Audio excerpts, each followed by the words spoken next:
Bam.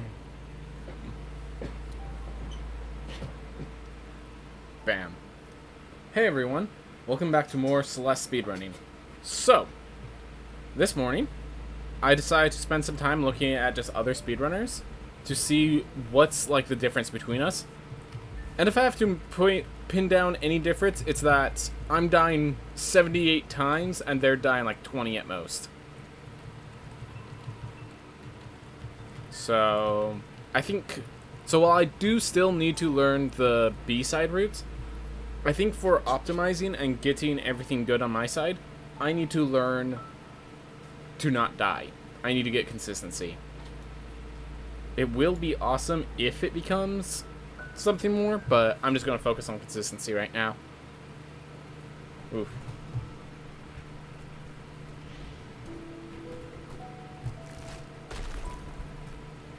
And like, I will note that the people I watch also are a bit faster with like their move, like they just like hit cutscene faster and stuff like that. But this is all stuff that like I can do just nonchalantly. Like I don't need to practice pressing the buttons to skip cutscene. I just need to do it often enough until I get used to the exact point where I put it on and stuff like that. It's not really devastating that I'm missing that.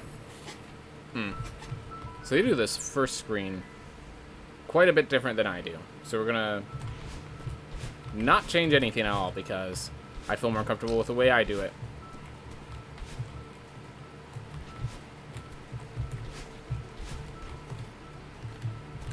And they actually do... So the person actually did that screen slower, but it's just like... One of the things I learned is they were just doing what was comfortable for them because it meant that they could do it consistently. So, probably something worth noting. Ooh. Hey Lambo droid, how's it going? Ooh. Just continuing my speed runs, and then we're gonna be after that. I am planning, once this is over, to just do some a card review because they just released onto Magic the Gathering websites the rest of the cards for the new set. So we're gonna look at those.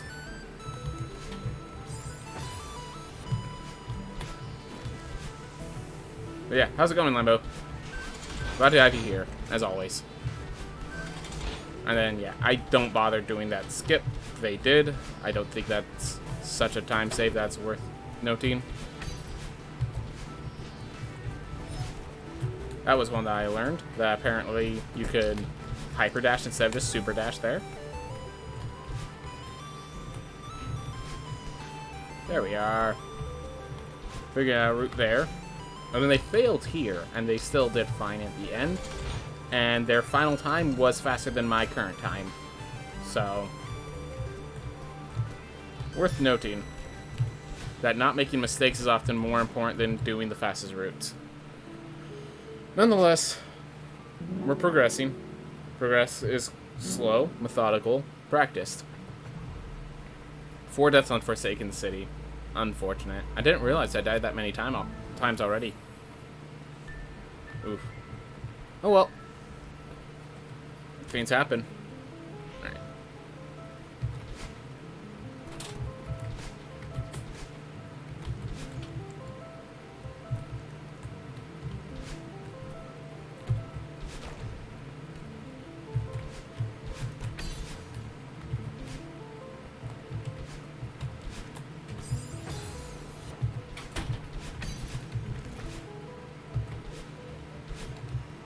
Alright, so you just have to go in front of the mirror and then away from the mirror.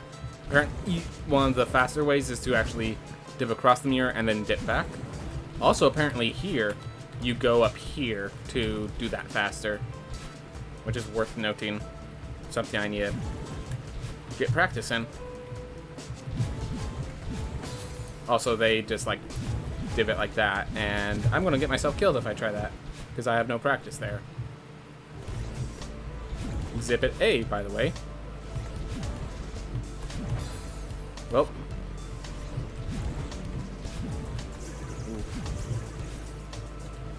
Alright. Well, messed up, but that's okay.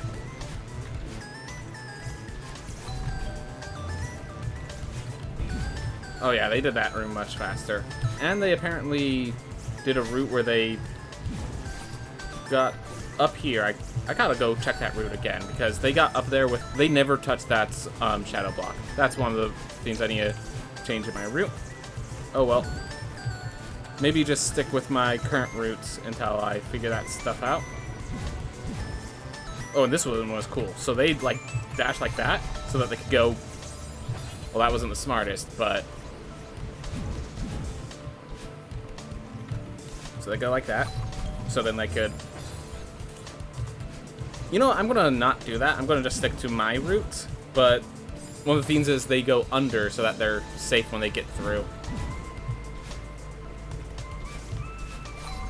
So they never go up here. They just like beat the block there and never have to deal with the battle-ins. Got a lot of deaths just trying to mimic a route that I do not have prepared. Oh, this is another golden one. Apparently that went lower than expected. I let it get too low.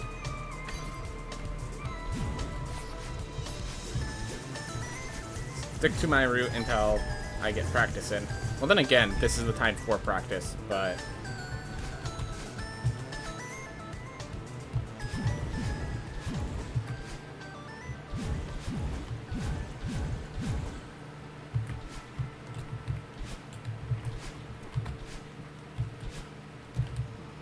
Alright. Whatever. Went a little slow because I was trying out a route that will make me go faster. Not gonna worry too much about that.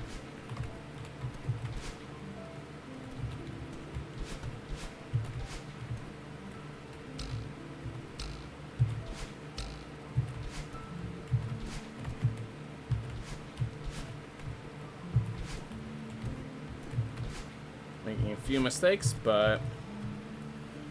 Oh well. I think that was a slow route for this one. Yeah, 321. I think that's slow. And 7 deaths to boot. Alright. Things to learn, things to adapt to. I do like trying out the new route, but it's a good noting of what is just me going the wrong route and what is me not having practice for the better route, you know?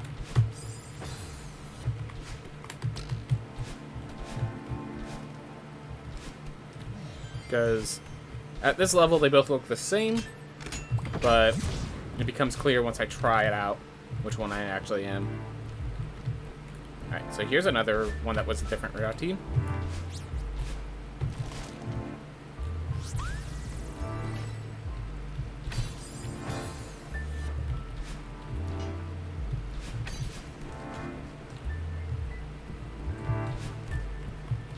So apparently if you could get that wave dash in time, but...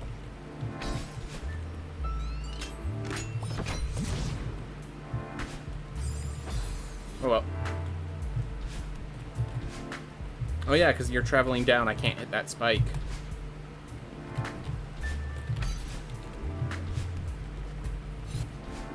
It's like in a few places I do have optimizations over the faster time, but because the faster time is consistent, doesn't matter.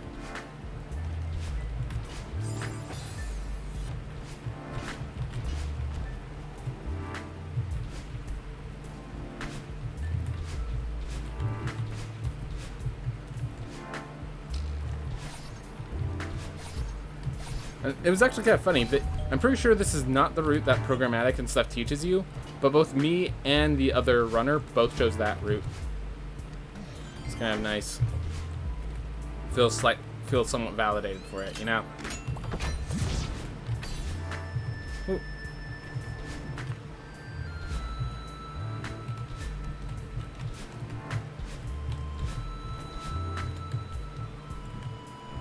Ooh.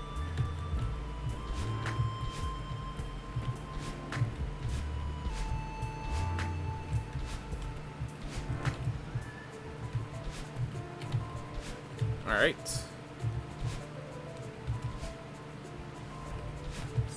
Well, that was... I'm not sure I could have done that room much worse. But it's done. That's why you could do it worse by just not doing it.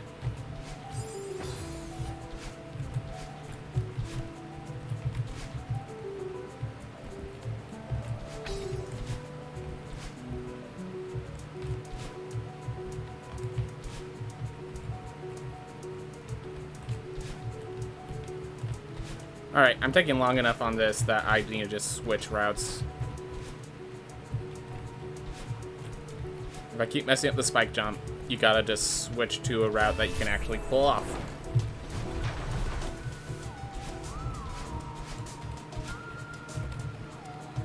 At a certain point, the optimal route, when you can't do it optimally, is no longer the optimal route. Oof.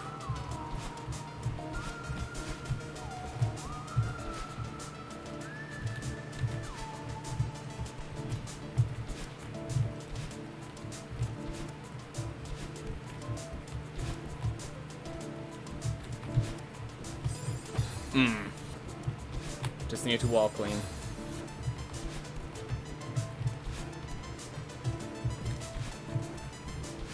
Oh, hey Jerry, how's it going, man? I'm doing well. Just being a little self-conscious about my run because I was trying to practice I watched another run to get myself some ideas, and just seeing all the places where I'm flawed suddenly come into view, but hey, it's gonna lead to improvement later as long as I don't beat myself up, you know? But how you doing, Jerry? How you doing? Alright, right here was one that was cool. Alright, finding it. Actually get my dash back when I do that. Oof. Yeah, it's good to watch other runners near your level because it allows you to see what they do, and therefore they will sometimes, there might be a room that's hard for you, and they might have a strat that they use because they're closer to your level and not watching, you know, first place speedrunners.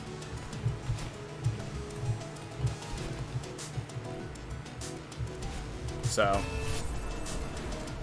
valuable research.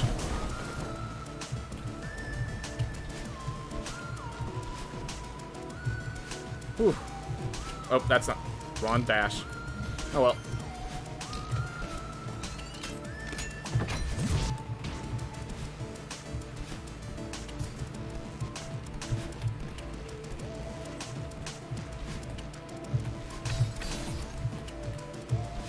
Ah.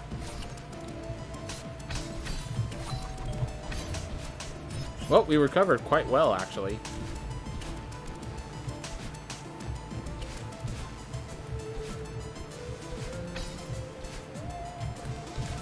Alright, so the trick they used was they climbed up from the first one, and they just dashed up, ignoring the second, but... So it was like this. There we are.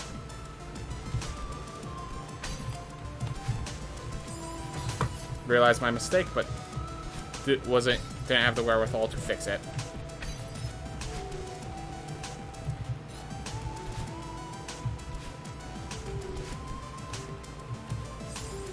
Didn't even press the demo button.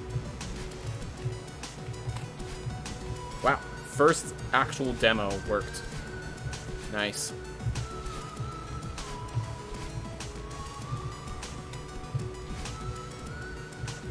Oof.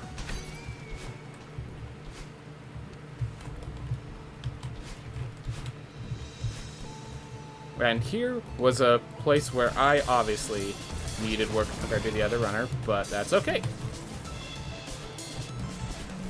You finished Farewell today? Dude, that's a tough one. That took me quite some time to do myself. Well done, man. Well done. Also, apparently, this is the faster route, but you have to, like, know what you're doing.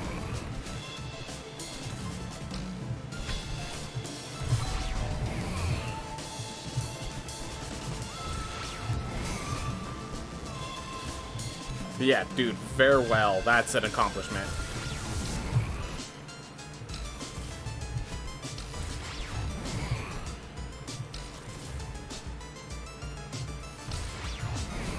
I literally waited so he'd try to shoot it down low where I wasn't going to be. Ooh.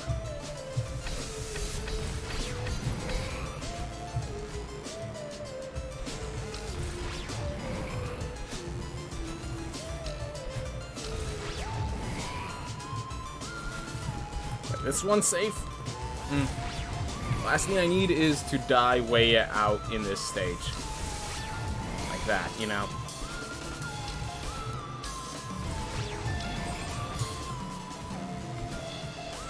Whew.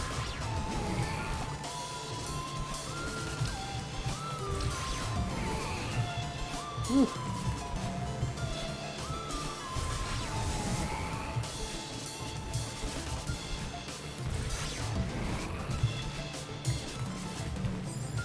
Oh my gosh. That wasn't even a hard dodge.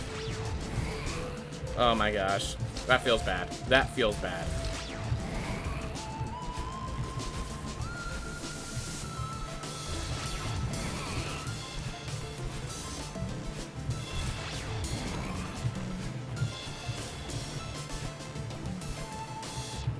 Yeah, that was a very poor Celestial Resort. That was a very poor final screen. Oh well. Happens to the best of us. 20 deaths. And only one of those was from the demo dash.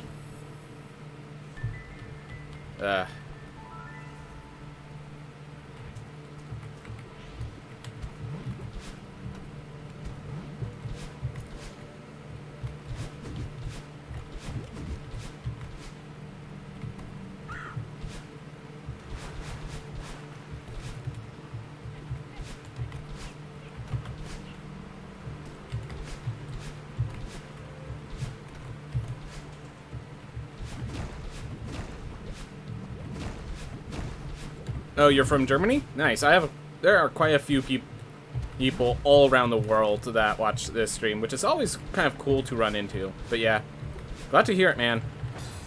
Hope you're enjoying it over there. Are you in any lockdowns or anything that you're having to deal with? I hope not.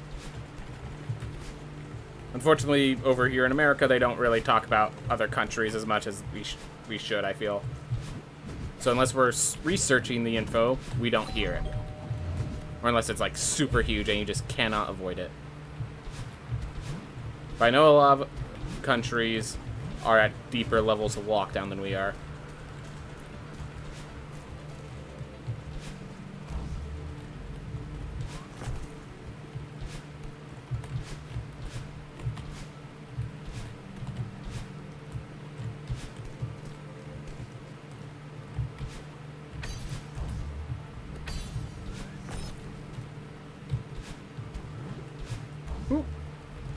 Oh my gosh, I didn't, I thought I was climbed to the top, so I was just like relaxing. Just needed to hold down, so I left my hand, and got punished for it. Exhibited. Whew. Oh well.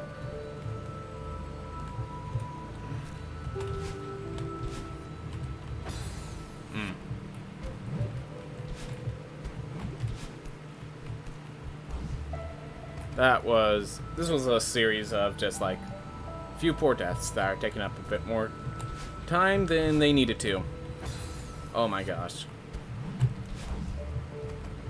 Alright, well, at least this means we could try out different strats and not worry too much about how they affect the run.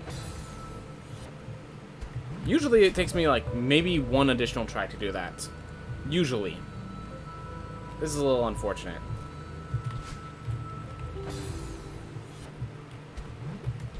Huh. Well, the first run of the day is usually not going to be the good run of the day, so I'm not too worried about it, just disappointed.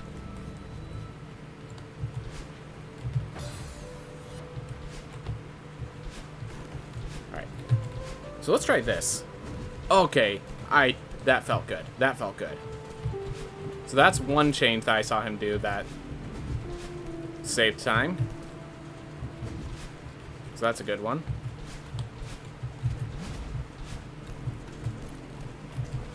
Because, like, consistency is a thing to learn. But also, like, if you're having trouble with the route... Like, really, I watch others to see how their routing is different. To see how I can improve my routes. Can you subscribe to me on YouTube? Obviously not now. What sort of videos do you do, man? What sort of videos? Because okay, so I will say this, advertising on someone else's channel is always feels weird. I understand, like, people need to advertise where they can. It's just, there's a difference between, hey, we do similar things, dude, like, you should check out my thing here, and hey, just can you subscribe to me on YouTube with no information about who you are? Like, you're a guy who comes up to my stream, it's cool, you know, but it's just a little weird, is all I'm trying to get at. I can talk about more, but kind of, I think the point gets across that it's just, like, I'm not, like, angry at you or anything stupid like that. Don't you worry about that. It's just, I feel like I need to wait till I'm done with this to explain thoroughly my thoughts on it. But yeah, don't worry about it. I'm not gonna subscribe to it right now. Let me put it this way. Nah, I'm gonna say something wrong no matter how I put it. So I'm just gonna wait till I'm done with this so I can think about it and say it properly. Say it properly. Make sure I don't say something stupid, you know? Are ninja stars considered medieval weapons? If not shurikens, then, like, proper darts. I think I got my point across, but not in a considerate way. Oh, you don't even have YouTube videos? Yeah, okay, so then why are you asking for subscribers, man?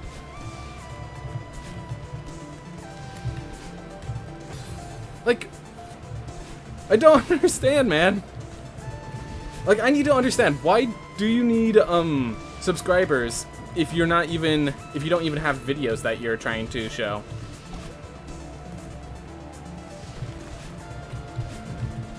Yeah, that's just weird. I apologize, that is just, from a distant perspective, a little weird. Anyway, so, unfortunately, no, I'm not going to be subscribing to you, at least not right now, but I'm sure I can be convinced in the future. Oof.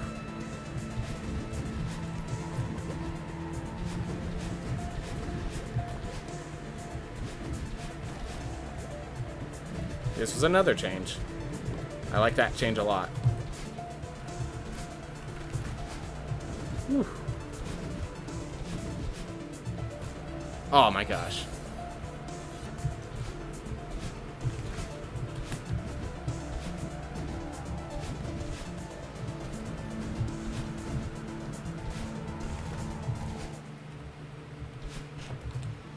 I don't think you need to apologize. It is weird to go to people's channels and ask them to subscribe to you. So, yeah, so I could actually, let's actually stop and talk about this. How do you get followers from, like, interacting with other channels and interaction? You get them, well, first by relating. Like, Jerry, if I'm correct, you showed up yesterday. You, like, I know you asked me about when I'm streaming, like, you did not know my stream schedule, so I know you're new here compared to someone like Lambo Droid and Target Face, who know me pretty well.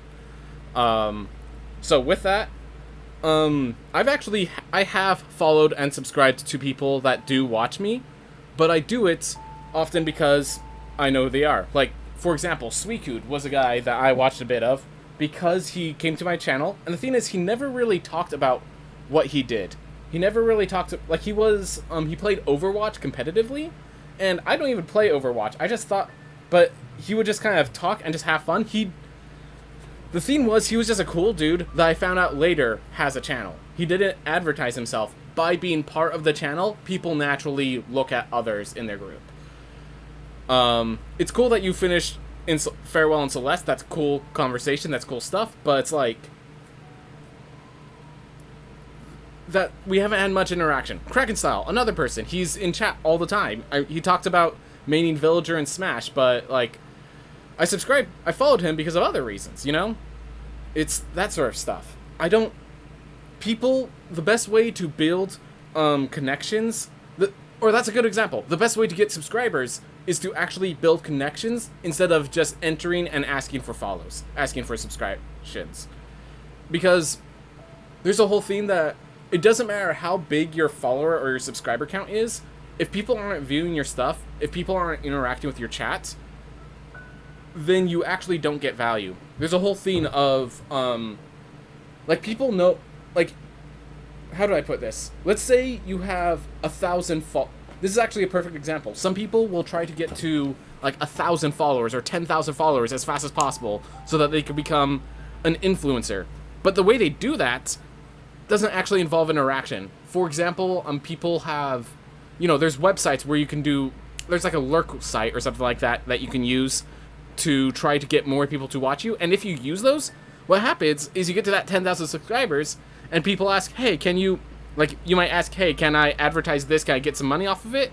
And they will just tell you, well, you have no action. Here, if any of them click this link, you get that.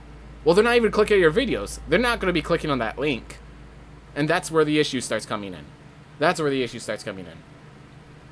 So, basically, whenever you're looking for subscriber counts, follower counts, that sort of stuff, you're not caring about the number. You're caring about the number of interactions. You're caring about them actually being interested, invested, and wanting to be part of it. So, asking for someone to just subscribe to you and you don't even...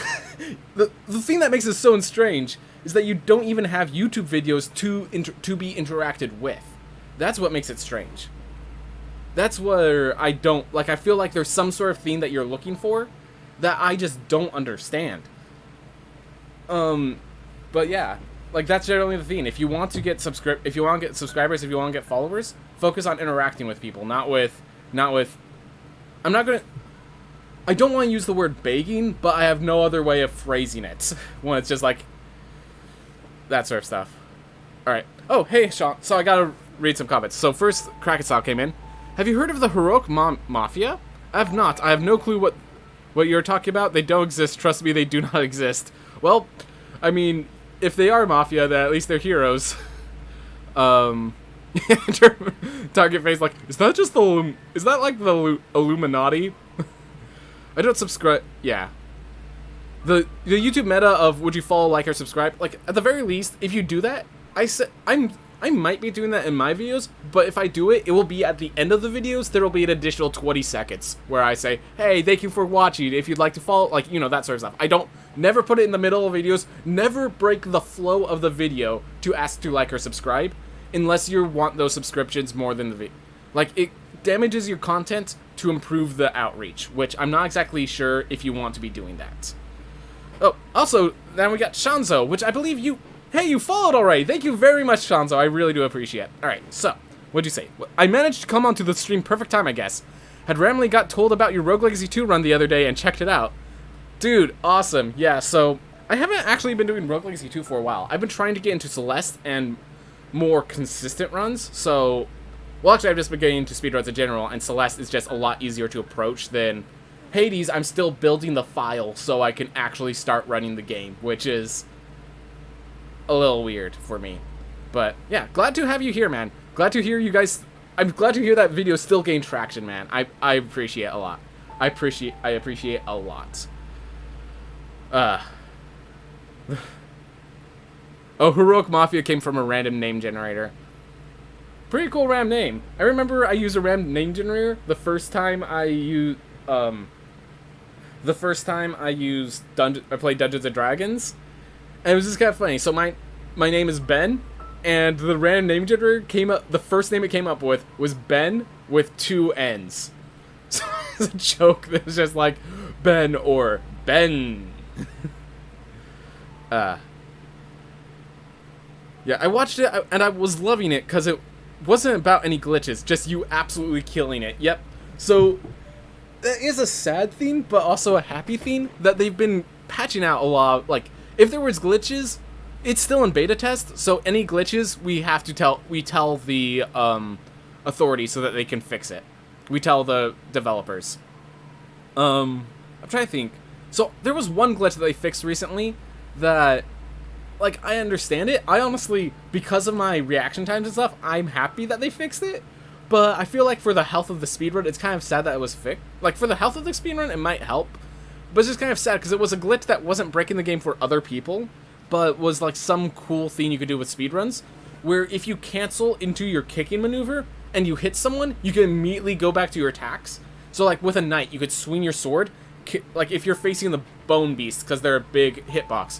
You could swing your sword hitting them, kick so that you bounce off of it, and then attack again faster than you could just strike twice. And, there were some glitches like that they just recently patched out, and I understand. At the same time, it's just like, maybe that's one that the speedrunners can have. You know?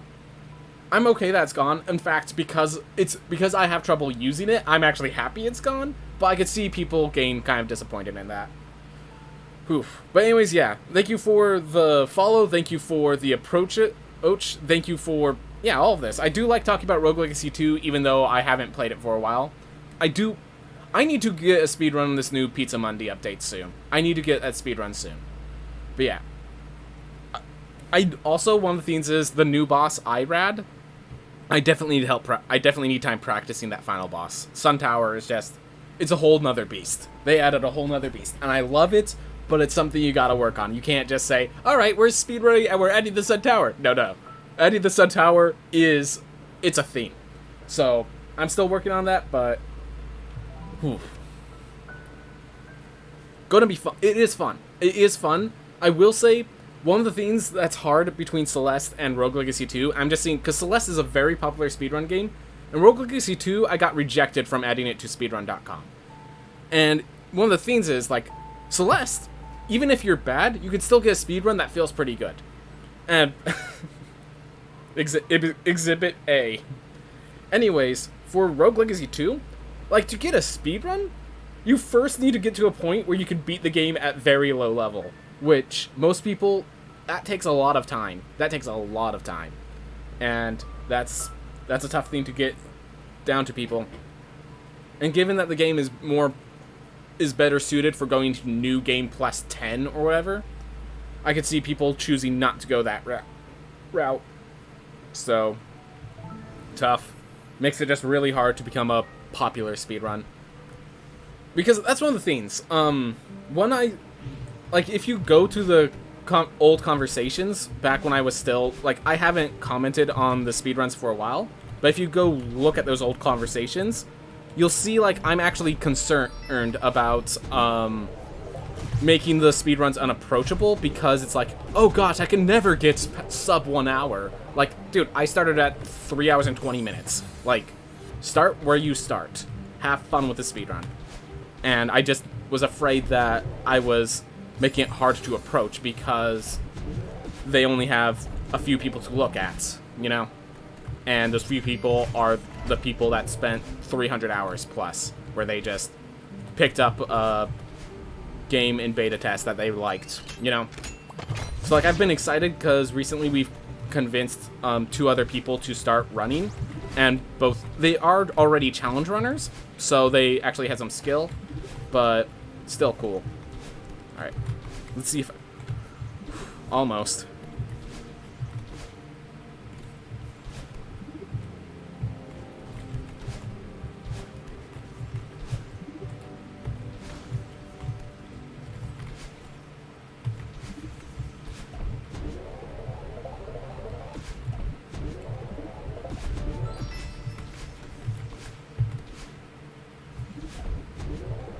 I mean, you're supposed to just be able to bring it down with time. Yeah, but it's just like... So how do I explain this? Celeste felt approachable to me because, like, I could just choose, oh, I want to get sub 1 hour. Hey, here's 50 different people who are around the hour mark, so I can watch their runs and see what it takes to achieve that, you know? With, Rogue Legacy 2, it's like, oh, I want to do this fast. Well, here's 2 people who have it, sub 1 hour, and then here's your 4-hour run, and you're supposed to be proud of it. Even though, like, everyone else running right now is all, like... Yeah. The problem is, it's hard to gain competition in Rogue Legacy 2. It's hard to... Context, yeah. How well am I doing? Because when a person gets a 2-hour time, I'm like, dude, that is awesome. But they don't feel that way. They probably feel like I'm just like, hey man, I like the community, I don't care how fast you're... No, I think 2 hours is actually amazing in that game. I actually do. Like, but it's hard for me to sound convincing because my time is less than half that amount, you know? Ooh.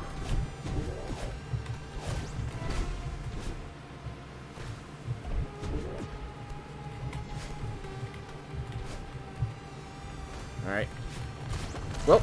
Oh my gosh. Well, didn't die. So right now with my runs of Celeste, I'm just trying to cut down my deaths. I have yet to get a run that has less than 50 deaths, so that's kind of the goal. I'm okay going a little slow. Ooh, sorry I had to leave for a moment. That's okay, man. That's okay.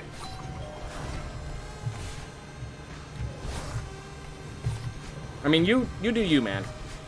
If you gotta do something, I'm never like, oh man, you left my stream? You monster, you're no longer supporting me. Like, nah. You do you, man. Glad to have you back. Whoop.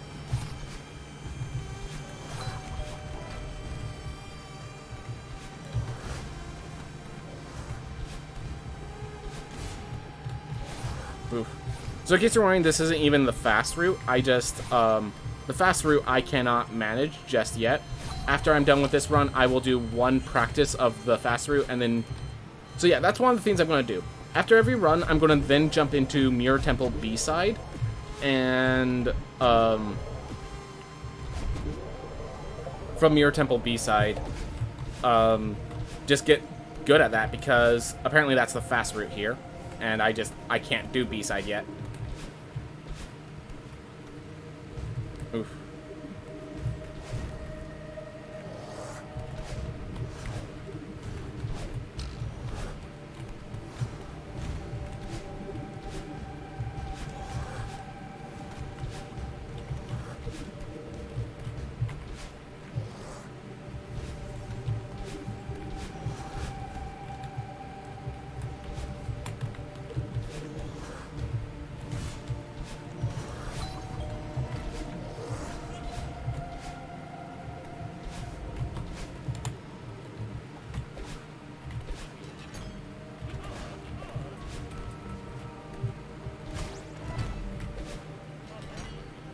Oof.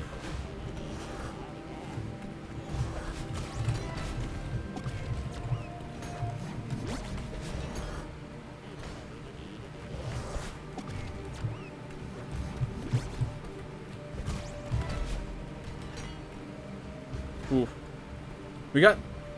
We got more viewers. I can't. I have to wait till I'm done with this stage to comment because it takes focus, and failing the focus, I get deaths. Also, sometimes with the focus, I still get deaths. Hate to say that, but it's true. Oof. Well, you just stay down there. I'm gonna pop open the way for it, path for us.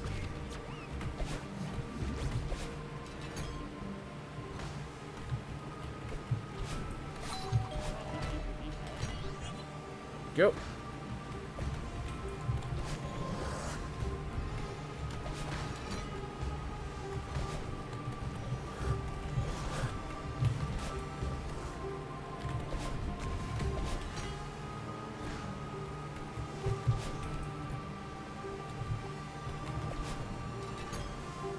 Oof. All right, just gotta wait. Oof.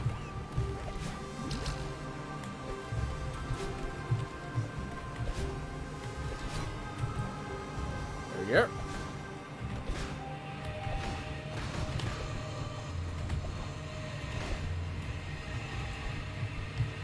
Ah, come on.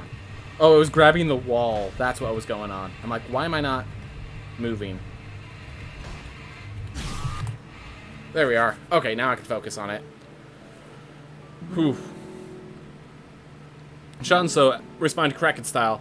Are they heroes who've become a mafia? Or just digging calling themselves heroes? Yeah, so that's a good question. Are they heroes? Are they mafia?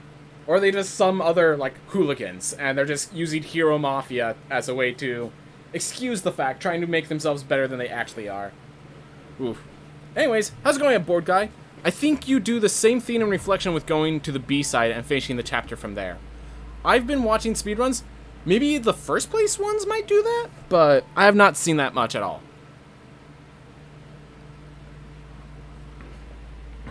I do not believe that is the case, but that is good to know. That might be a possibility.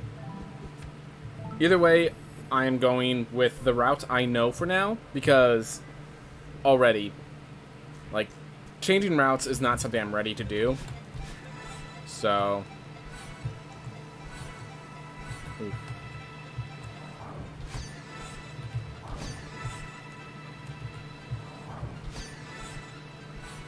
It's something I'm working on doing. I do know I need to get B-side in... No. There we are. That was a little unfortunate. Oof.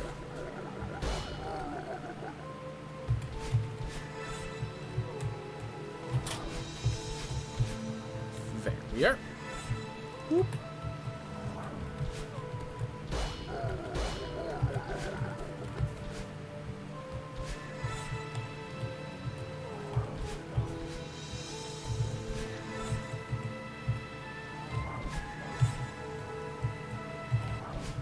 Oh my gosh. Darn it.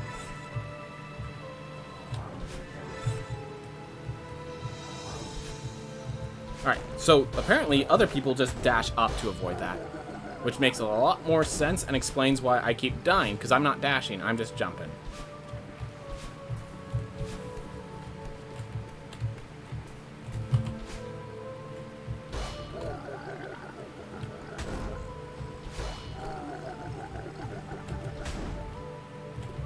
Okay, don't jump, don't hop to increase speed. Ooh.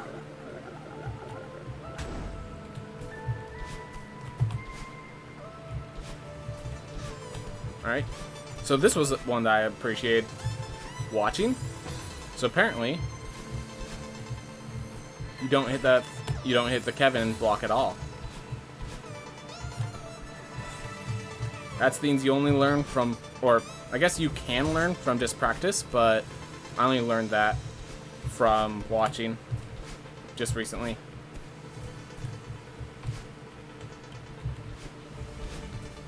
It's just, you know, obviously my immediate thought is to interact with all the objects.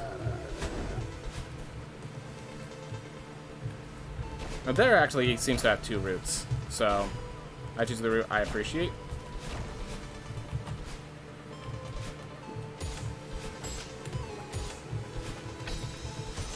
Ooh.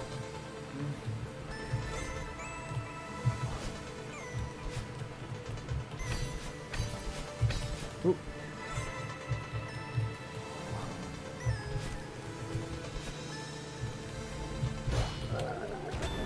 Ah.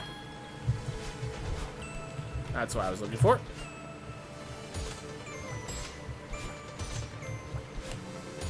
And pop.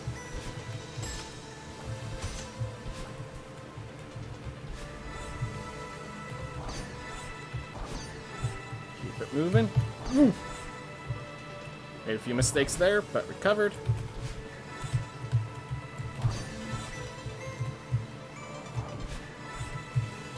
Thank you for leaving just in time.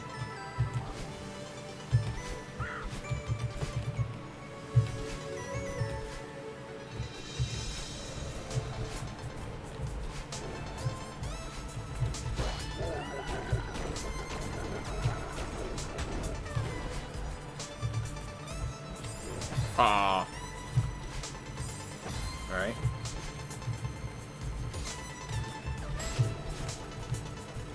Focus.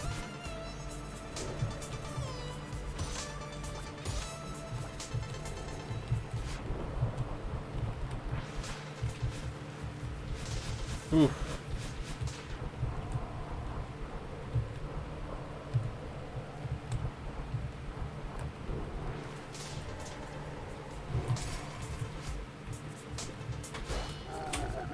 Yep.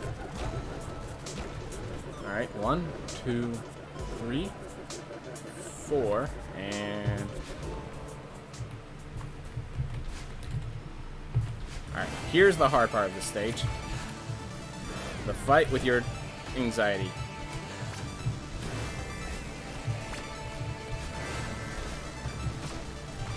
Great. Well, we didn't die, so I can say that much.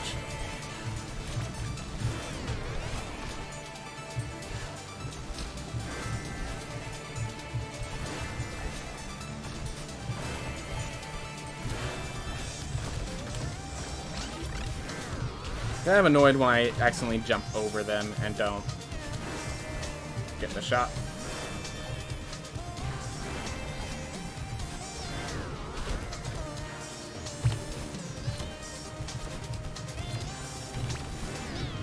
That was a weird route, but it worked.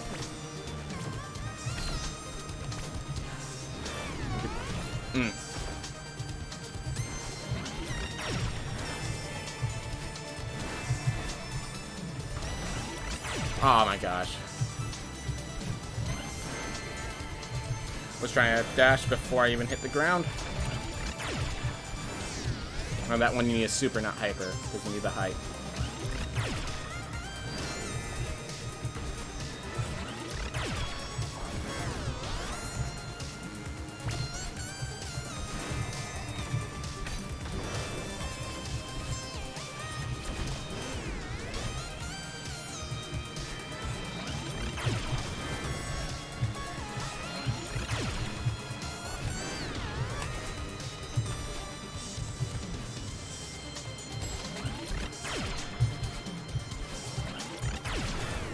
Here.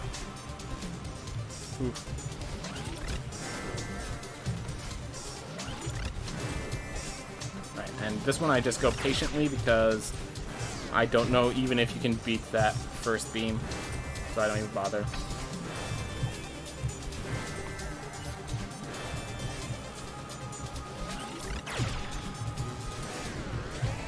Ooh.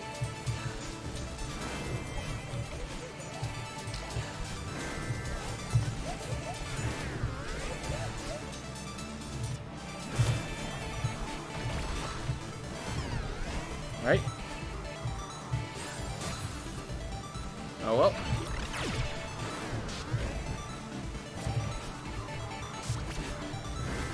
Alright. This is one that I... Alright, so I can't even do it fast enough to do the other route. So I definitely need to move faster before I can... Because the other route, I have to use the first block. Awesome, I made it, that one. Ooh, was close, though. Ooh, so satisfying to watch the speedruns. Glad to hear it. Glad to hear it.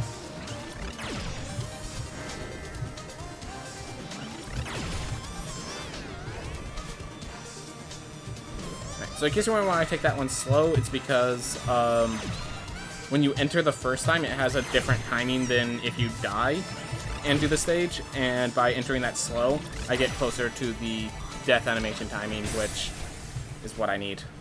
Because I know how to do the death animation timing because of how often I die.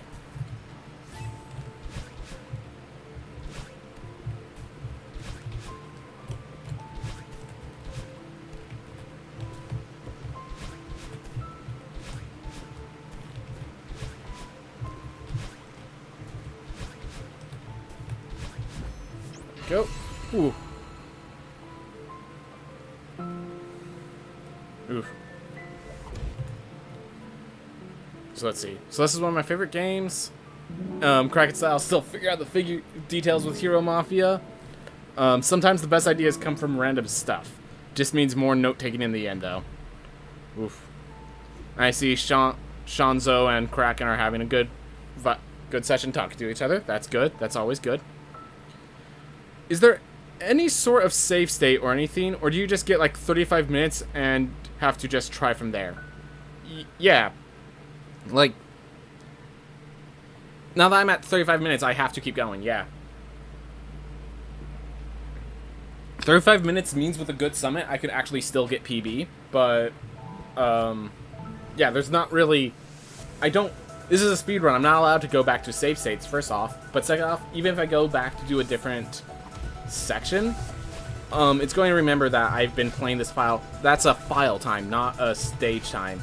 So it remembers that I've been playing this game for 35 minutes.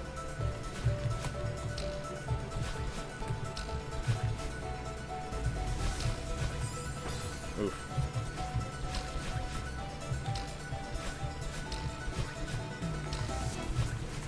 No. Actually, if I did the...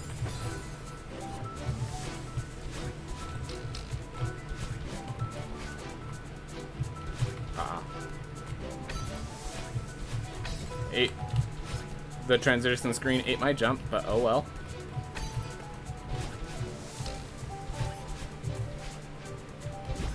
Didn't cost me too much time.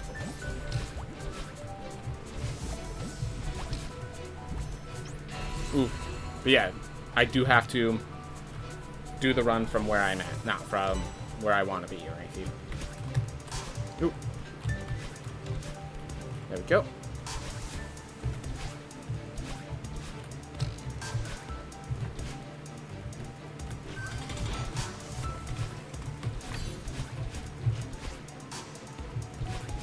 Ah, overshot it. Oh well.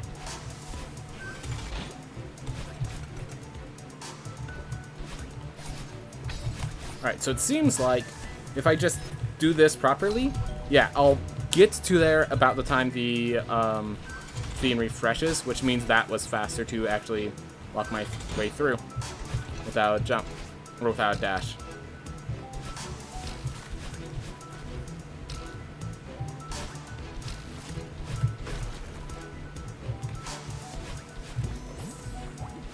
Oof.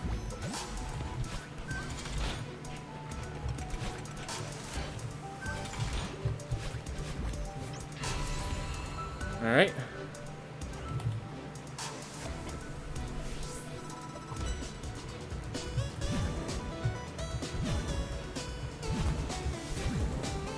That just walking reminds me just how many little optimizations I could be doing.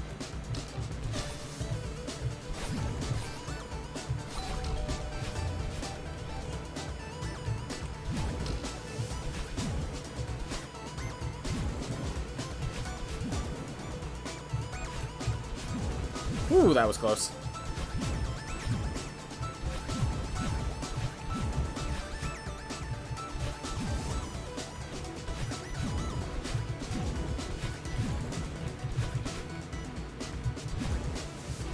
Ooh, thought I might have killed myself there.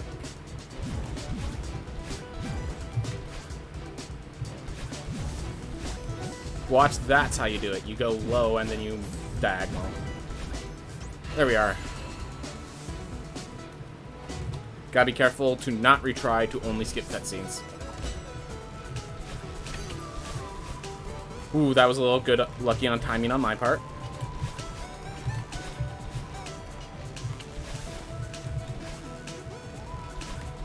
That's okay. This room is easy enough that even without... Alright. That one's just figuring out your timing.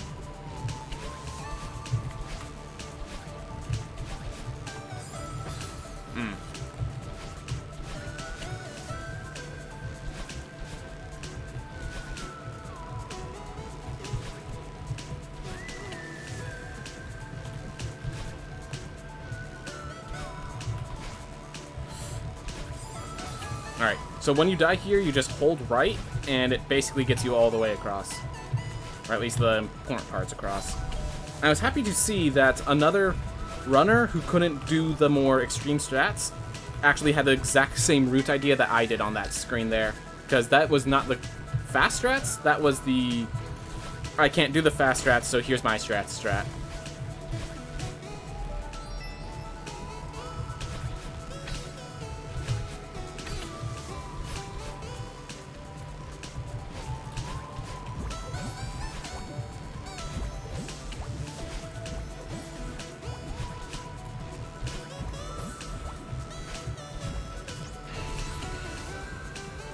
Ever lose a great run because of that reset on the pause screen? Not a great run, but I've definitely had runs get hurt because I did that.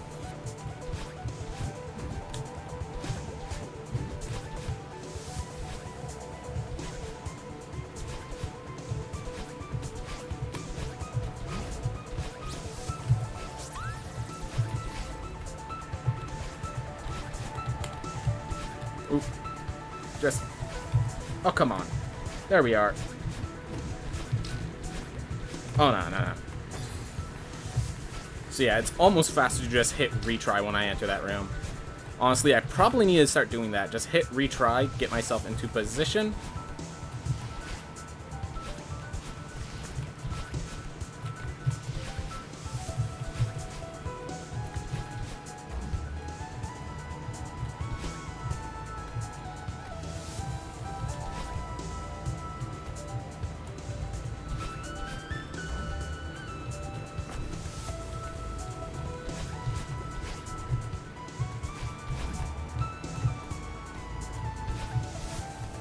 Whew. But yeah, I haven't... So, one of the things is I worry about the process and not the... I've gone to a practice of worrying about the process over the result. And it's allowed me to do better runs, but one of the hinges of it is that I have to just, like, not worry about the run generally. So, like, for example, there's a lot of data that you might want to know from as a speedrunner, like how I'm doing on this stage or this stage, that I just don't have, because hiding it from myself allows me to be able to just relax more while running, and that relaxation leads to better runs in the long term. So there's definitely a bunch of stats that I should probably have that I don't, because I just do my run. I don't consider other things.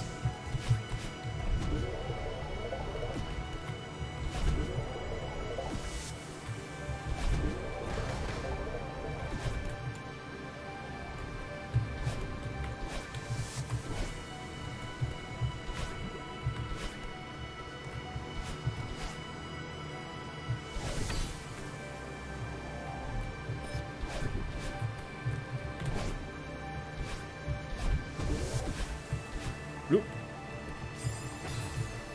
I need to turn D into accept so I could just do this a little faster. Oh well.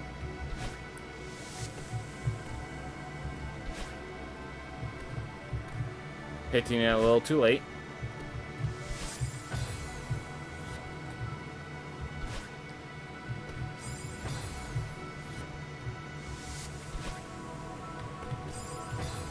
So it's, I have to find a precise point to jump. I keep missing it. But yeah, this is... If it wasn't for me making so many mistakes, this would be a lot faster than the actual route, because the actual route has, like, some maneuvering. Usually it doesn't take me this long, but... Usually I get this on, like, the third try. There we are. It's actually faster to kill yourself once you get the key.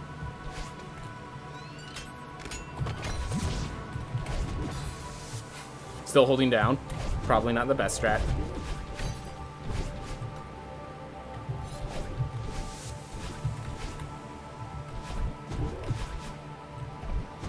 Here.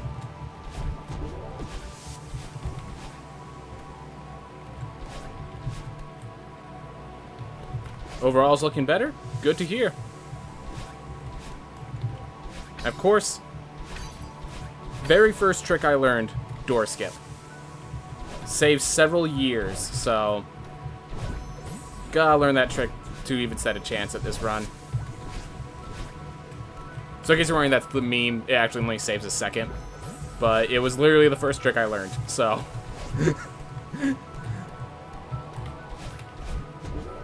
Alright. Yeah, I do know about the dash immediately thing.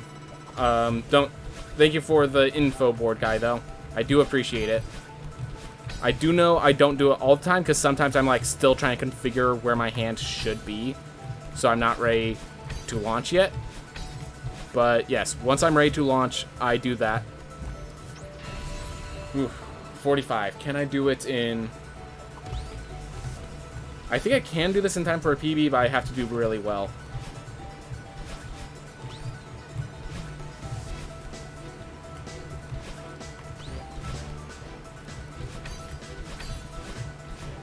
Oh. Both times missed the crystal by an inch that I was relying on. Right. Almost. There we are. So that's not promising.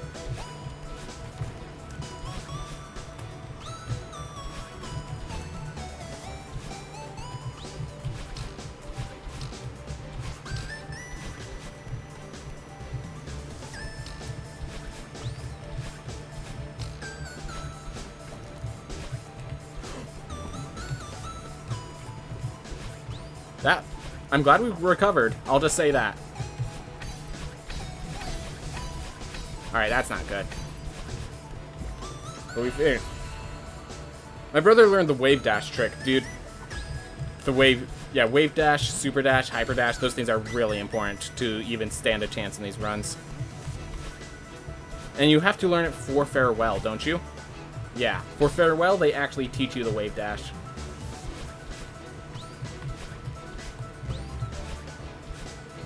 Alright, so it's double diagonal. Ah.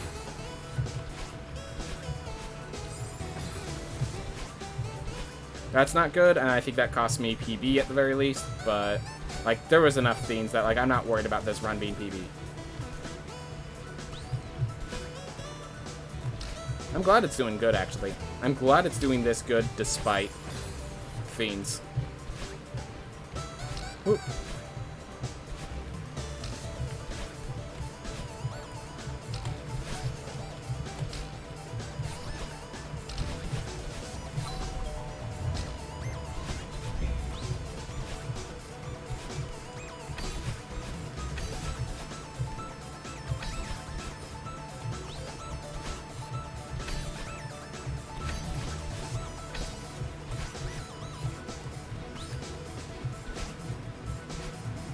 Oh my gosh. Whew.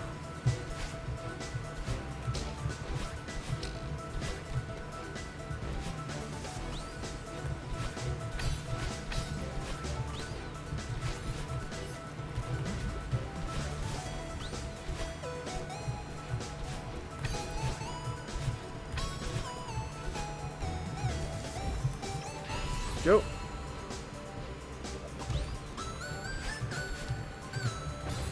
So in case you're wondering, I have 48, I think it's 48.05 or 48.30. Something around that time is my PB right now, so we've already hit it, and we're not at the top yet. So we're now just trying to do sub 50 minutes, because this isn't a Rogue Legacy 2 run. Doing it a few minutes behind PB is actually just kind of consistent.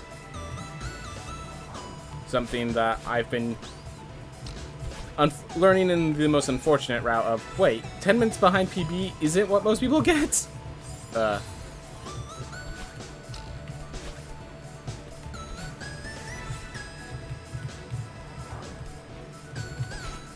my gosh. Dashed into a wall instead of away from it. Well, I'm sure glad I'm not worried about PB. Just get all of these little bugs out for our run after this. Oof.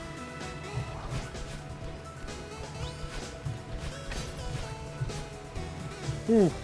If I didn't make it to that wall, I would have died.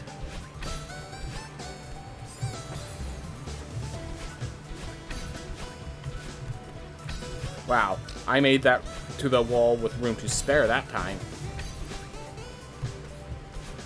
Just learning how to do wall dashes more properly, I guess.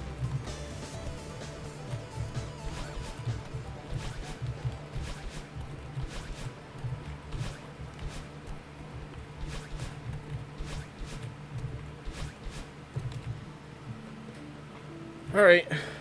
Whew. Couldn't keep it sub 50. Oh well. Oh well. Gain all the bugs out of my way. Gain all that fixed up. Alright. Good run. Was your PB in Celeste? It's 48 something. You're gonna say it's a great run from now on because all runs are good. Fair enough. I'll accept it. And definitely if this is... Yeah, nah. Like, compared to where you'd start, definitely has work. You can see the work. It's just one of those things where it's like, because of the work, kind of wish it could be better. Yeah, it's not a bad run. Let me put it that way. It's not a bad run, but it just, there are better runs. Alright. So, in case you're wondering, I haven't reset because I want to try out some of the things here. So, for example, if you can control yourself at that super speed, you can actually go all the way to solving this room. So, that's why I want to do. So I'm trying to practice it, because then you also have this. So this is a different route entirely, where you go into B side, and I need to learn it.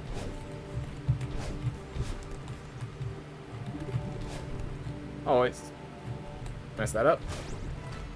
So apparently, I just want to test this out. From this block, you can jump and dash. Okay. So a side dash is enough that I could just do it from that block. Good to know. As you guess, the time's already over, so...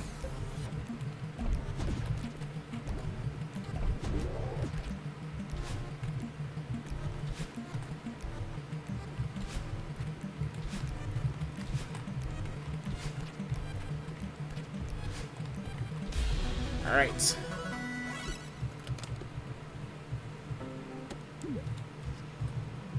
So you unlock the B side, and then you just, from the B side, go straight to, or you just go straight to it. And so this is the path that's supposed to be faster, but as you will see very quickly, I do not have as much practice on B side as I do on A side.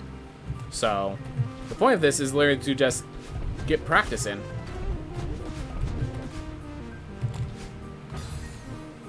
Ooh.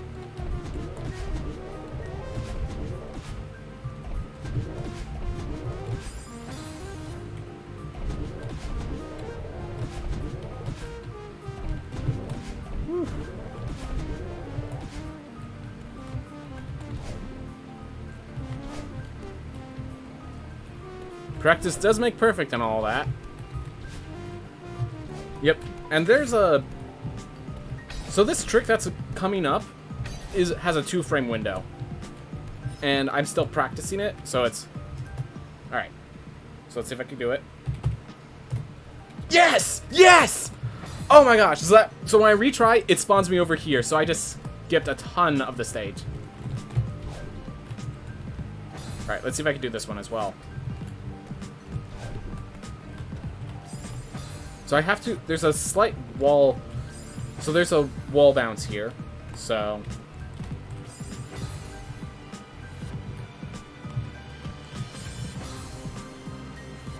Oof.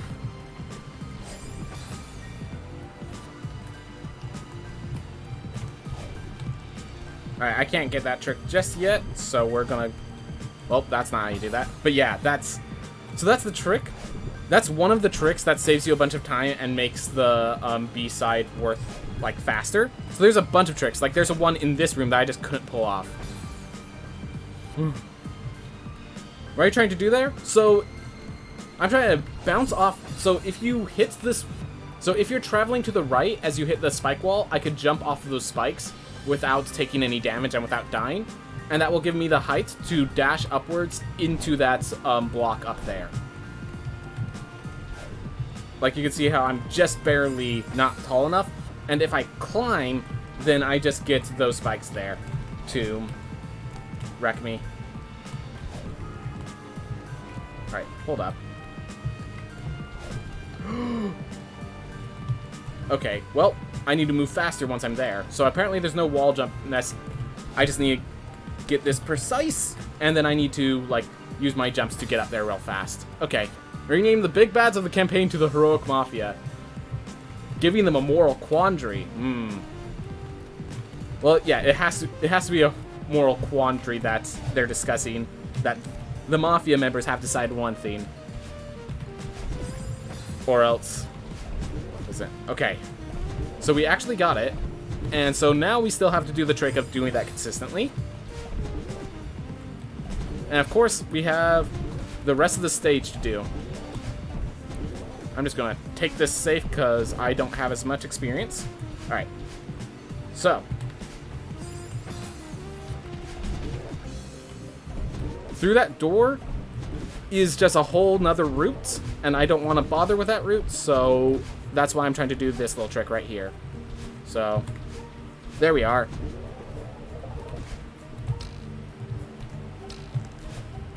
So now we have that open. So we just skipped. I really want them being led by the last hero who just got fed up with all the gold and uses all those gold coins. Oof. So yeah, so now we have one last spike jump. And it's the fact that we have these spike jumps that makes this so hard. Alright. Ooh.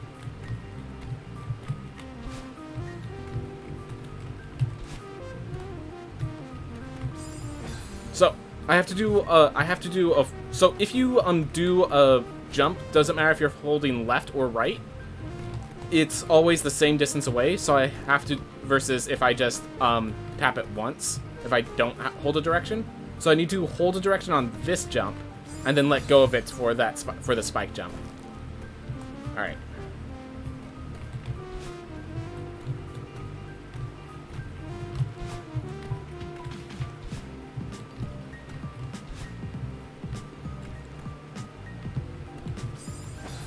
Because if I hold the direction, as you see, I get thrown into the spikes over to the side. But holding the direction is how I consistently make it to the spike jump. Don't know what's going on.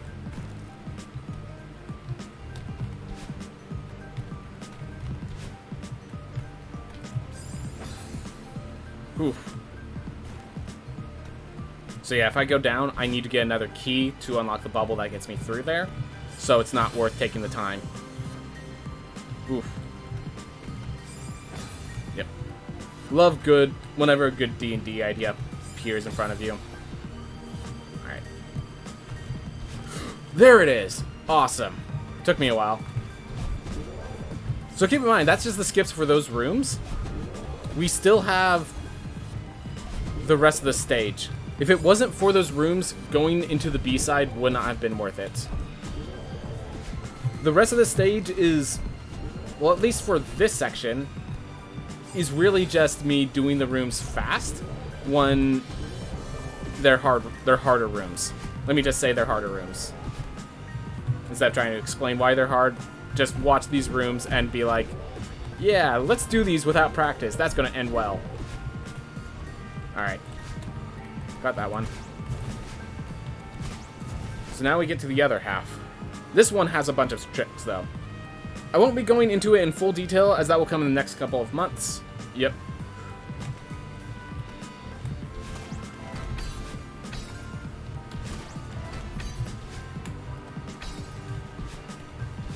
Alright. Oh! It bounced off of me and actually gave me what I needed. So let's try to do this. So you wait right here, and it's gonna trigger that for you. Awesome. And yes, there are faster routes for this, but this is the route I know of. Alright. Because apparently you're supposed to, like... Let's see if I can do it. Do that, basically. And just bounce off their heads to get yourself the boosts you need. Oof. I'm proud that I'm doing this with such little practice, but definitely shows that there's more work to be done in my skill. Alright. Gotta figure out how I'm doing the second phase here. Because that guy will kill me, normally speaking. Ooh.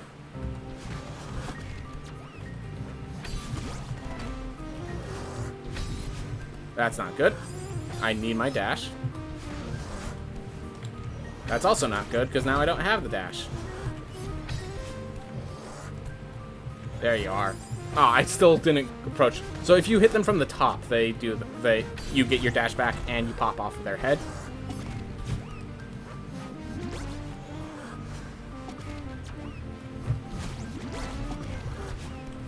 Well, that worked. Alright, so this is a really cool one if you get it right. But basically I have to die to get it right my first time. But when they respawn, they actually do some launch. So you need to time it right.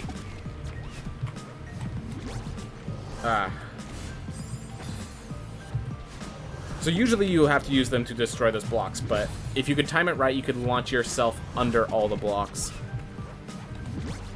Like so. So now you only need to destroy this one. Oh my gosh, I had it. I had it.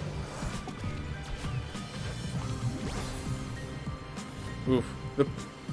The player I met with today is super excited for the first session. I'm still shaken from the nerves of doing an emotional scene with a socially awkward PC I created. There we are.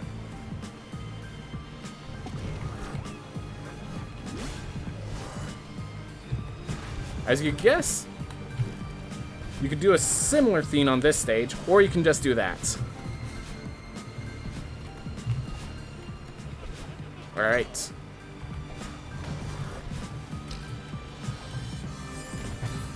Now,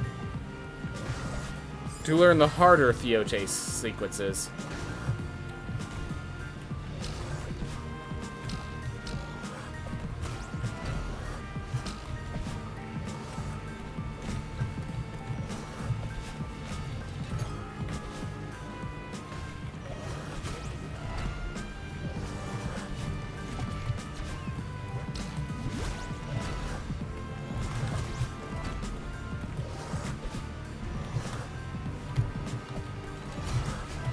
Nope. Take Theo.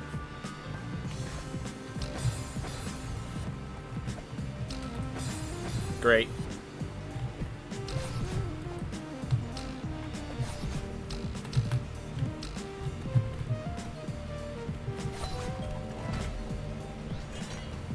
Oof. Oh no! You don't go forward with that. So there is obviously faster routes that I'm already doing, but it's good enough.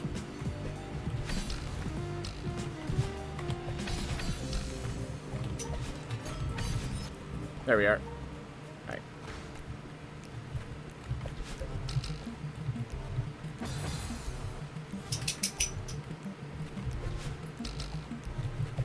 Ah.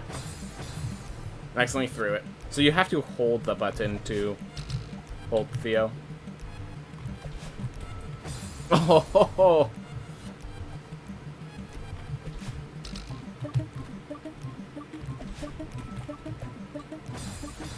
Okay, so I had it, and I just threw him off the ledge. Sorry, Theo. There can only be one. And it looks like it's gonna be you!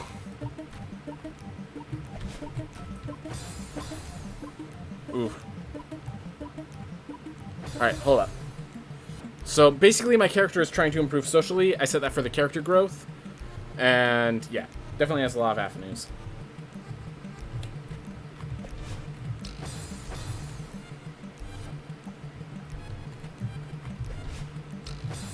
Keep throwing him too late.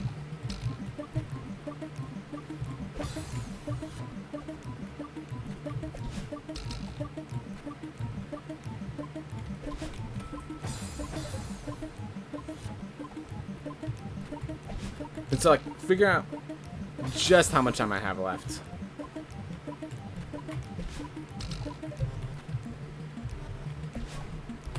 Oh, that worked.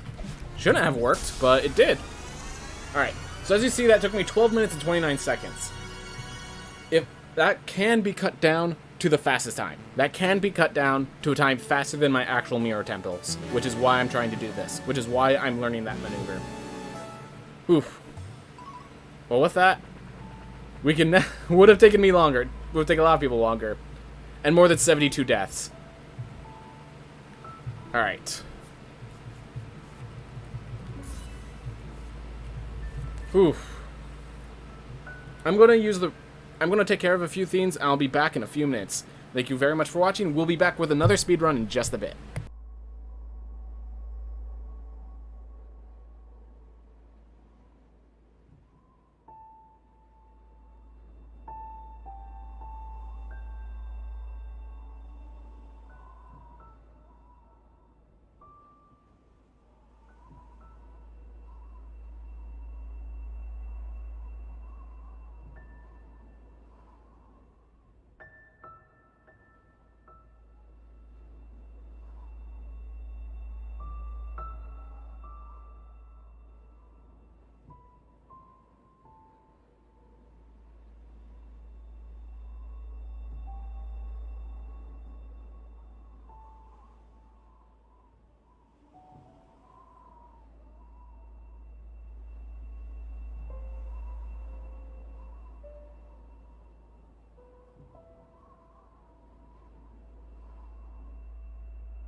Yep. Oh, you like the Shanzo? I'm not sure if you know this. So the reason that we like talk about D&D here, before I started Twitch streaming, I was actually the president of the Dungeons and Dragons club over at my college. Like, I'm the one who created the club and ran it for a while. So that's like, I love talking about D&D too, man. So if you want to talk about it, this is like, even though we're not playing D&D right now, it's the perfect channel for it. And while I could not do my D&D sessions because, like, I tried doing it online once, and, like, a lot of the people were like, okay, now that I'm recording, it feels very uncomfortable, can we just stop recording? So I'm like, yeah, sure, I'm not gonna force my friends to have problems. So I've been trying to get a D&D campaign set up, with everyone there is a streamer of some sort. A lot of the people are new, a lot of them have not actually played Dungeons & Dragons, and also, we have the issue of scheduling. But everyone who could make it on Saturday, we are planning to have a D&D session, the Session 0 on Saturday, to talk about what the campaign's about, stuff like that. Get the viewers introduced to what it is, all that stuff. So that's happening Saturday. Oof. But yeah. Thought you should know, Shanzo. Oh, Shanzo, if you're okay with this, I always name my files after someone in the Twitch chat. So I hope you're okay with me doing this. You can stop me if you don't want me to. But would you like to see how well you can climb this mountain? Last time I did this, they cursed me, and it went pretty poorly. Nonetheless, we will see how it works with Shanzo, because they seem very encouraged by the fact.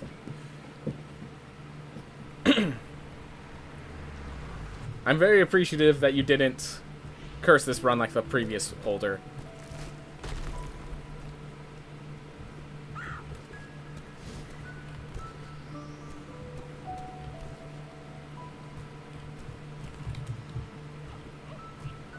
Alright. Apparently these short hops make you move faster, but like trying to get short hops on those like climbing sections is just a good way to make mistakes and not climb properly. Alright. Ooh, I'm doing it at the bottom end of 29. So usually that takes 29 seconds, but it's usually at the, like, it's about to hit 30 when I do it. So, where's the subscribe? I have a whole thing of why I'm not an affiliate yet. You can follow, and if you want, you could go to, yeah, there's other things. If you really, yeah, there's no subscribe button on my Twitch, because I am not an affiliate. I do have a YouTube channel you can subscribe to. And if you really want to give money, there is, a PayPal account connected over with the tips and other contacts. So, there is that, but I will state this now, it is not properly connected, so while I will see your tip, none of the viewers will. And I won't see it until after the stream, so. But I'm assuming you're just trying to use your Amazon Prime sub, which I am happy to hear. But again, I do not have that set up, and I am not currently affiliate. I do not intend to become an affiliate. And if you want to talk about that more, please wait until I'm done with this stage at the very least. But yeah, there are reasons for it. Ooh. Ooh. And there is a faster route, but that is just so much safer of a maneuver than the fast route.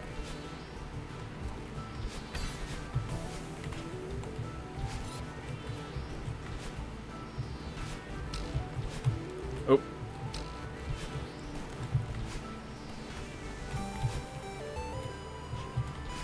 Ah. Messed up the wave dash. Got it. Because I need a dash to get through here. Oop.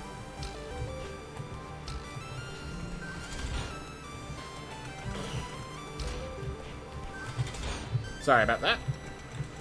At the very least, we kept our deaths count low. I'm pretty sure we kept our death count low. Ooh. I'm not apparently great up to date with how Twitch totally works, I guess. Yeah, don't worry about it. Nah. So, allow me to explain. Oh yeah, only one death. That feels good. That feels good after the last few. So, with Twitch, you have to become an affiliate or a partner in order to get subscriptions. And the problem is you have to sign a contract that kind of prevents some things.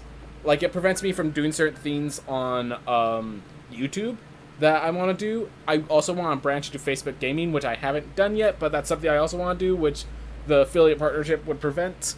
And so I decided I'm just going to not take the affiliate partnership. I don't get subscribers, but I have other things. I have other advantages with the multi-streaming and stuff. So yeah, don't worry if you don't understand, if you're not up to date. Perfectly fine. Alright, so Kraken, my campaign is pretty much 2 countries are on tense air after one town was freed from a warlord. So 2 countries have been trying to attain peace with each other at end. While one town stays neutral as a town that holds spies with information all over the land. In the midst of the heroic mafia is trying to drop the Sky Islands to the surface, potentially killing a mass number of people. Jerry is going to bed. Good night, Jerry. Good night. Have a nice time. Alright. Oof. And yeah, exactly. You can get that. It's like, you might not know all the themes, but you don't need to know all the themes. It's just, okay, this is why I'm doing what I'm doing. Alright.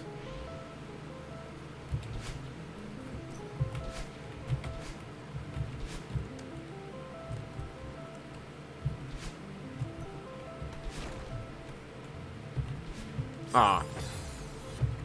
Jumped way too early, both times.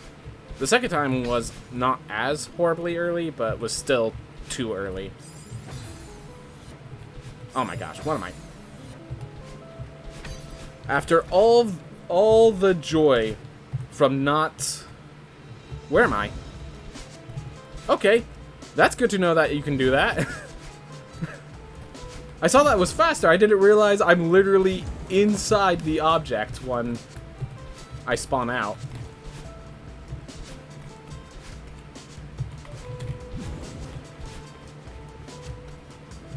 So I saw that was a thing, and I happened to just be in position to do it.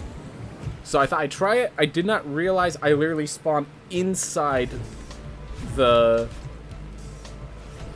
void block. Alright. Well, now we know.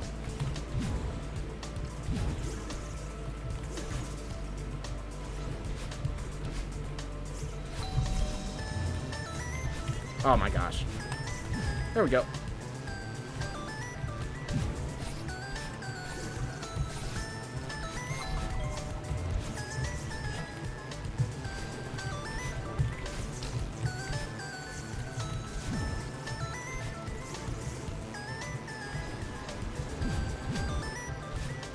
I have someone's name on the line. I'm not going to do the risky strat. I'm going to do the strat that works.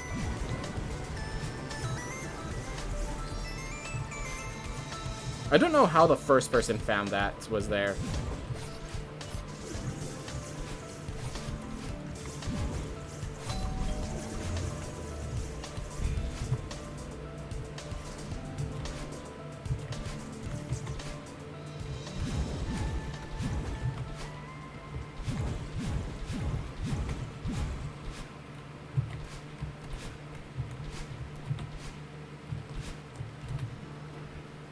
Other than those random deaths in a row, that was a pretty good old site.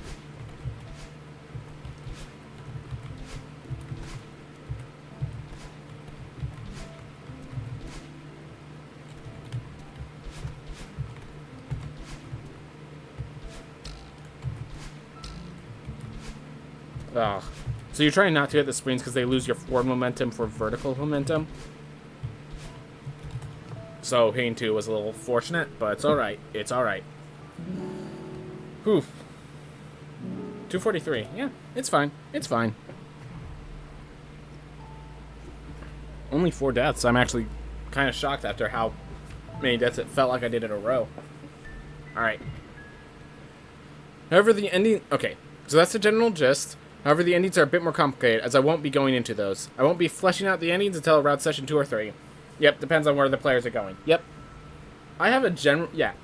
You have a general concept of where your campaign is moving, but you know that the players are not going to allow that concept to come exactly as intended, or even like as close to as intended.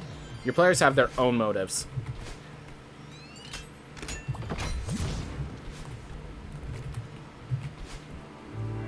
Alright.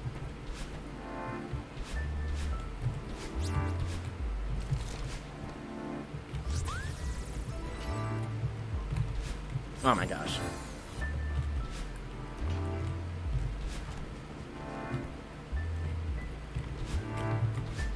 Whew. Oh, thank God I actually grabbed the key. I thought I accidentally dashed around it. Oh, that would have been horrible.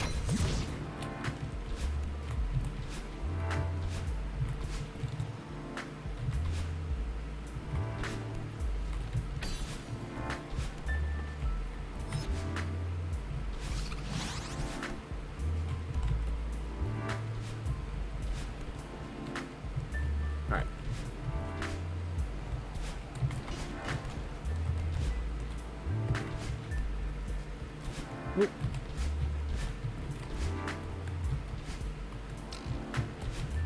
Oh no. We're just gonna kill ourselves so that we could restart that. Whew.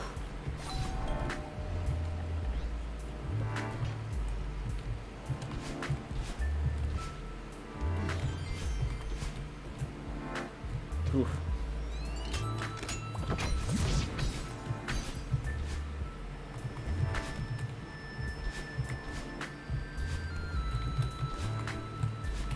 Ah, come on. Yeah, this part is just not getting lost in the clutter. It's not really about moving fast, it's about not moving slow.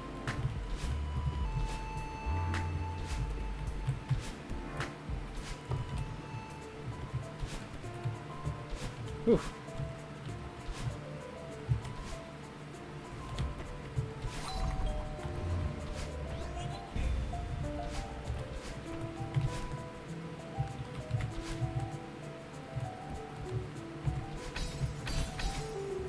Alright. That was a spike jump. It's like the easiest spike jump in the game. I don't know why the others are so much harder, but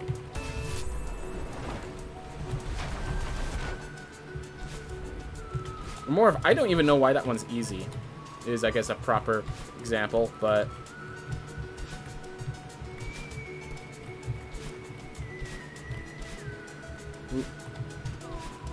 ah.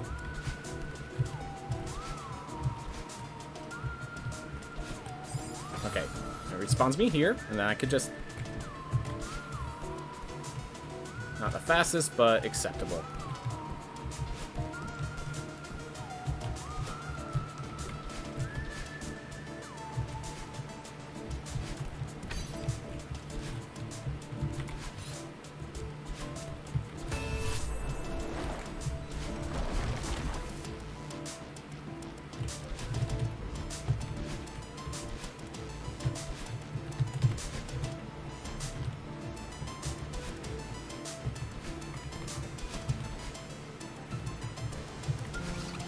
Oh.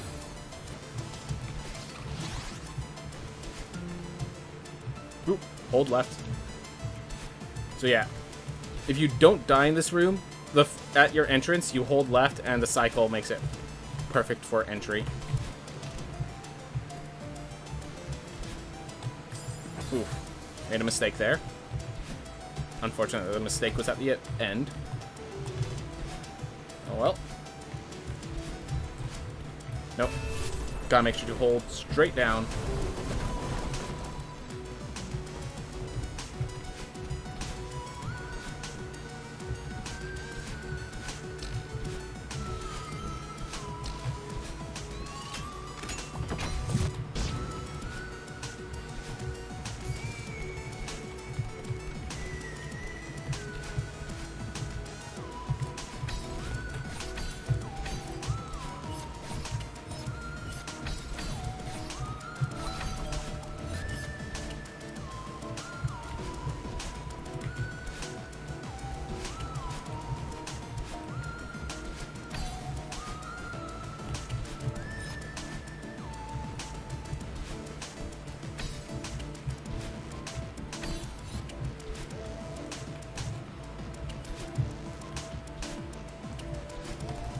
Oh.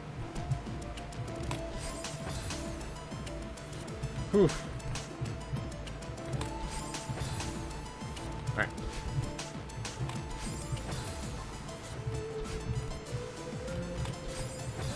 Hey, Jerry, you're not asleep. I can't read all the comments, but I know you said you were going to bed, and I see a comment from you now. Don't think I didn't forget. Someone having trouble sleeping? Someone not shutting off Twitch as they go to bed?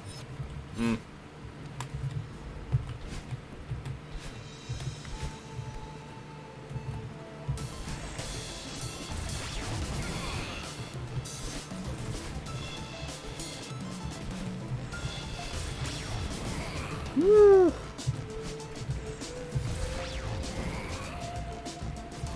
Yeah. Here, it's really just I need to not do stupid things more than I need to do well here. Like this, the problem with these stages, with these rooms, is that usually they're so long that the problem isn't messing up, it's messing up near the end.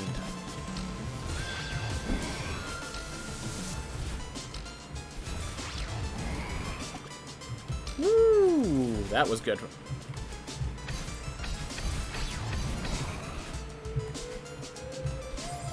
Every time. Well, that's okay.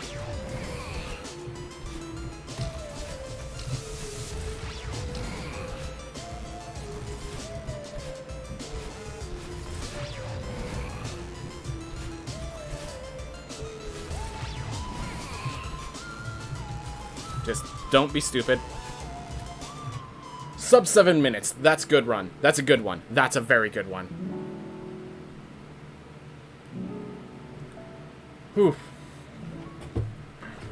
Player that I talked to today brought up archaeology as a concept, so I now have to add more notes to pile on top of it.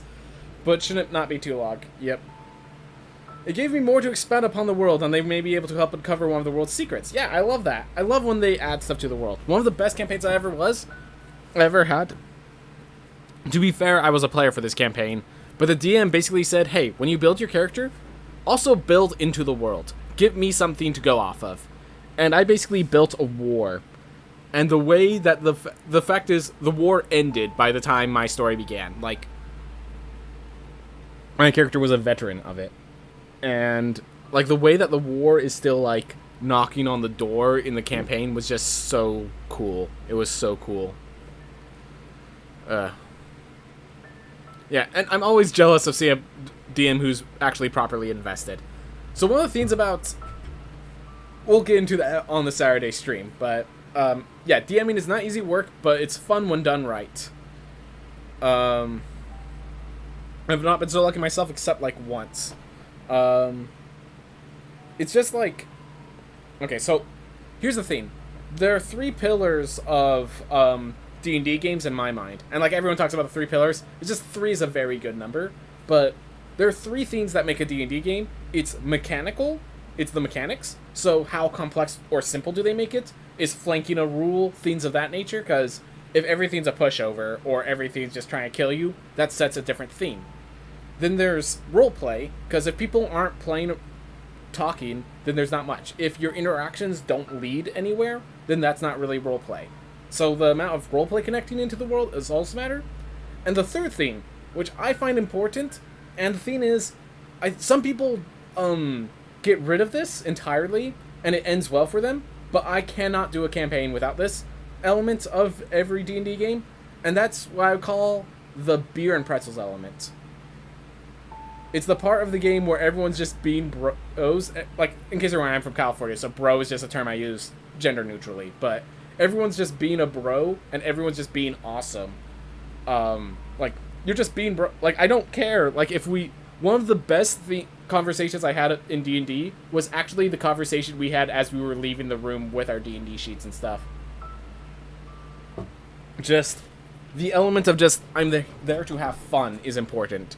Now, I recognize if they just jam through that third element, then there's not much story, and you're just there. There are people that play the game for the beer and pretzels element. They do not care for the rest of the game. The game is an excuse to get everyone together. I recognize that. So definitely don't, like, lose the other pillars for the beer and pretzels. But if you have no beer and pretzels, some people cannot handle those sort of games. Oof. So, and you need to figure out your balance between all of these to find the right campaign for you.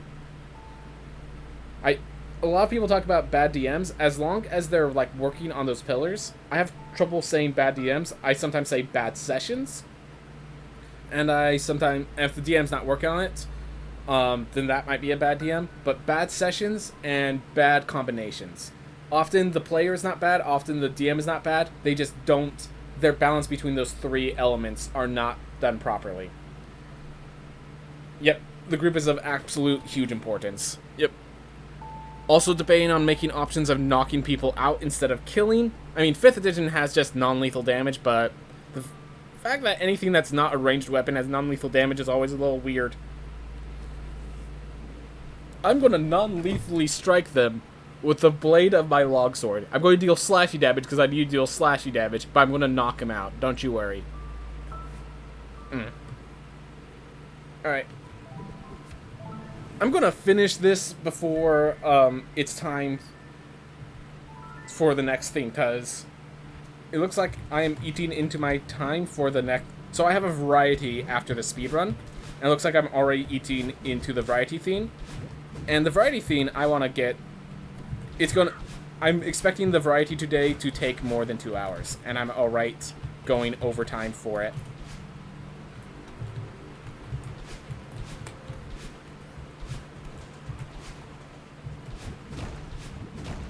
Oof. And, of course,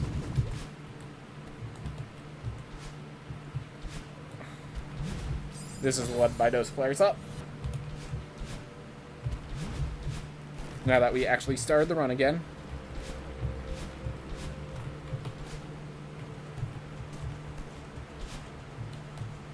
Oh! Oh, the Archie. So I forgot to set that key on the keyboard so you guys couldn't see it, but my V key is a crouching dash.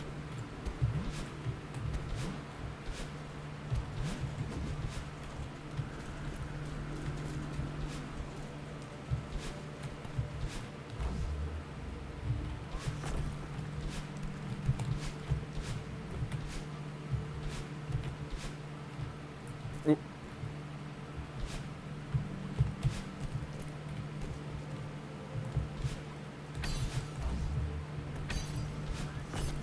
Alright, see you in a bit, Sean. Ooh. Alright. We're gonna do the safer way that loses a few seconds. And we're gonna fail it on the first attempt, somehow. Now you go to bed. Alright, good night, Jerry. Good night.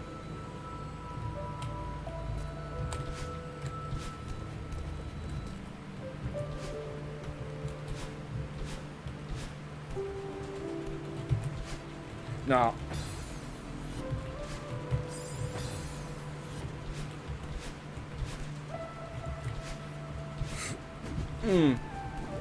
That's a new route for me, so I'm always nervous I'm gonna miss. That I made a mistake and it's not gonna make it, because it does look closer. Wow.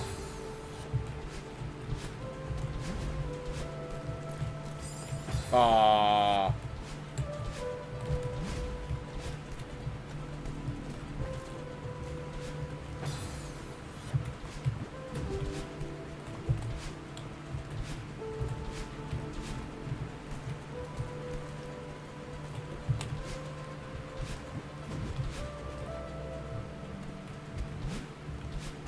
Yeah.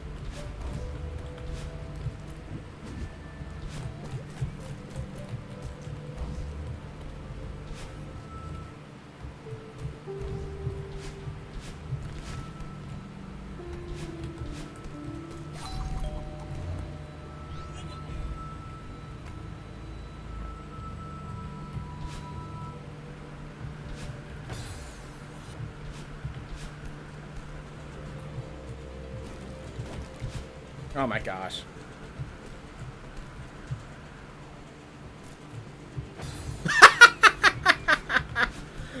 Working so hard to recover this. And then I just proceed to miss the block. Alright.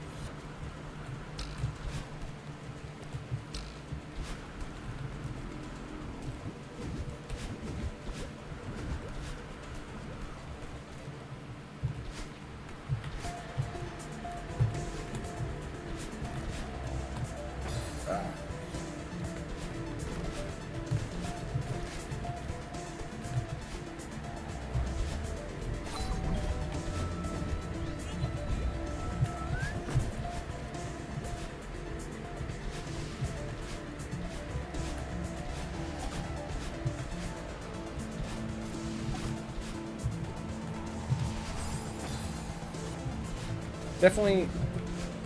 Like, I swear there's a spider on my nose because of how it feels right now. But I feel like you guys would probably tell me if there was, like, something like that visible.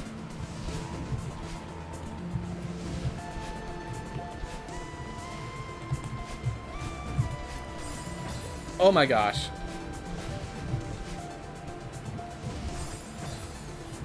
Darn snowballs.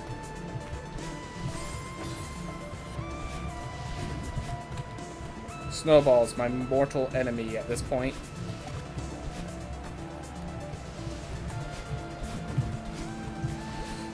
I saw you coming. I knew you would come to end me if I went fast.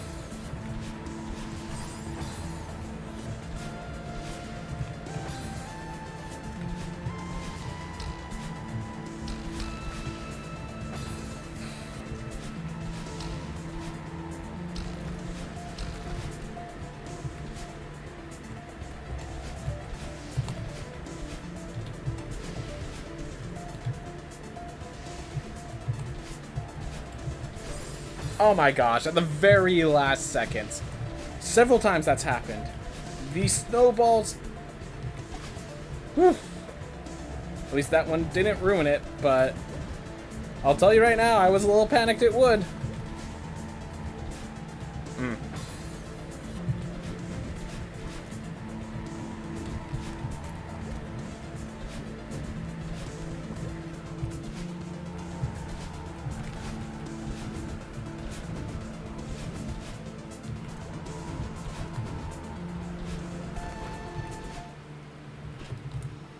Alright. That's a theme to always have to probably discuss. One of my favorite characters was actually my second after they died. And by the way, I'm really sorry that 6 minutes, I feel like, yeah, 23 deaths. Those snowballs, man. Those snowballs. I do have a feeling that one of my players is being very sneaky with their backstory.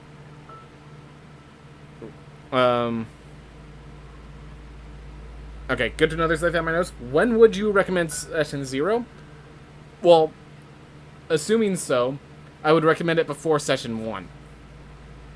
Like, I actually, in my case, I'm replacing Session 1 with Session 0. I'm having it be this exact same time slot, get people used to that time slot, and basically the idea is if we have time, we could do some sessions about their backstory where they take more of a lead to get a sense of what they are looking for, get a sense of who their characters are before I drop them into the story proper.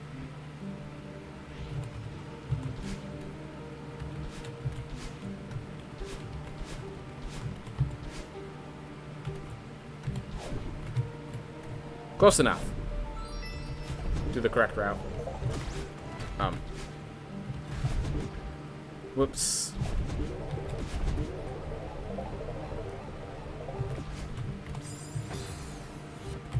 Need to slow it down at the end there.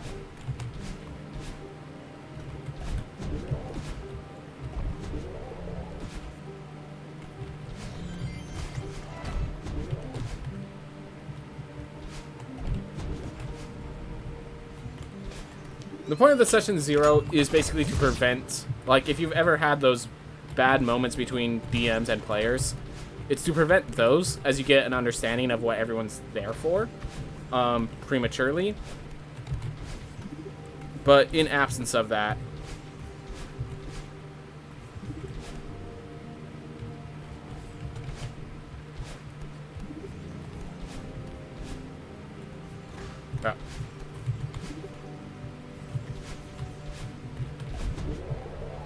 ooh.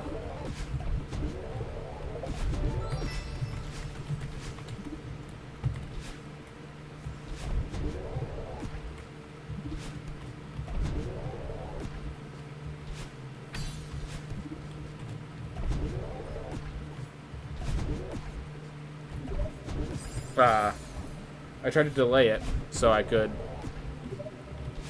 actually, like, let them pass, but I didn't delay it enough.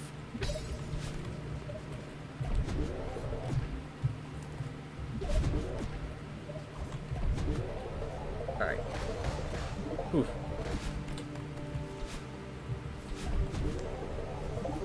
Luckily, I'm dealing with experienced players. Good to know. Always good to have experienced players. Yep. I find that it's not often the inexperienced player that's the issue.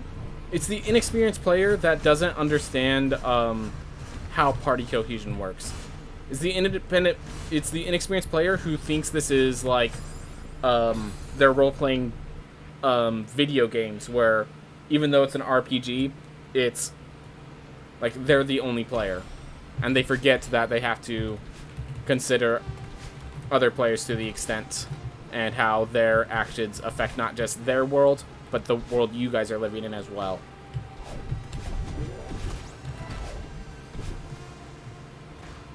Like, there's... yeah. I think I've explained it thoroughly enough with that.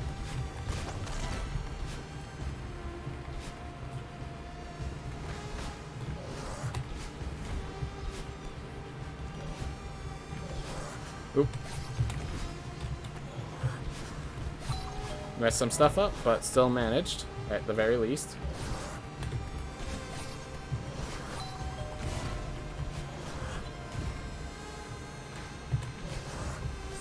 Messed that up. Well.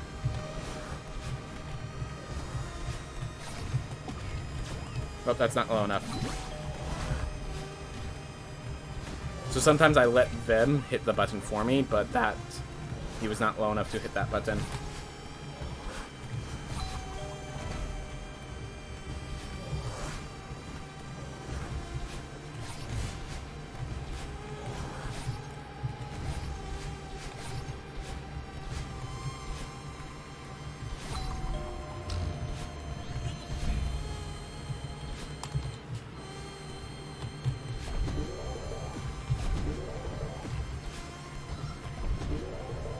Alright.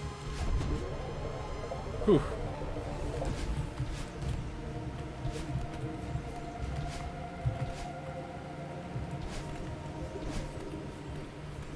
Alright. Whoop. Oh, I thought I dashed, so I needed to hold backwards. But I did not end up dashing. It was during a screen transition, so it did not get eaten. It got eaten. At least the screen transition is eating healthy.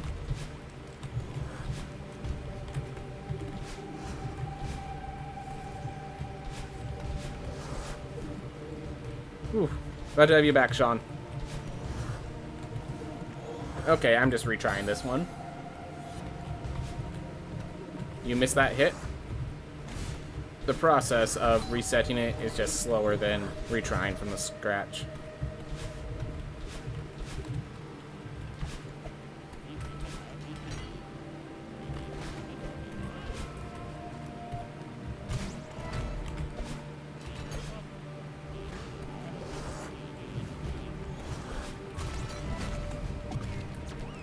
Come on.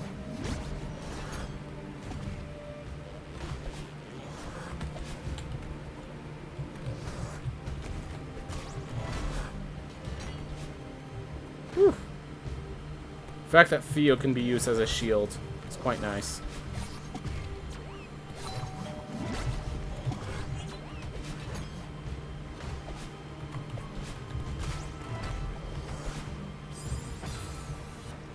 Trying to adapt since I made a mistake.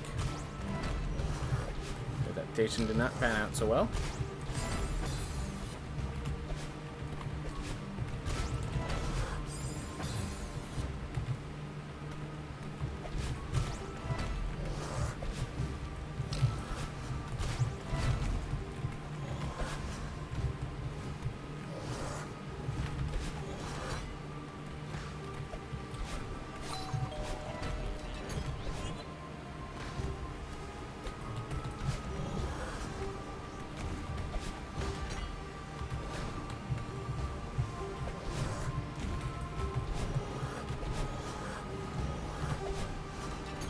Ooh.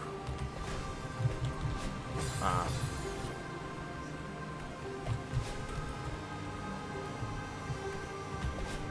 Ooh.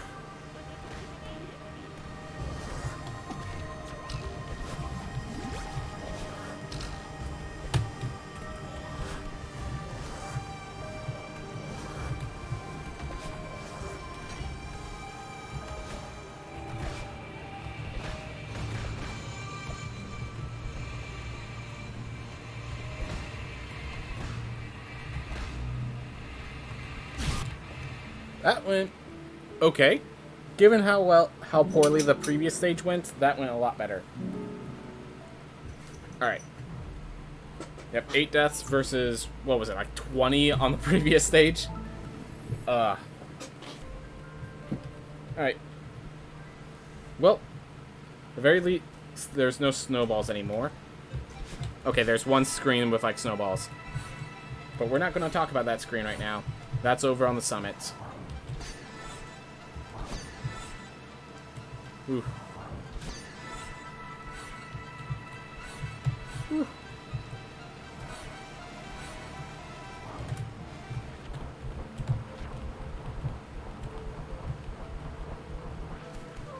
Ah.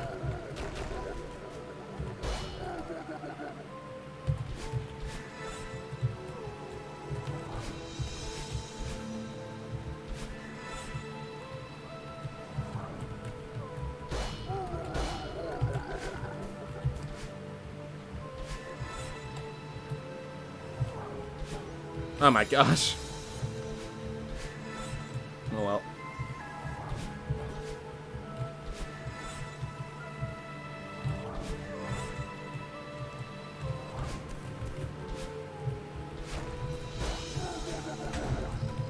Oh my gosh. Well, at least we reset it. Ah. Needless deaths.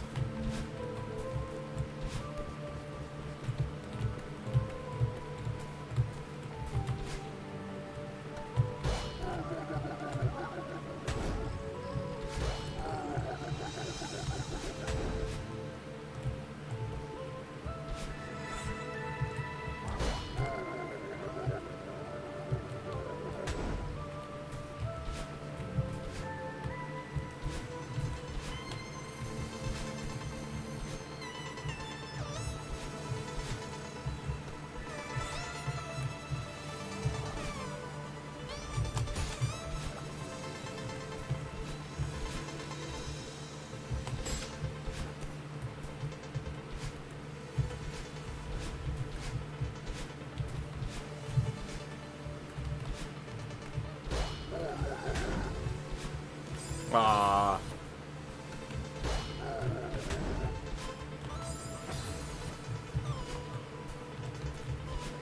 I'm just gonna use this route.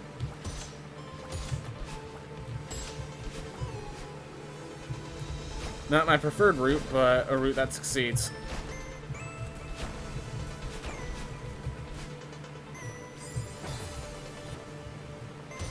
Well, sometimes the snowball's got it out for you.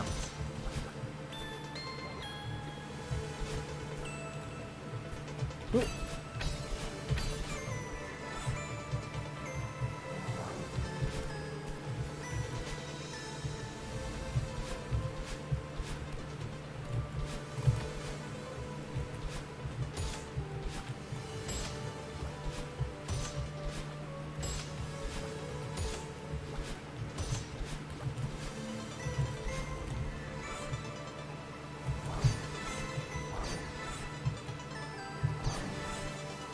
Okay. That's not what I was expecting. But we didn't get killed in the process, so I accept it.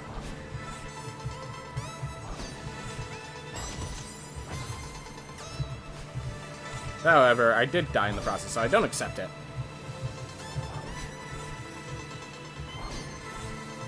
Yeah, I'm not used to being on a sequence where the first ones are the ones I have to avoid.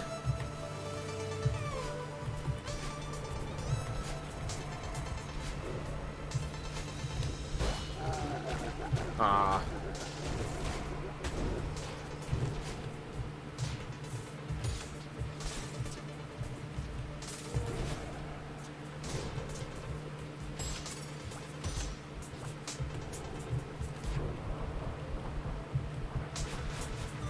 Ooh.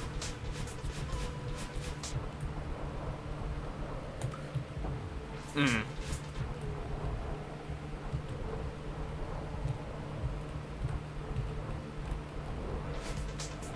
Here. And I lost my dash, but that's okay. You just reset it there.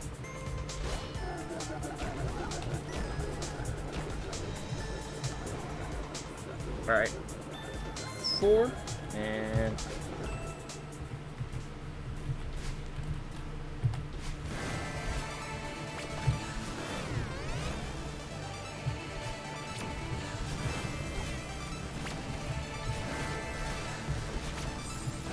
I need to hyper dash, and that wasn't fast enough because I didn't.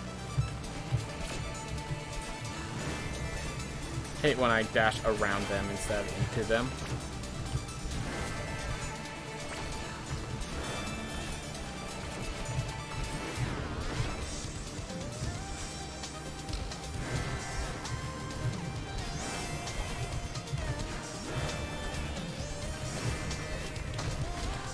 Oh my gosh. Oh well. Just keep moving. Just get it done. Oh, there was a spring there. Well. Several levels of whoops.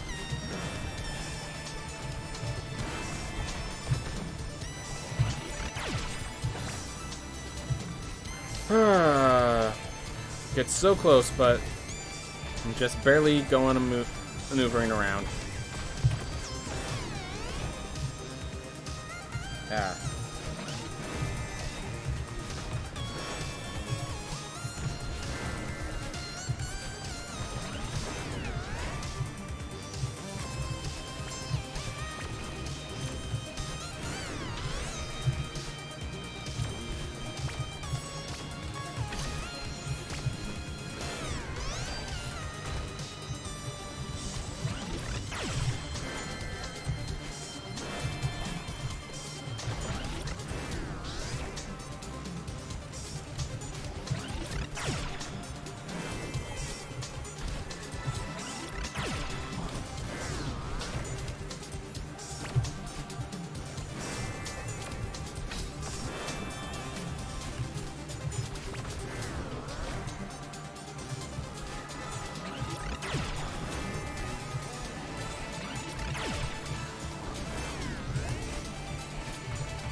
I thought I was going to get hit there.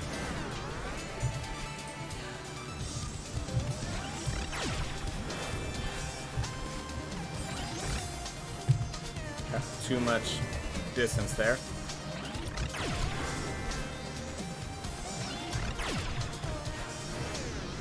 Here.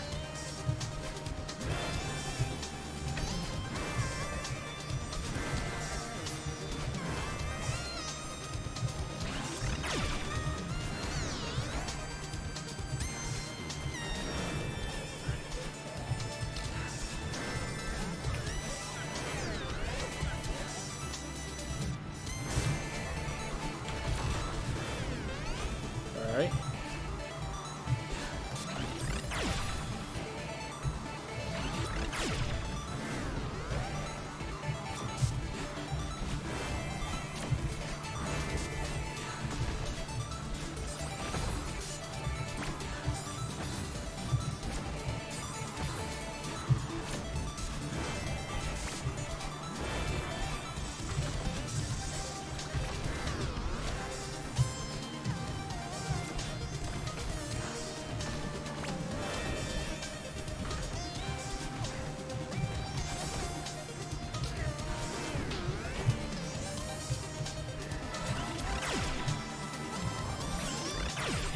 Ah, messed up with my hand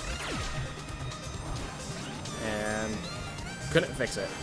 Oh well. Or I fixed it, but not with enough precision. Oh well.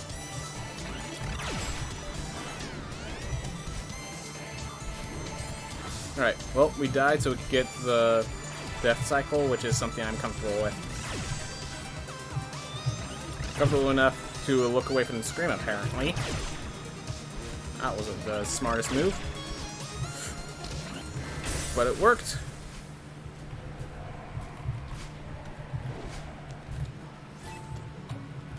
No! I accidentally hit the restart chapter button and almost hit restart chapter.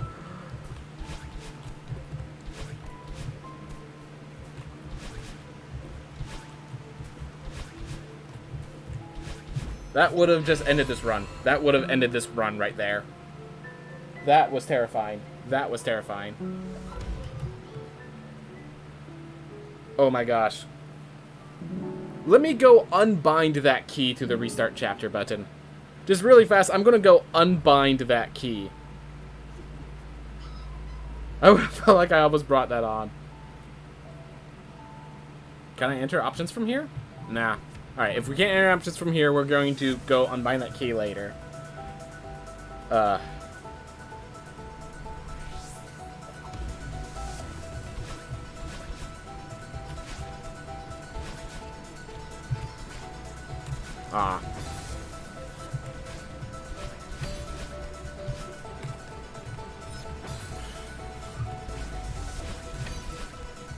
Not promising.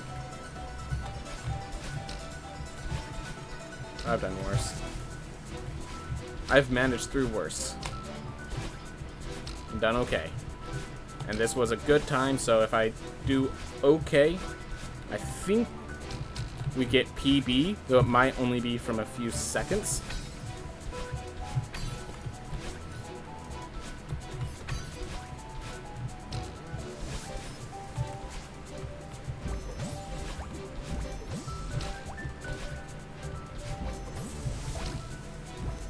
Alright.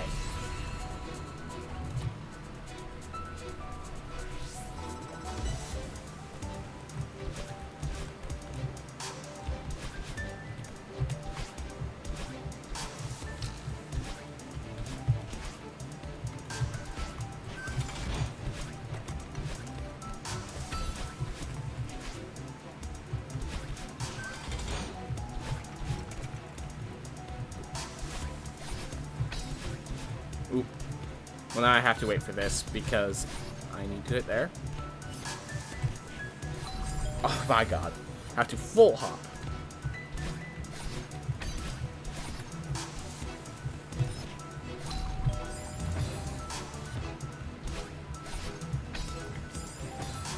I'm getting very knowledgeable about this specific room, but not for reasons I'd like to.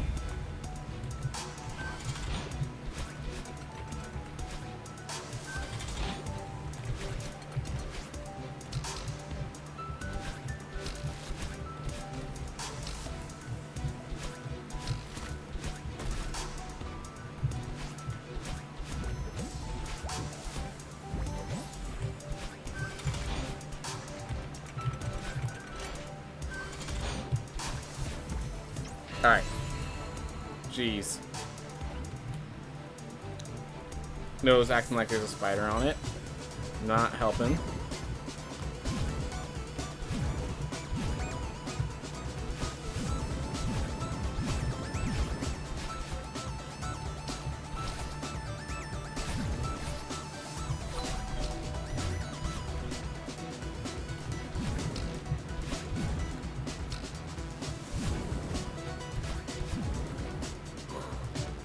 I was worried it was going to say I was dead anyways, like it did before. There we are.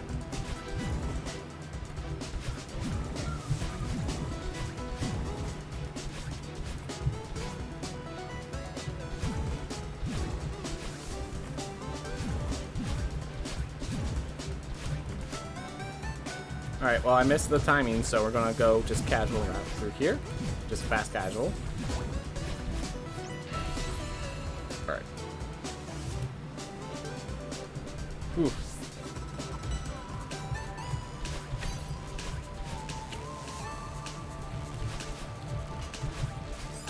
Ah, intercepted.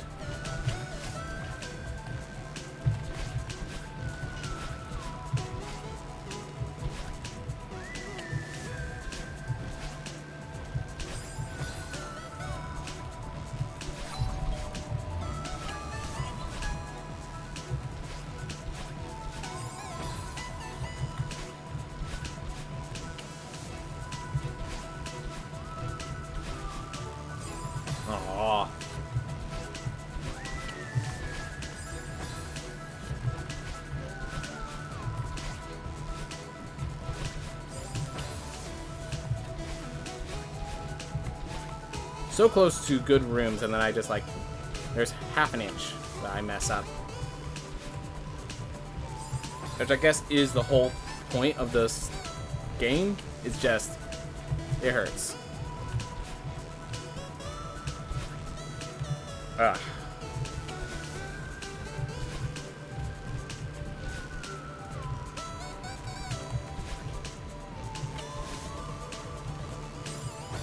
Alright, just reset, hold right.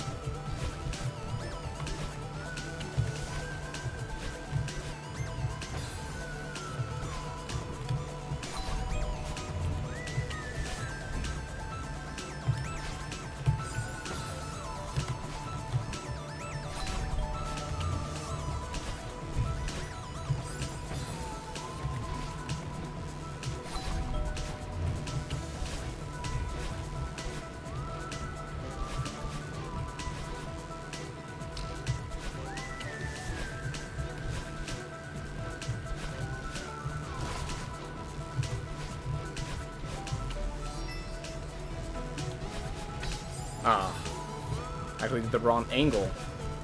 You want to go right and up. Whew.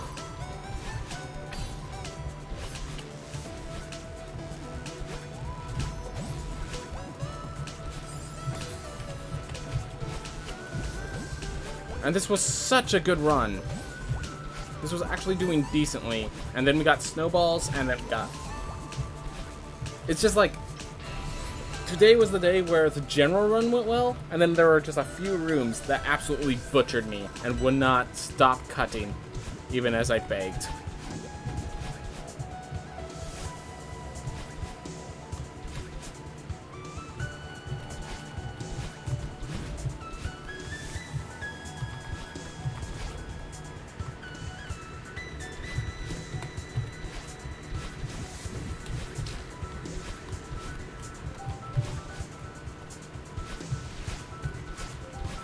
Alright, snowballs. I don't like you, and you don't like me. Let's just not run into each other, so we don't have to deal with each other, alright?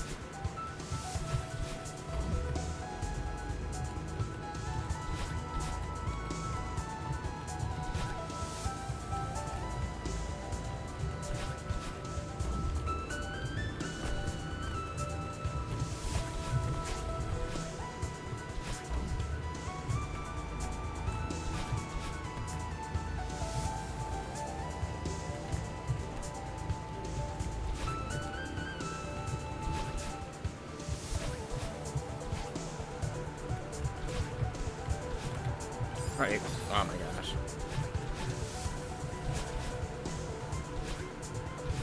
Ooh.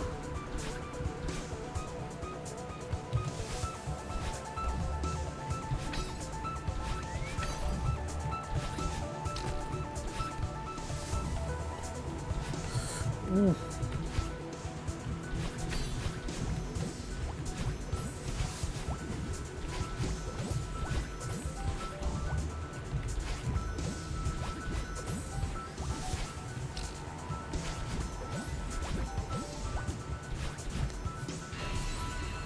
Oof.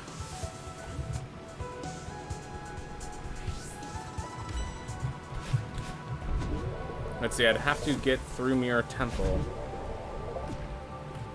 I might be able to recover this run. I think I could still recover this running. Like, if I'm perfect, I could get a PB, I think. Despite everything.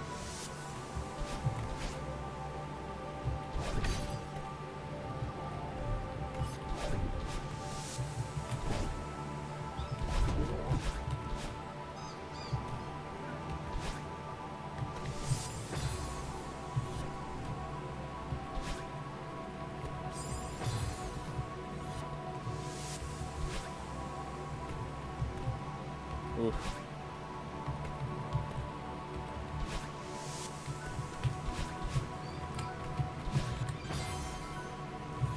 Sure.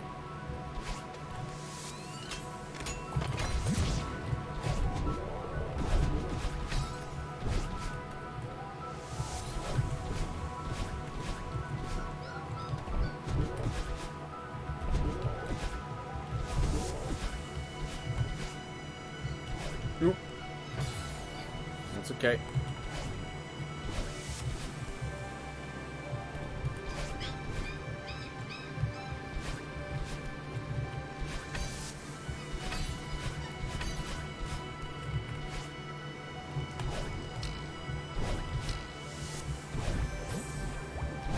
Oof.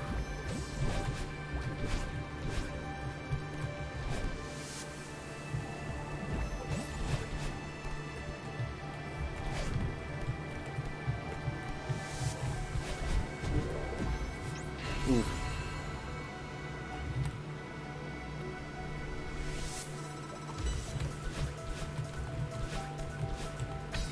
Oh my gosh.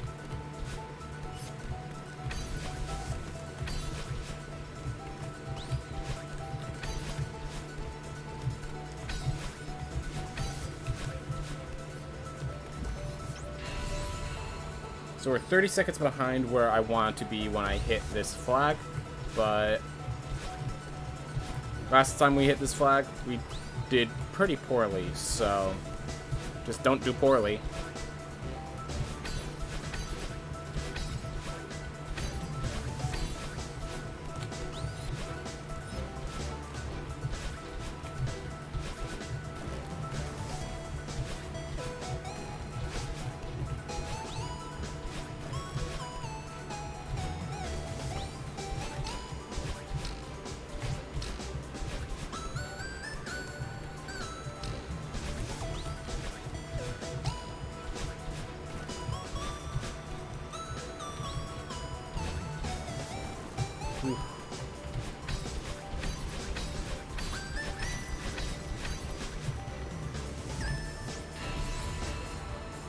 Alright. Why didn't I think of that before? Okay, let's just climb. Stop trying to be fancy.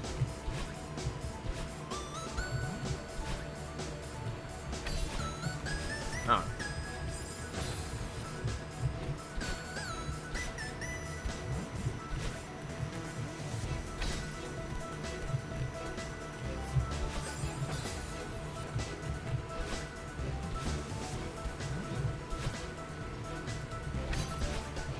Just gonna go with this route.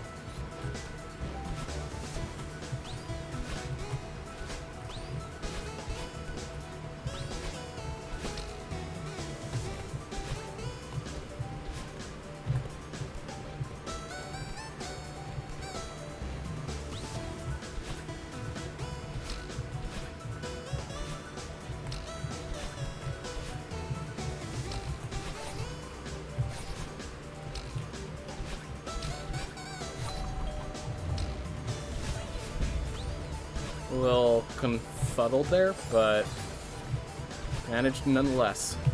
Oh my gosh.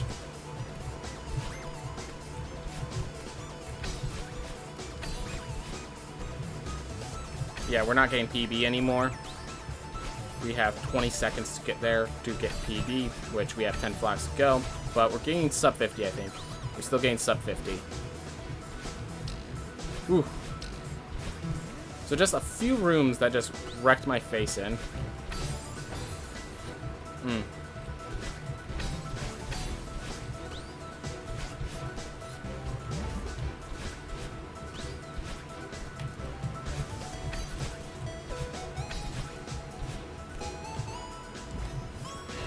Alright. Whew. There we go.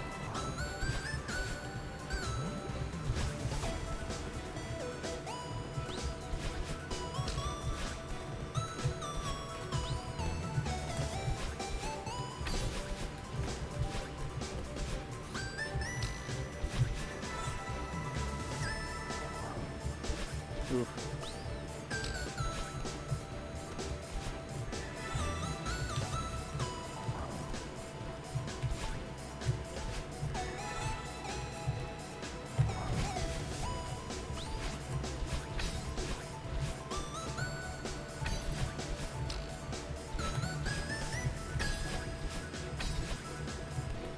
There's so many rooms here that were so good, but those bad rooms just really cost us.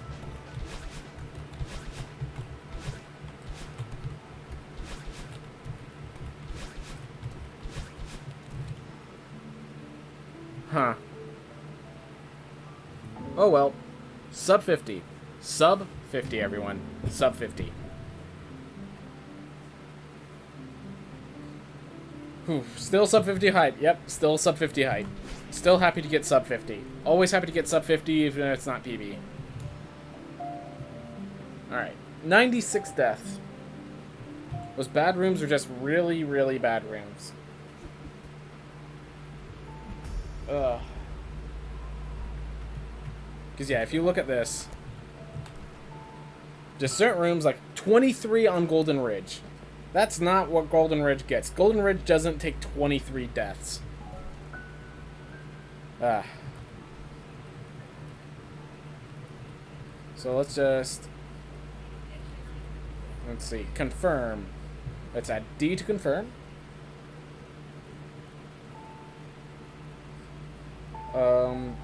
Quick restart. We just want R to do that. Crouch dash. We also want 1.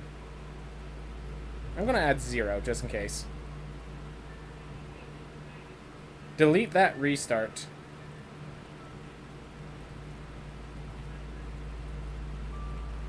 Yep, that's what I just did. So there was a quick restart, I just deleted. Oof. There was something else I wanted to do. Oh, yeah.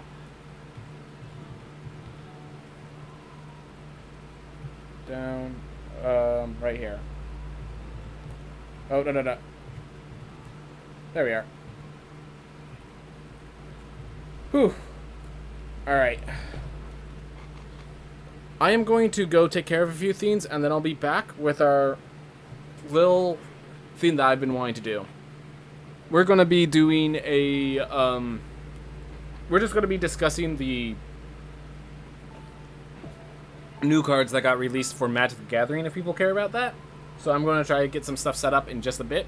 For now, I'm just going to get some water. If you were only here to be interested in Celeste, that's perfectly fine. Thank you so much for watching. Have a wonderful day. But if you want to stay for some Magic the Gathering contents, we'll be doing a card review soon. See you guys in a bit.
Oof, we are back, everyone.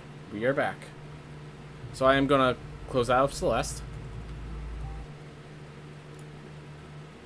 Alright. So. Let me first switch over to make sure everything's working. Oh. How about now? Hey, there we are. Alright. Also, while we're here, let's also... I just realized chat box is not added. So now chat is active. Alright. Whew. Let me go change the title of the stream over on Twitch. Then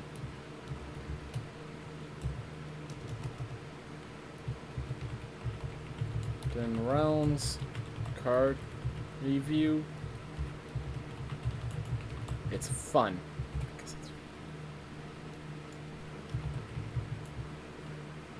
I'm going to type it under Magic the Gathering, even though technically we're not playing Magic the Gathering. We are just making sure everything's working out on this side. Alright. Ooh, I just realized, can I shrink it? And nope. Okay, hold up. There we are. Back in... Correct. Oof. I think it's fair. Like, if you're talking about the sets... Yes, the main thing about this set is that it's actually fair. It's not Throne of Eldraine. So, before we... So, let me... I'm going to try and make this into a YouTube video, so let me try to do a proper introduction. So, I'm going to take a deep breath, 5, 7, 8, and then I'm going to get into it.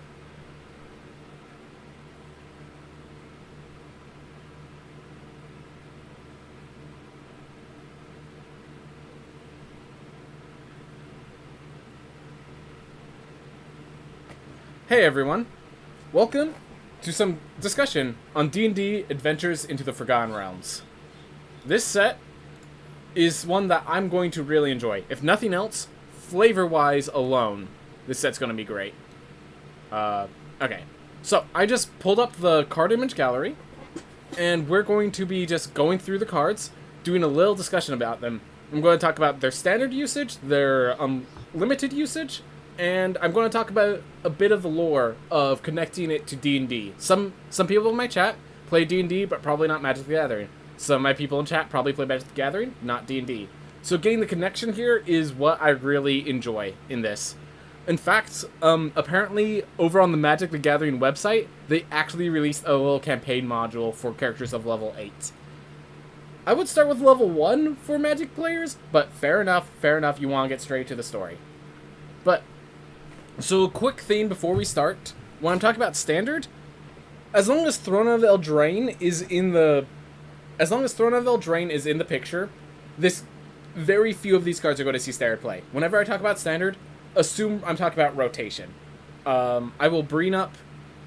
if I think it will see play despite Throne of Eldraine being around, I will bring that up specifically, but...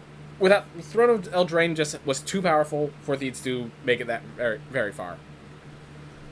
Whew.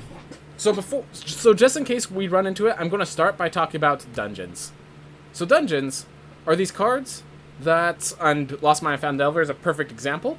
Just all it is its effect. There are cards that venture into the dungeon. So you start at the cave entrance, and then the first time you venture, then the second time you either go to the Goblin Lair or Mine Tunnels. Then you go to one of these. So basically you're just going through the dungeon, getting little bonus effects, and then ending off with some effect. Some cards actually say if you've completed a dungeon, it has special benefits.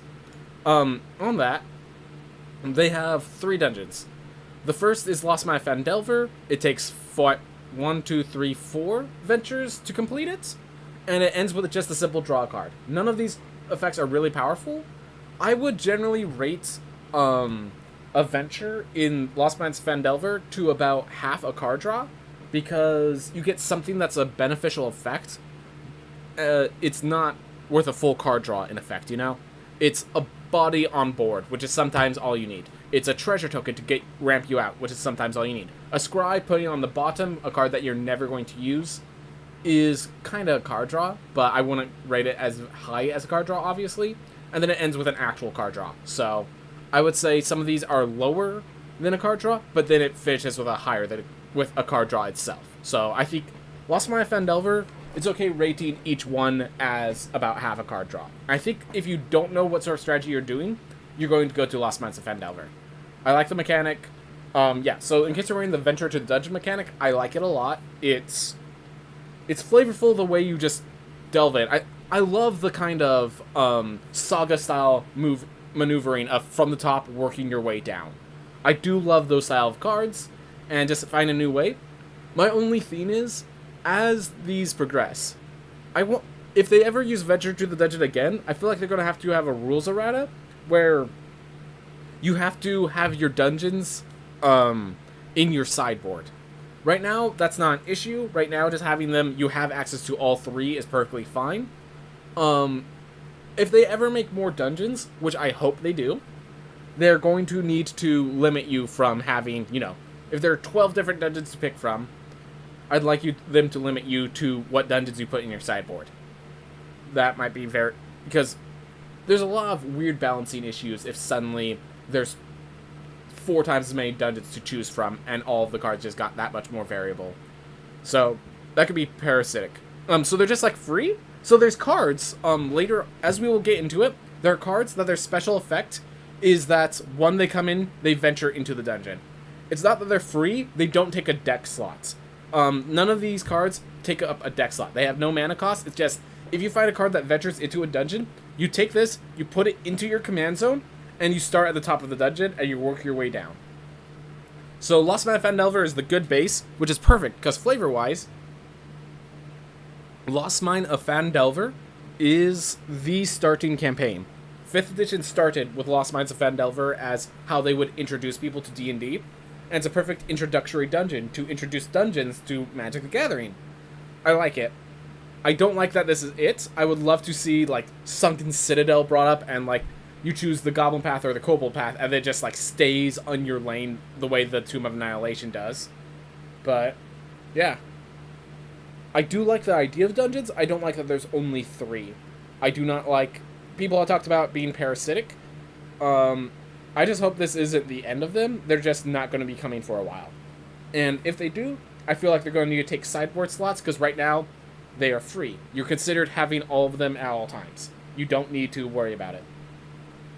Alright, next is Tomb of Annihilation I'm going to talk about. So Tomb of Annihilation is kind of the aggressive option. If you start here, each player loses a life, and then one path, each player loses 2 life unless they do a sacrifice or a discard or something. So this path basically just punishes them. It's all Punisher mechanics. And then the very end is a 4/4 God Horror with Death Touch. So this is a very aggressive theme, and then you can even get to the 4/4 Death Touch faster if you go through the Oubliette. But the Oubliette is a strictly worse effect. This Oubliette causes you to discard a card, sacrifice an object, an artifact, a creature, and a land. That's a lot more costly. That is a lot more costly than just each player loses 2 life. This one, if you take the trapped entry and go left into Cradle of the Death God, you will lose 5 life, which as an aggro deck, you don't care, and then you make a 4/4 God Horror, and then you're like, great, I'm now going to win from this position. The Oubliette, it's like, you lost a life, discard a card, sacrifice, to go to the Oubliette, you're basically saying, hey, I'm going to get this 4/4 Black God Horror by turn 3. How often is that going to happen? Well, let me say this. Brazen Borrower is in Standard right now. Anyways, so the other side is causing the opponent to lose 5 life. So I think that this card still could see play if there is an aggressive Venture deck. You've also better have those things in play, right? So you have to play a card that ventures into the dungeon itself. You don't exactly need a venture card specifically, but yeah. You don't need to have an artifact. One of the ways you get around Oubliette is you don't have an artifact or a creature to sacrifice. And that actually makes it easier for you. So that is the way you play around Oubliette, but still very costly to take out two pips of causing your opponent to lose 2 life, as well as just getting a 4/4 Black God Horror early, which it might be better not to go that early. Tomb of Annihilation is a very aggressive card. Makes sense because in the story, you're kind of in a race. If one of your characters was revived, you're in a race to finish the story before they actually die off for good due to the Death Plague, which I think is pretty cool. So once Brace of Borrow and stuff is out of rotation, there are other bounce effects, like Monk class is going to be a card that also bounces that we'll see later. The main theme that I'm worried about Tomb of Annihilation, if you go down the oubliette route, you might run into bounce cards, because you're trying to get a 4/4 Black God Horror early.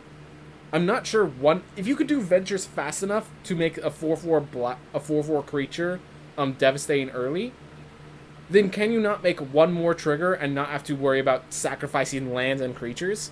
That's always my theme. That's my theme. There is another card called Acererak, which might justify it. So there might be an Acererak, like, black aggro Venture deck. But I'm not sure. I feel like that deck needs some support that isn't around yet. And with until Throne of Eldraine rotates out, I just don't see any new deck like that coming to fruition. So this is after Eldraine. It still needs some sort of, like, black support of sacrifice fodder and stuff. It seems like they are getting that, but needs that support. It does need that support before I trust Tomb of Annihilation for an oubliette path to make sense. Trapped Entry, Veils of Fear, Sadful Cell. I think if you could just find aggressive Venture cards, there is a possibility of an aggro deck there, because it's just, you're playing your cards, and then also the enemy's losing 5 life, and you get an additional 4/4. That's cool. But making you sacrifice objects for this effect, not good. Not good enough. And that's why I think for Tomb of Annihilation. Then we have Dungeon of the Mad Mage. So, Dungeon of the Mad Mage, just really quick lore. It is a campaign that takes place from, I think, 6th level all the way to 20th.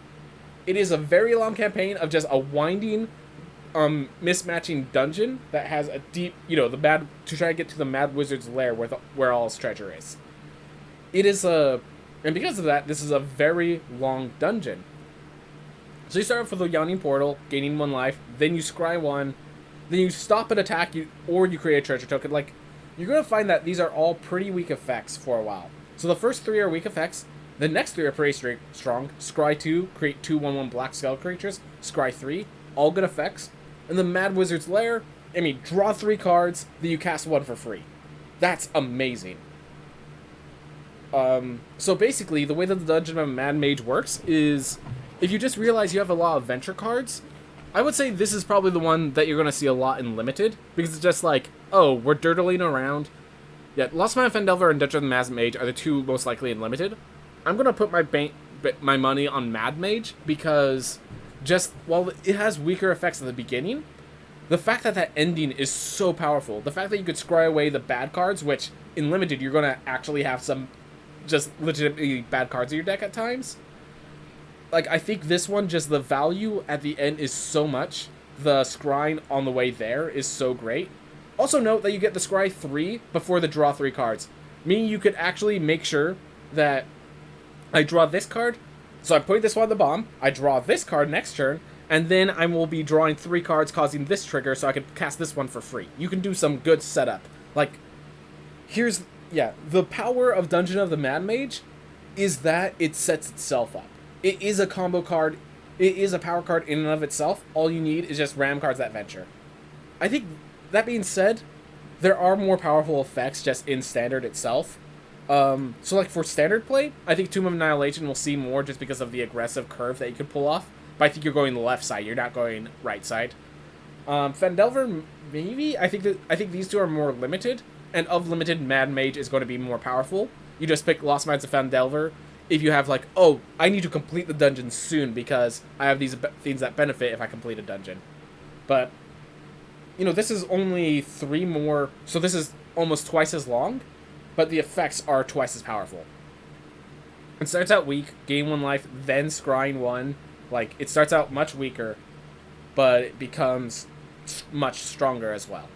So, between the dungeons, constructed, limited, flavor. That's my rating for what each one stands for, what each one does.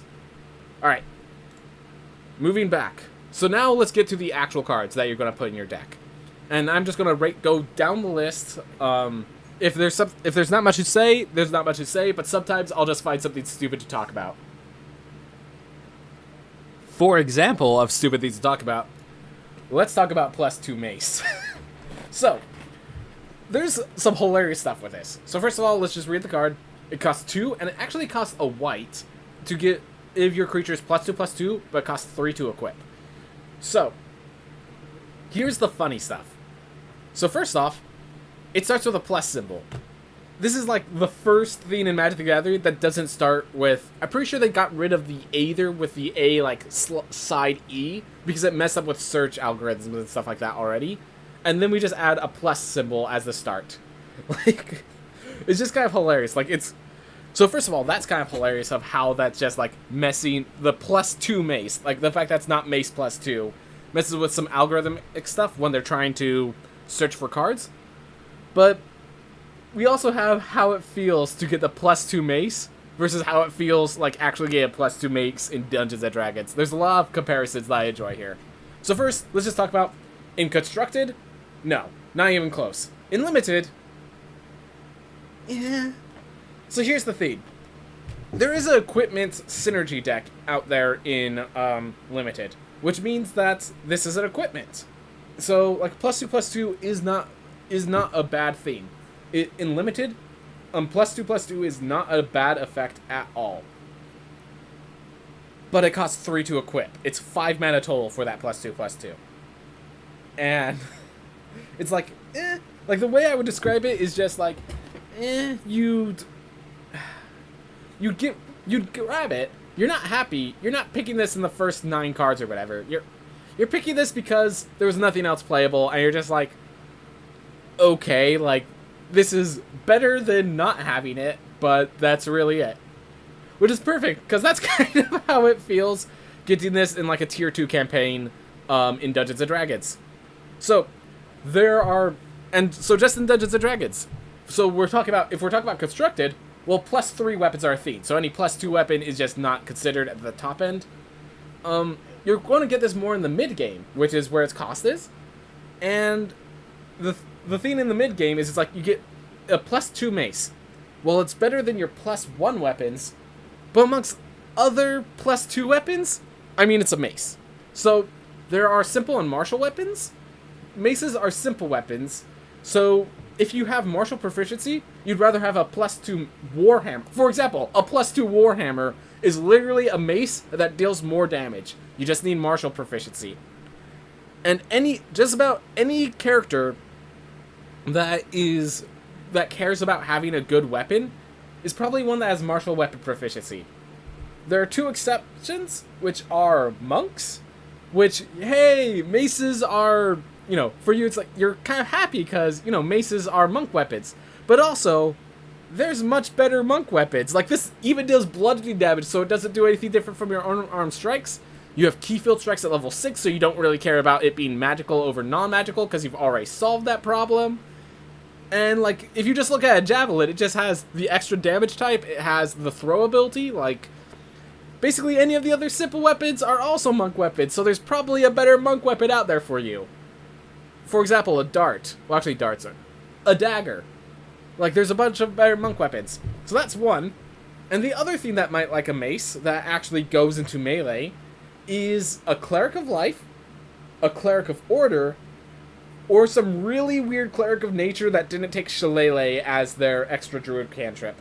And note, if any of these 3 happen to be a dwarf, they would probably rather have a Warhammer, because they have proficiency in Warhammers being a dwarf, or if they're an elf, they'd like a Rapier or a Longsword, because they have proficiency in those being an elf. So there's just a very niche amount of characters that actually would rather have a mace than another weapon.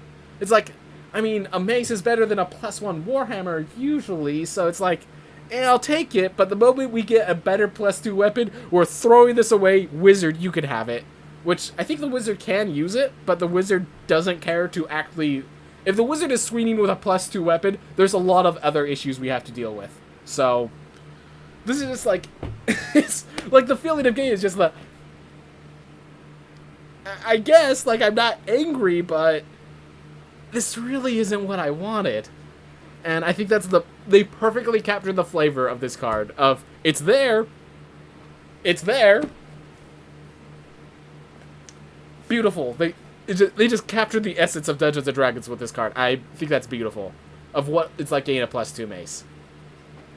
So, not very good in limited, not even close in constructed, even after rotation. Usually set reviews are at least 6 hours. Did you have a plan? I might just do white and then the next color, and then I might stop. That was my plan, Sean, Ace Law. Put a fake smile for it. Nah. Alright, Arborea Pegasus. So, some of these cards I actually have to read. I'm assuming I read all the ones that are important, but I have not read all of them. Some of them were just released today, so I have not had time to read them. So it's a 4-mana 2/3 with flying. When enters the battlefield, target creature gets +1/+1 and flying itself. Alright.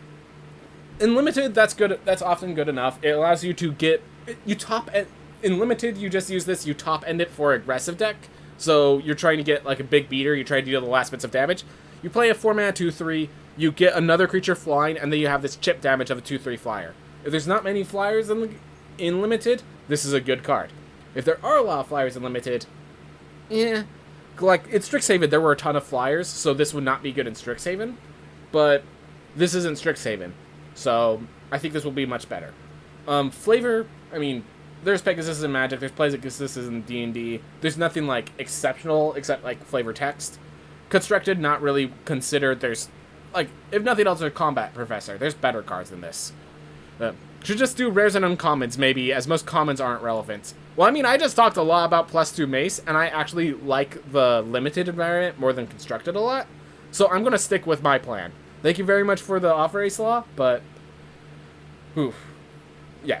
Rares and uncommons could be a consideration. It's just, I had a lot to talk about with +2 mace, and I didn't want to leave any good commons behind, because I already know of another common I will want to talk about. Blink Dog. So, Double Strike, and really... So what I see when I look at this card is that they are much more happy to bring phasing in as a mechanic. They brought it with like the Teferi that was able to use its loyalty abilities with Flash. And I do think phasing is a really cool mechanic of just... It's like the leaving and returning to play, but doesn't have all the additional triggers and effects. It's just phasing.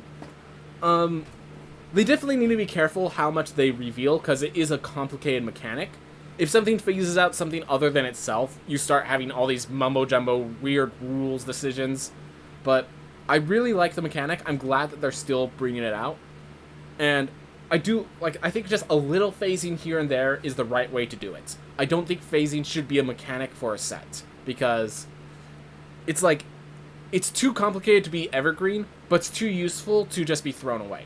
So I think they are starting to find that balance, and I appreciate it. I think they could have a little more than they do now, but, like, they're finding a good spot for it. I'm okay with them taking it slowly and not just forcing it down the throats of the people watching, of the people playing.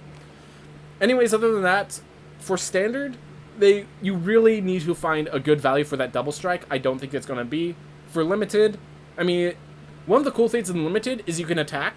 If they block with a theme big enough, you can hit with the first strike damage and then phase out, which is pretty fun. I like little things like that. But yeah, it's just a nice card, and you know, phasing out is a theme of the Blink Dog. I think they capture the lore of it really well. Unless I have a story with the lore, I'm probably not going to stop too much on the lore, other than they did good. Blink Dogs are a theme.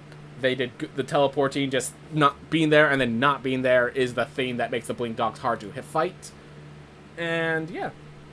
Alright. Book of Exalted Deeds. So, story-wise, Book of Exalted Deeds is the opposite of the Book of... Okay, well, it's another card that's in black. But it's the two, basically, warring books. They're both ancient artifacts. That one talks about all good, and the other is all the themes of evil. I think the one of evil actually gives you, like, in that book, you could find how to become a lich. Where this one is more of how to ascend sort of stuff. And I think... So it's really, so lore-wise, this one hits pretty hard. And let's talk about the mechanics. So, at the beginning of your end step, if you gain 3 or more life this turn, create a 3/3 white angel creature token with flying. And then, as a sorcery, you can pay 3, tap, and sacrifice this, and give a creature a counter so that it gains the ability that you cannot lose the game and your opponents cannot win the game. So, I will say this. This card does not gain you life itself, so you need to have a deck that builds itself around gaining life. Usually those decks are either white plus black or white plus green, so the fact that it costs 3 whites might be a bit of an issue. But I think it will still see play on the grounds that you don't have to play this on turn 3. You can play this on turn 5 once you're more set up, and then you just happen to finally have gotten your 3rd white land. So I actually do not believe that the triple white is going to be the limiting factor for this card. It could be. I'm not going to deny that. Standard is currently very aggressive. But I think the limiting factor for that card is whether or not you could gain 3 life each turn consistently. And on that note, that secondary effect, a lot of people have made excited things. Like, for example, if you use that secondary effect to give one of your creature lands the ability, if you turn one of your creature lands into a creature, put an enlightened counter on it, and then let it become a land again, you have basically you cannot lose the game as long as they cannot destroy a land, which there are very few ways to destroy a land, which can be scary. That can be very scary.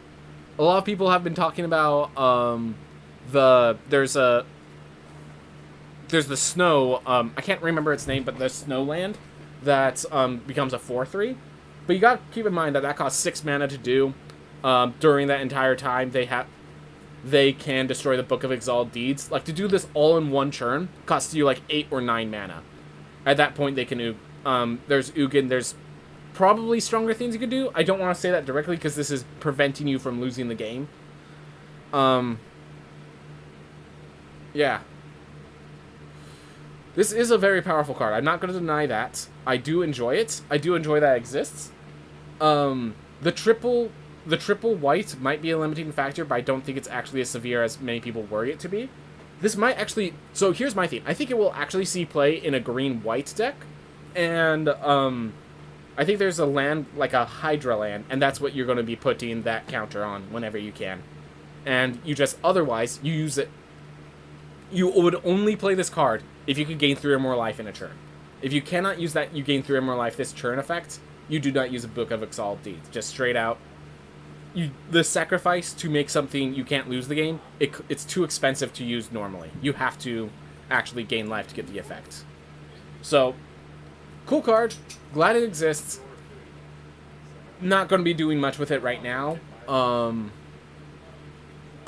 here's the question. Could this see play before Eldraine leaves? There's a possibility.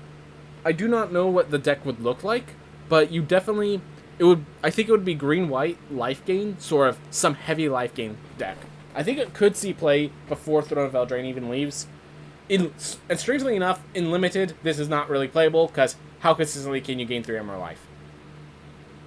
Then again, if you exile it and just put it on a regular creature, not every deck has removal for even just regular creatures. Kind of depends. I think you'll pick it once you know your deck can run it, but you don't just pick it randomly. You don't just pick it like a rare that's just good card. Alright, Celestial Unicorn. Whenever you gain life, put +1/+1 counter on it. You know, just because a Johnny Pridemate was too powerful. Which, fair enough. If you do not want a Johnny Pridemate in your standard format, fine by me.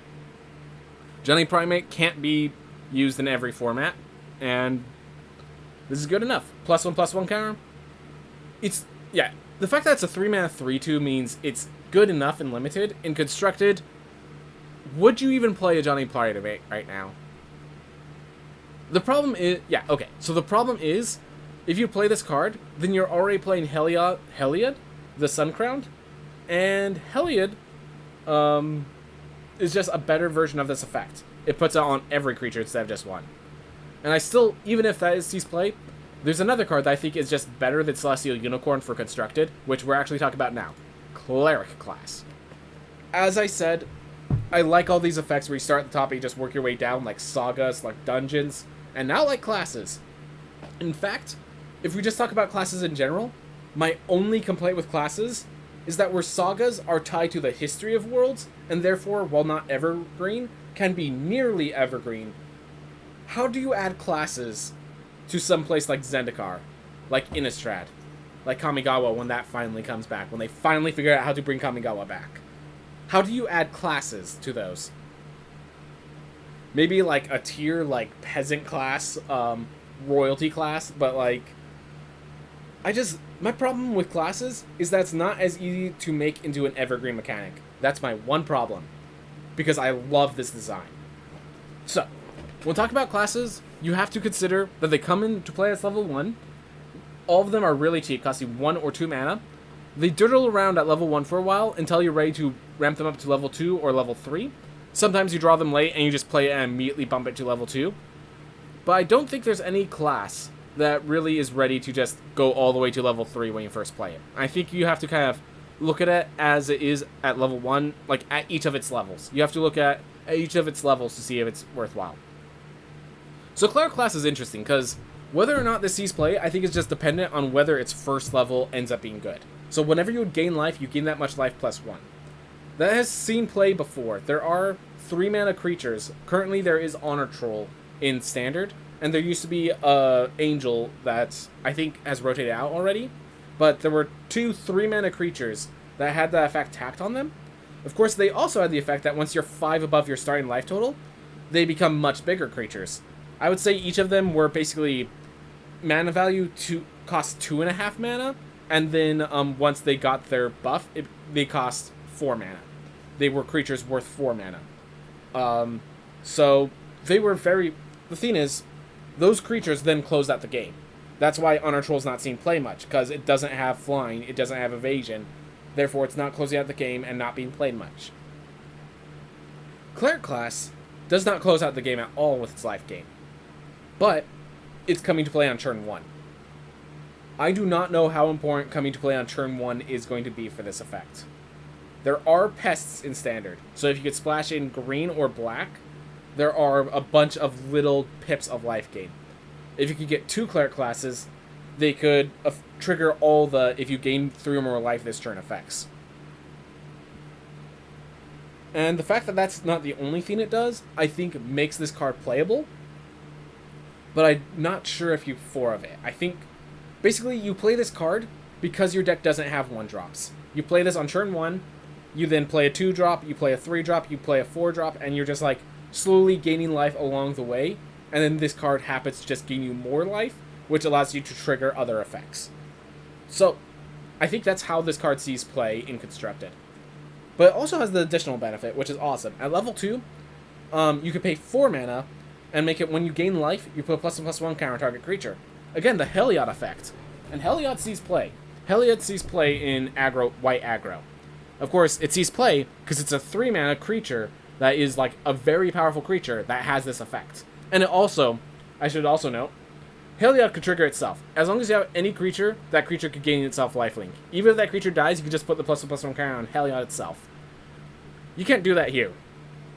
The first effect needs life gain. The second effect needs life gain and a creature. Also, it's 5 mana. So, if you're playing Cleric class, you have to ask, why are you not playing Heliod? I'm pretty sure, Heliod rotates with the rotation, so that will be one reason. But for now, if this card sees play before Eldraine rotates out, it's because I'm underestimating that ability, and I still believe that ability to gain +1 life for 1 mana is good, but I have to be underestimating that for that to see play in Eldraine. Then its level 3 is pretty awesome. The fact that it has these effects, and it also can be a reanimation spell that gains you life in the process, like, that's huge. That's why that is, this is an early game effect, followed by a mid game effect, followed by just late game if you have additional mana. The fact that this card is good at all moments of the game, that's final effect gives you all the pieces that you're missing. Like, this first effect, you need the life gain pieces. The second effect, you need a creature with those life gain pieces. The third effect gives you both. Beautiful. Beautiful design. Cleric class, I think, is my favorite class, both in Dungeons & Dragons and in Magic the Gathering now. Which is great. Just more of how the two connect well. Oof. Love that card. I am planning to use this card in a deck very soon. Alright. Cloister Gargoyle. When it enters the battlefield, venture to the dungeon, which you talked about dungeons already, and as long as you've completed a dungeon, this close to your card held, gets +3/+0 and has flying. So, a 3 mana 0/4 Battle Cry, draw half a card is not worth it. This card only sees play if you can complete a dungeon on like turn 4 or 5. I do not think this card sees play if you cannot complete a dungeon quickly. 3 mana 0/4 is not worth it, but 3 mana 3/4 flyer is. This I think actually goes in the aggressive Tomb of Annihilation deck. That you play this, it's just your turn 3, you venture, you cause them to lose life, and you have a 0/4 that's about to become a 3/4 flying that was played last turn, so it can attack this turn. Like, I think this card can be very, very powerful. Like, a 3 mana 3/4 is a really strong body with a benefit. The problem is you need to complete the dungeon quickly. You need to this cannot be played without the ability to complete dungeons quickly. Simple enough. Limited, it's just really, you just look at it and say, hey, do I already have enough ventures to complete a dungeon? Yes or no. That decides whether or not you pick this.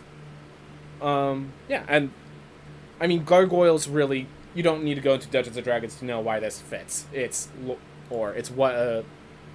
they are. Alright, Dancing Sword. Equipped creature gets +2/+1, and if the equipped creature dies, you turn the Dancing Sword from an equipment to a 2/1 flying ward 1 creature. So this is for the equipment deck, and the thing that makes this really cool is if you lose the creatures that you're planning to equip all your stuff to, this becomes the creature they can then equip all your other stuff to. It's a fast, aggressive equipment that then becomes something that you equip all your other stuff to. They've been pushing they've been really pushing the equipment themes for Constructed, so I think Dancing Sword, it is one of the better equipment. If the equipment theme sees play, Dancing Sword will at least be a 2 of, minimum. So I think this is a very strong card. It's just base strong, which is exactly what you want in Limited. So this card is going to be insane in Limited. And yeah, it's a good card. Unfortunately, I don't have any stories for D&D, but yeah, it keeps the lore of the Dancing Blade. I'm pretty sure the magical line Dancing Blade, you cannot die. You actually have to use your bonus action, and you control it basically from a distance. But still a good card. Still awesome. I do love that you have a creature, you equip the weapon to it, and then like you're equipping all your weapons to that creature. They blow up the creature, you now have a 2/1 sword. You now equip the weapons to your sword. I like it. Dawnbringer Cleric. So when it enters the battlefield, you either gain 2 life, destroy target enchantment, or exile target card from a graveyard. Love how they use the names of actual spells a cleric would have: Cure Wounds, Dispel Magic, Gentle Repose. Do note that this is a high level cleric. Dispel Magic is a 5th level spell. Now, I just want to talk about this card because a lot of people have been comparing this to what's it called? There's a noble card, I can't think of its name right now. So there's a noble card. It's a 2 mana human noble that when it comes to play, you gain 3 life, scry 2, or exile a creature and put it back to play A lot of people have compared the two because it's a 2 mana creature that chooses 1, has 3 effects, and one of those effects is gain life. They are not the same card. So the noble is used for combo decks. You gain 3 life to stop aggression. You scry 2 to find the combo pieces, or when you have the combo pieces is an E2B trigger, like an enter the battlefield, you use that effect to get another trigger. Use that to trigger Yorion again, for example. This, on the other hand, is a tech card. You gain 2 life, and it's a 1/3 body, so that it blocks aggro. It destroys enchantments, which are specific threats that you have to get rid of. So it's like, oh, they have a deck that has these classes. I need to play this card that destroys the class. And it has the ability to exile a card from a graveyard, which is just, oh, they have a Croxa that they're trying to return. I need to remove the Croxa. This card is not the Noble. This card is a tech card. The Noble is a combo card. I want to make sure people understand the distinction. So, with that, this will only see play in the sideboard unless it's very good for the cleric decks. Unless it's very good for the cleric decks, this only sees play in the sideboards. But it's a very good sideboard card. So I wanted to make sure that was clear. Limited, how many enchantments are you going to see in Limited? How many times is exiling a card from a graveyard going to be useful in Limited? Not very. You'd rather have a bear than a 1/3 that gains you 2 life. Not bad, but not good. You'll pick it if you need more 2-drops, not because it's a good 2-drop. Ooh, made it just in time for the card review. Glad to hear it, Target Face. Glad to hear it. Alright, Delver's Torch. Of course, everyone needs a torch. So this is an example of... You'd probably pick the Delver Torch over the +2 mace. Equipped creature gets +1/+1, because yes, you can use torches as weapons. Really useful against swarm enemies that your regular weapons aren't going to hurt. The ability to just deal fire damage is very valuable. When an equipped creature attacks, venture into the dungeon. That's important. That's actually really cool. You can... So I won't recommend this, but you can Cloistered Gargoyle, equip Delver's Torch. Cloistered Gargoyle doesn't have Defender, so you can attack, venture, completely the dungeon, giving it flying the +3 attack immediately. So that's a really cool theme that you might see in Limited. Otherwise, it has the same stats as +2 mace, just with -1/-1, but the more important ability of venturing into dungeons. So, will this card see play? I don't think... In Constructed, I find it hard to believe that this is the best equipment you could have. I just find it hard to believe that equipping for 3... I mean... So, actually, funnily enough, until Throne of Eldraine leaves, there is a 1-mana 1/1 First Strike Haste that happens to have equip abilities cost 3 less when it equips to this. So this, you could actually curve that into it to do a fast dungeon completion. So it might actually see some Throne of Eldraine speculation in a Knight deck. I'm not going to give my hopes up, but there is that possibility. Otherwise, I just find it hard to believe that this is the best equipment, unless specifically you need this for a Venture deck. It is just 1 it attacks, but it's 5 mana to equip. You definitely need a way to reduce that mana to see Construct to play. Limited, it's better than the +2 mace. I think this is strictly better than the +2 mace in Limited. And yeah, I love the torch is the theme that you need in D&D campaigns. Strangely enough, it actually is replaced with a lantern very effectively once you have any money for a lantern. But just for feel, I just love the torch. I just love the torch. Alright. Devoted Paladin. When it goes to the battlefield, creatures you control get +1/+1, gain Vigilance. This is an important top end for an aggressive Limited deck. And that's what it is. No constructed viability, sorry. Flavor-wise, just Paladins, they have their devotion. The Beacon of Hope is an so lore-wise, it's pretty cool that the Beacon of Hope is an aura effect around the Paladin. So the effect gives benefits to people around the Paladin. The +1/+1 gain Vigilance. Cool lore. Nothing more to say about it. Divine Smite. So Divine Smite, lore-wise, it is a damage-dealing spell that then, if you're hitting a demon, an undead, or a demon, devil, undead, something like evil, it just evil by nature, it deals additional damage. In this case, it phases out the creature, and then if it's black, which would be those evil thieves, you exile it instead. So when you hit a demon or a devil, makes sense lore-wise with D&D. When you hit just a regular creature, I feel like this would have been better being a damaged spell otherwise, for like flavor reasons. But like, okay, phasing, they wanted to add phasing. I think it's cool nonetheless, but it's meant to be a tech card anyways. This card, you might see it as a sideboard card in Constructed, not really a Limited card. Flavor-wise, Divine Smite is a damage-dealing effect. This might have been better if they called it Banishment. Oh, they already have Banishment. And Banishment's more of an Oblivion Ring effect. Oh well. Dragon's Disciple. So this is one of the interesting ones. They're planning to make a dragon deck with like Tiamat, and then there's also a bunch of other dragons. And this is a white card that like synergizes with a dragon deck. So, if you so when you play it, you reveal a dragon from your hand, which I think it's awesome that the momentous force of a dragon is it stays in your hand, you keep revealing it, and it makes creatures powerful until it comes into play. And this one, it's a 2-mana 2/4. That is actually a big enough body to possibly see play in Constructed. That's how good a 2-mana 2/4 is. The fact that it gives dragons ward 1, cool. You play this because sometimes you face aggressive decks and you need to have a stop. Whether or not this card is good really just depends on if the dragon deck works, because this is not a red card. You can't just have a deck that happens to have this dragon, happens to have other themes. This is a white card. Most dragons are red. There actually has to be a dragon deck for this to work. There aren't enough white dragons for this to not be in an actual dragon deck. Limited, it's a question of, do you have a dragon? Do you have enough dragons to trigger this? Yes or no? Sees play. Oof. Funny thing is, oh! This is a disciple of Bahamut. That's the flavor theme. I was just about to say, usually dragon disciples are part of cults, but I realize, I'm like, why is this white? It's like, because Bahamut is the good aligned dragon. This isn't a white dragon, that's a chromatic. This is a metallic dragon, not a chromatic. Quick lore dump about dragons for people at D&D.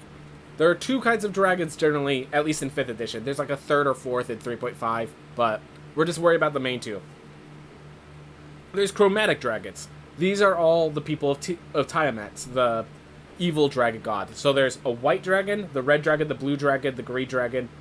Yeah, it's literally the 5 colors of magic are the 5 chromatic dragons. I'm not, that was not intentional. I'm pretty sure D&D came first, and they just happened to choose those colors. And each of these chromatic dragons are, think of the evil European dragon that must be slain for its wealth, but it's a destructive force, and not everyone can do it.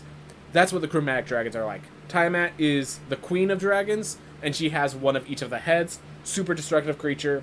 That's why I thought. That's what I think of when I think of Dragon's Disciple. But there's an alternative. There's Bahamut and the metallic dragons. And yes, I'm going to mispronounce these. Don't get offended. I'm sorry. I have friends that will get offended. Too bad. I don't pronounce these properly in the first place. Anyways, Bahamut basically built... I can't remember if he crafted the dragons or just as a god created dragons of the metallic type. Metallic dragons are like gold, copper, bronze, silver.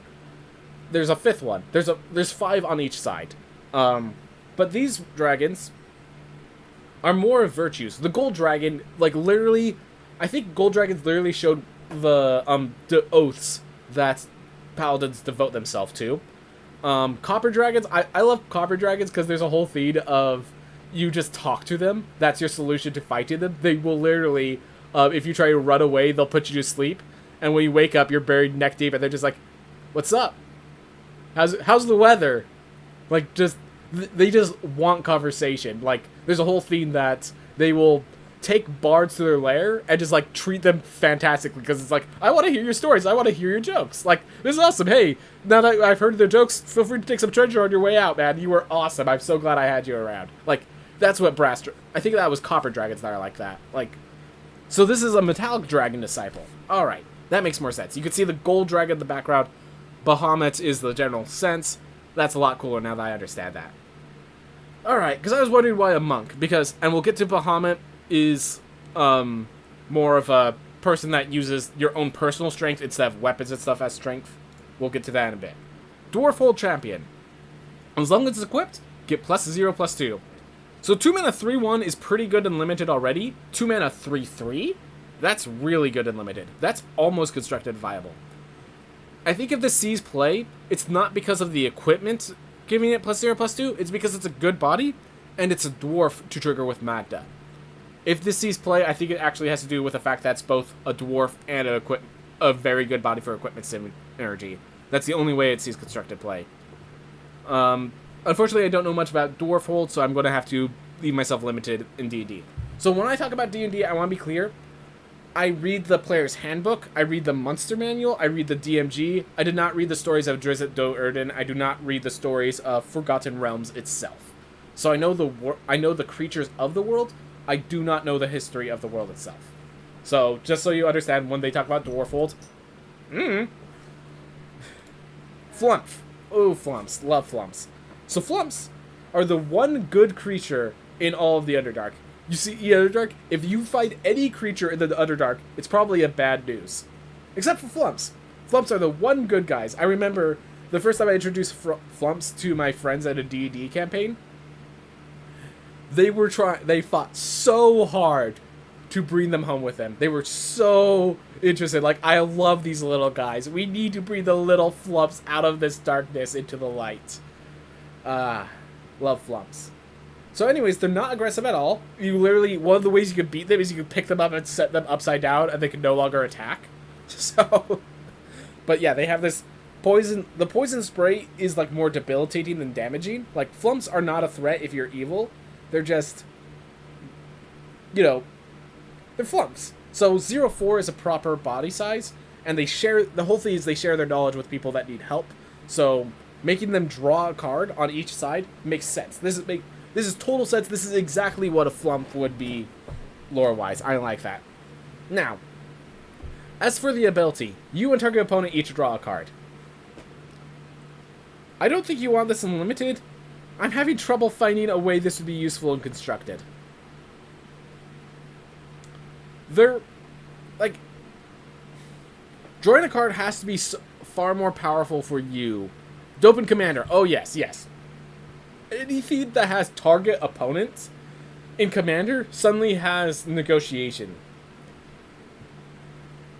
Because if you could just say, hey, if you attack me, I'll block with my flump, we'll both draw a card, good game, GG, and then you're just drawing all the cards, and then people are also drawing some cards as well. In Commander, this card is way better. Not going to deny that. But outside of Commander, you're going to need to have your card draw be far more powerful than your opponent's card draw. And I'm not sure what decks can do that. And if they can, I feel like they'd just rather play Birth of Meletis right now. Until rotation, I don't see it. And even after rotation, I'm going to have to see why we have all these white cards that are causing your opponent to draw cards as well. Gloomstalker. If you completed dungeon, it has double strike. Hey. 3 mana 2/3, generally speaking. Limited, you're not really complaining about 3 mana 2/3, and it's just a question of, can I complete a dungeon in time? Constructed, I don't see it. There's probably better double strikers. There's probably just more aggressive cards. If you're completed a dungeon, you want them dead by the time the dungeon's complete, just about. And it's like a 3 mana 2/3 with double strike, or a 3 mana 3/4 with evasion. I think the evasion is actually more powerful in the late game where you're completing the dungeon. Alright. Grand Master of Flowers. Worth noting, this is Bahamut. The legendary Planeswalker, Bahamut. This is how, So Bahamut walks the land of mortals. And when he does, he has all of the ancient metallic dragons have a, they all have the shapeshift ability. So where Bahamut shapeshifts into a human, those birds on his shoulders are all ancient metallic dragons that are protecting him. So Bahamut is, he is a planeswalker. He's a god. It makes sense that he's a god. I know a lot of people have missed the flavor that this Grandmaster of Flowers is Bahamut himself shape changed. A lot of people are like, how does this have anything to do with a great god? Like, they're stories. He goes into the material plane. And those birds are his metallic dragon allies. Like, people didn't get that. And I just wanted to explain that really fast as to why this weird dude that loves flowers is actually the dragon god. I wanted to explain that really quickly. Alright. So, to extend the idea of shapeshifting, if you get to 7 or more loyalty counters with this card, it becomes a 7/7 dragon god with flying and indestructible. So it's an unkillable god. Also note, it no longer becomes a planeswalker. So even if you remove the counters, if you remove the counters later, it becomes a planeswalker again. But until you remove those counters, it's just a 7/7 indestructible god. Which is actually kind of funny, because that might actually ruin you if you're, just holding down the fort just barely. And then it's just, your creature that stops their attacks suddenly becomes a 7/7, and then they just bounce. They have something that, unsummon, return a creature to its owner's hand or something. It's just yo! That's kind of funny, but generally speaking, I think it is a powerful effect. It's kind of like a finisher for a deck that kind of dirtles for a bit. So, it's first +1. Target creature without first strike, double strike, or vigilance can't attack or block until your next turn. So, lockdown, and then you could search your library or graveyard for a card named Monk of the Open Hand, reveal it, put it to your hand, and if you search your library this way, you shuffle the library. So, let me explain really quick. Monk of the Open Hand, because the single planes, it's a 1/1. As long as you cast whenever you cast the second spell at a turn, it gets a +1/+1 counter. Generally speaking, I think if you play a Grandmaster of Flowers deck, you're playing a single Monk of the Open Hand. Just one. Creatures get too big nowadays. There's already, like, going with us in rotation. There's a 2-mana 1/1 that just gives you a +1/+1 counter at the beginning of combat. I think that's a lot more reliable than having to cast a second spell each and every turn. And neither of them, like, scale exponentially the way, the one that whenever you cycle gets a +1/+1 counter, that one scales exponentially. So I think when you play this card, you probably only play a single Monk of the Open Hand. And you just use that other ability, whatever the Monk of the Open Hand isn't being pulled out of your graveyard, or out of the library, or whatever. So, one of the interesting things is this only has +1 abilities. So you're always growing this until it gets to a 7/7. And it gets to the 7/7 on turn 7, which is pretty nice. It basically has haste because it's been in play for several turns. All good things. So, in Limited, easy, slam dunk pick. If you don't have Monk of the Open Hand, I don't care. You play this, you start logging out creatures. And if you get the board state, this becomes a 7/7 dragon, which just wins you the game in Limited. And if you don't, hey, it's locking out creatures and forcing them to deal with a threat. In Constructed, this card is really good, but I don't know what deck plays it. I don't... Maybe there's like a Control deck that can use this, but I feel like Control has better finishers. Like, I don't know what deck plays this. That's the main problem. Good card. Very good card, but in Constructed, it could get there if there's a deck where this fits. I don't see the deck right now. Like, the deck might make Monk of the Open Hand a good card. And, like, even in those decks, I'm not sure you want to play Grandmaster of Flowers. This seems like more of a control card than the second spell. Like, the second spell, 2 spells a turn deck is more of a aggressive and not mid-range deck. Like, you're playing 2 cards a turn. Huh. I don't know where you fit this in. It has all good effects. This is just a all-around good card. In Constructed, I don't know where you want to use this as a win condition instead of, like, Liliana, the Professor Onyx card, or something of that nature. I don't see what deck plays this, is basically my issue. Guardian of Faith. Flash, Vigilance, Spirit Knight. When it enters the battlefield, any number of other creatures you control phase out. So, this, I actually like a lot. So, the problem with cards, like, I've been wanting to play Semester's End, and my main concern with it is that it costs 4 mana. This costs 3. Basically has the same effect with phasing out. It's the same as XLA coming to play, except, of course, the ETB triggers don't occur, but if you're playing Semester's End, you're playing for the ETB triggers, kind of, so it is just another one of those protect your board state effects, so I like that. The fact that it's also just a 3-mana 3/2 Vigilance is also really nice. Basically, I think this is very much, whether or not this sees play Constructed, is very much how important is a card that protects you from a board clear, and then itself is a good body. There are definitely points where that is very powerful.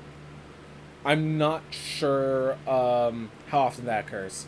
It is pretty nuts, yeah.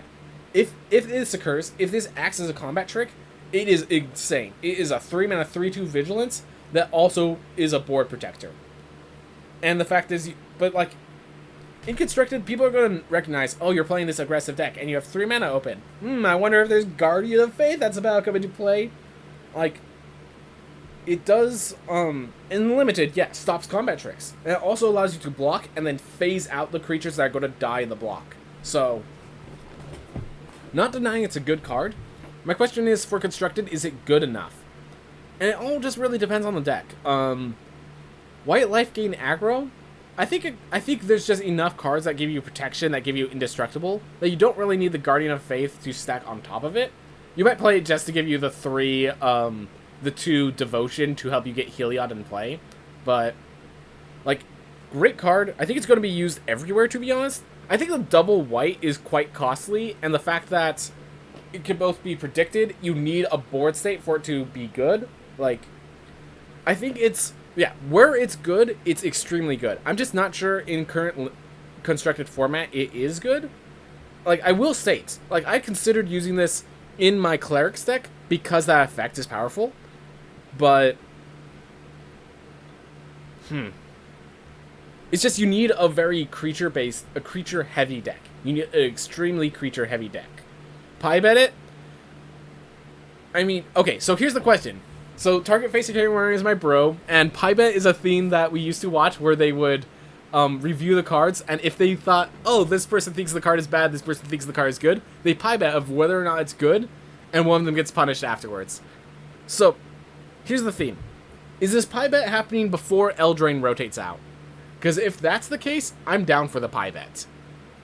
Otherwise, so much can change. So much can change. So this is happening before... If the Pie Bet is for before Throne of Eldraine rotates out, I'm 100% down for Guardian of Faith Pie Bet. This is a very powerful effect, but it's facing against Eldraine. So, I'll go wait. Yeah, exactly. The moment you say Throne of Eldraine, all falls apart. Once Throne of Eldraine rotates out, there's probably going to be a deck that wants this, and this is going to be part of a Tier 1 deck. I'm certain of that. But, as long as Eldraine's in play, it's a 3-drop that dies to stomp. It's a 3-drop that dies to stomp, everyone! Like, that's why I can't play Tabarax. That's why I had to rip Tabarax out of my Cleric deck. It's a 3-drop that dies to stomp. Doesn't matter that it gets bigger. It dies to stomp when the turn it comes in play. Oof. Alright, Half-Elf Monk. So I do like this theme where the Half-Elf is both a human and an elf, so it's able to fit in both synergy decks.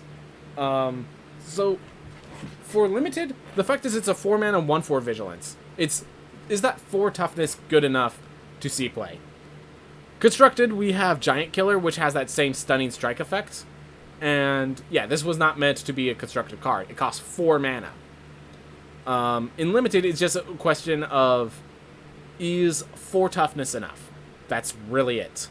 We'll have to see, because this is 4 mana for a 4 toughness creature. And that's really what it's for. It could tap down their big monstrous creature, but... There's a place for this. There's a place for this. It's definitely a good, like, limited... You put it in your kind of mid-range shell. You use it to stop their aggressor while being aggressive yourself. But... it's just hard to find a place in limited. It's not the same place as constructed. Lore-wise, I just like that it's both human and elf because of the half-elf. That's how it works. Alright, Icing Death, Frost Tyrant. 4 mana, 4/3, Flying Vigilance. When it dies, you get Icing Death Frost Ton, which is a white equipment artifact, where the equipped creature gets +2/+0, and when it attacks, tap target creature defame player controls. This card, so first of all, 4/3, Flying Vigilance for 4 is a good enough body to probably see some play. It's almost there constructed. Then it becomes an equipment, which means that equipped deck is I think this will see play in any of the equipped decks. Because it has Vigilance, you could keep applying air pressure, and then you could turn it into equipment later. Like, that's a powerful effect. I love the idea that you could equip this with Dancing Sword, and then once it dies, you turn the Dancing Sword into a creature to equip Icing Death to the Dancing Sword. I think that's pretty hilarious. The fact that it taps target creature, this is very much the top end of a white aggressive deck. I think this card is good enough to make a white aggressive deck. I think this card is almost good enough to make a white aggressive deck. In Eldraine, no. But once Eldraine's gone, this is good enough to make a white aggressive deck. I'm not even sure if they're going to have to add red for all the equipment synergy. I think this is just good enough as is. Like, you're winning board trades, and then you just tap down their creature that can block effectively. Like, very good card. Very good card. Limited, bomb, all-star, insane. As for flavor, white dragons are... I think this actually fits for flavor too, because white dragons are less of the intelligent. Of the 5 chromatic dragons, white are known for not having as much intelligence as the others. In fact, it takes much longer for them to even gain the ability to speak. But they are much more threatening as predators. They are able to just hunt silently, and very deadly. They are of the caliber of the rest of the dragons, while lacking intelligence. Just a fast, aggressive, devastating strike. That's what ice dragons are. That's what they do. They captured it very well. Alright, Ingenious Smith. So it's a 2-mana 1/1. You reveal an artifact from the top 4 cards of your library and puts it in your hand. And whenever whenever one more artifacts enter the battlefield, put +1/+1 counter on this, but only triggers once each turn. So, the thing is, I feel like this wants to be part of an aggressive deck. This ability triggers only once each turn is an important limiter. Like, they needed to have that.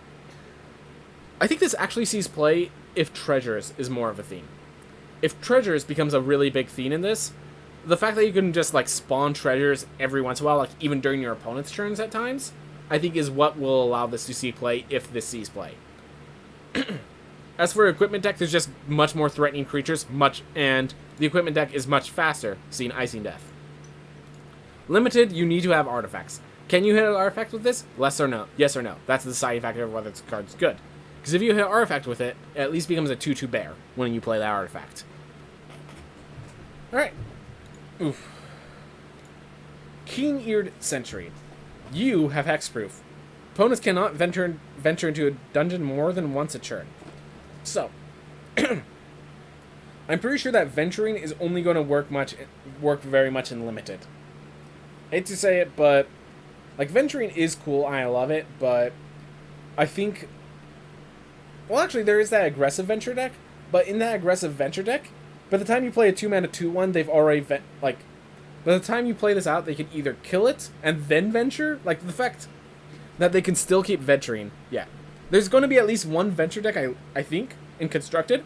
Yeah, so I was actually talking about this at first. If it's aggressive, 2-mana Annihilation can work really well, just causing them to lose 5 life over the course of the dungeon. Like, white-black adventures, white-black aggro adventures could possibly be a theme. I do definitely see that. Otherwise, venture would just be, like, this card is okay, and then it also ventures, so now it's good for my control deck with Realm of Dungeon of the Mad God. Otherwise, it's really more of a limited effect. I think 2-mana Annihilation, aggro adventures is the deck. The second effect only counters that one deck. And that one deck, I think you need to be using your bodies as bodies, is the main issue. So, the fact that it's only a 2/1, like, it need to only be a 2/1 because it's a powerful effect to give yourself hexproof. You're playing this because it gives you hexproof. The venturing is just there. I appreciate it. It's good to have this card in the format. It does its job. It's a sideboard card.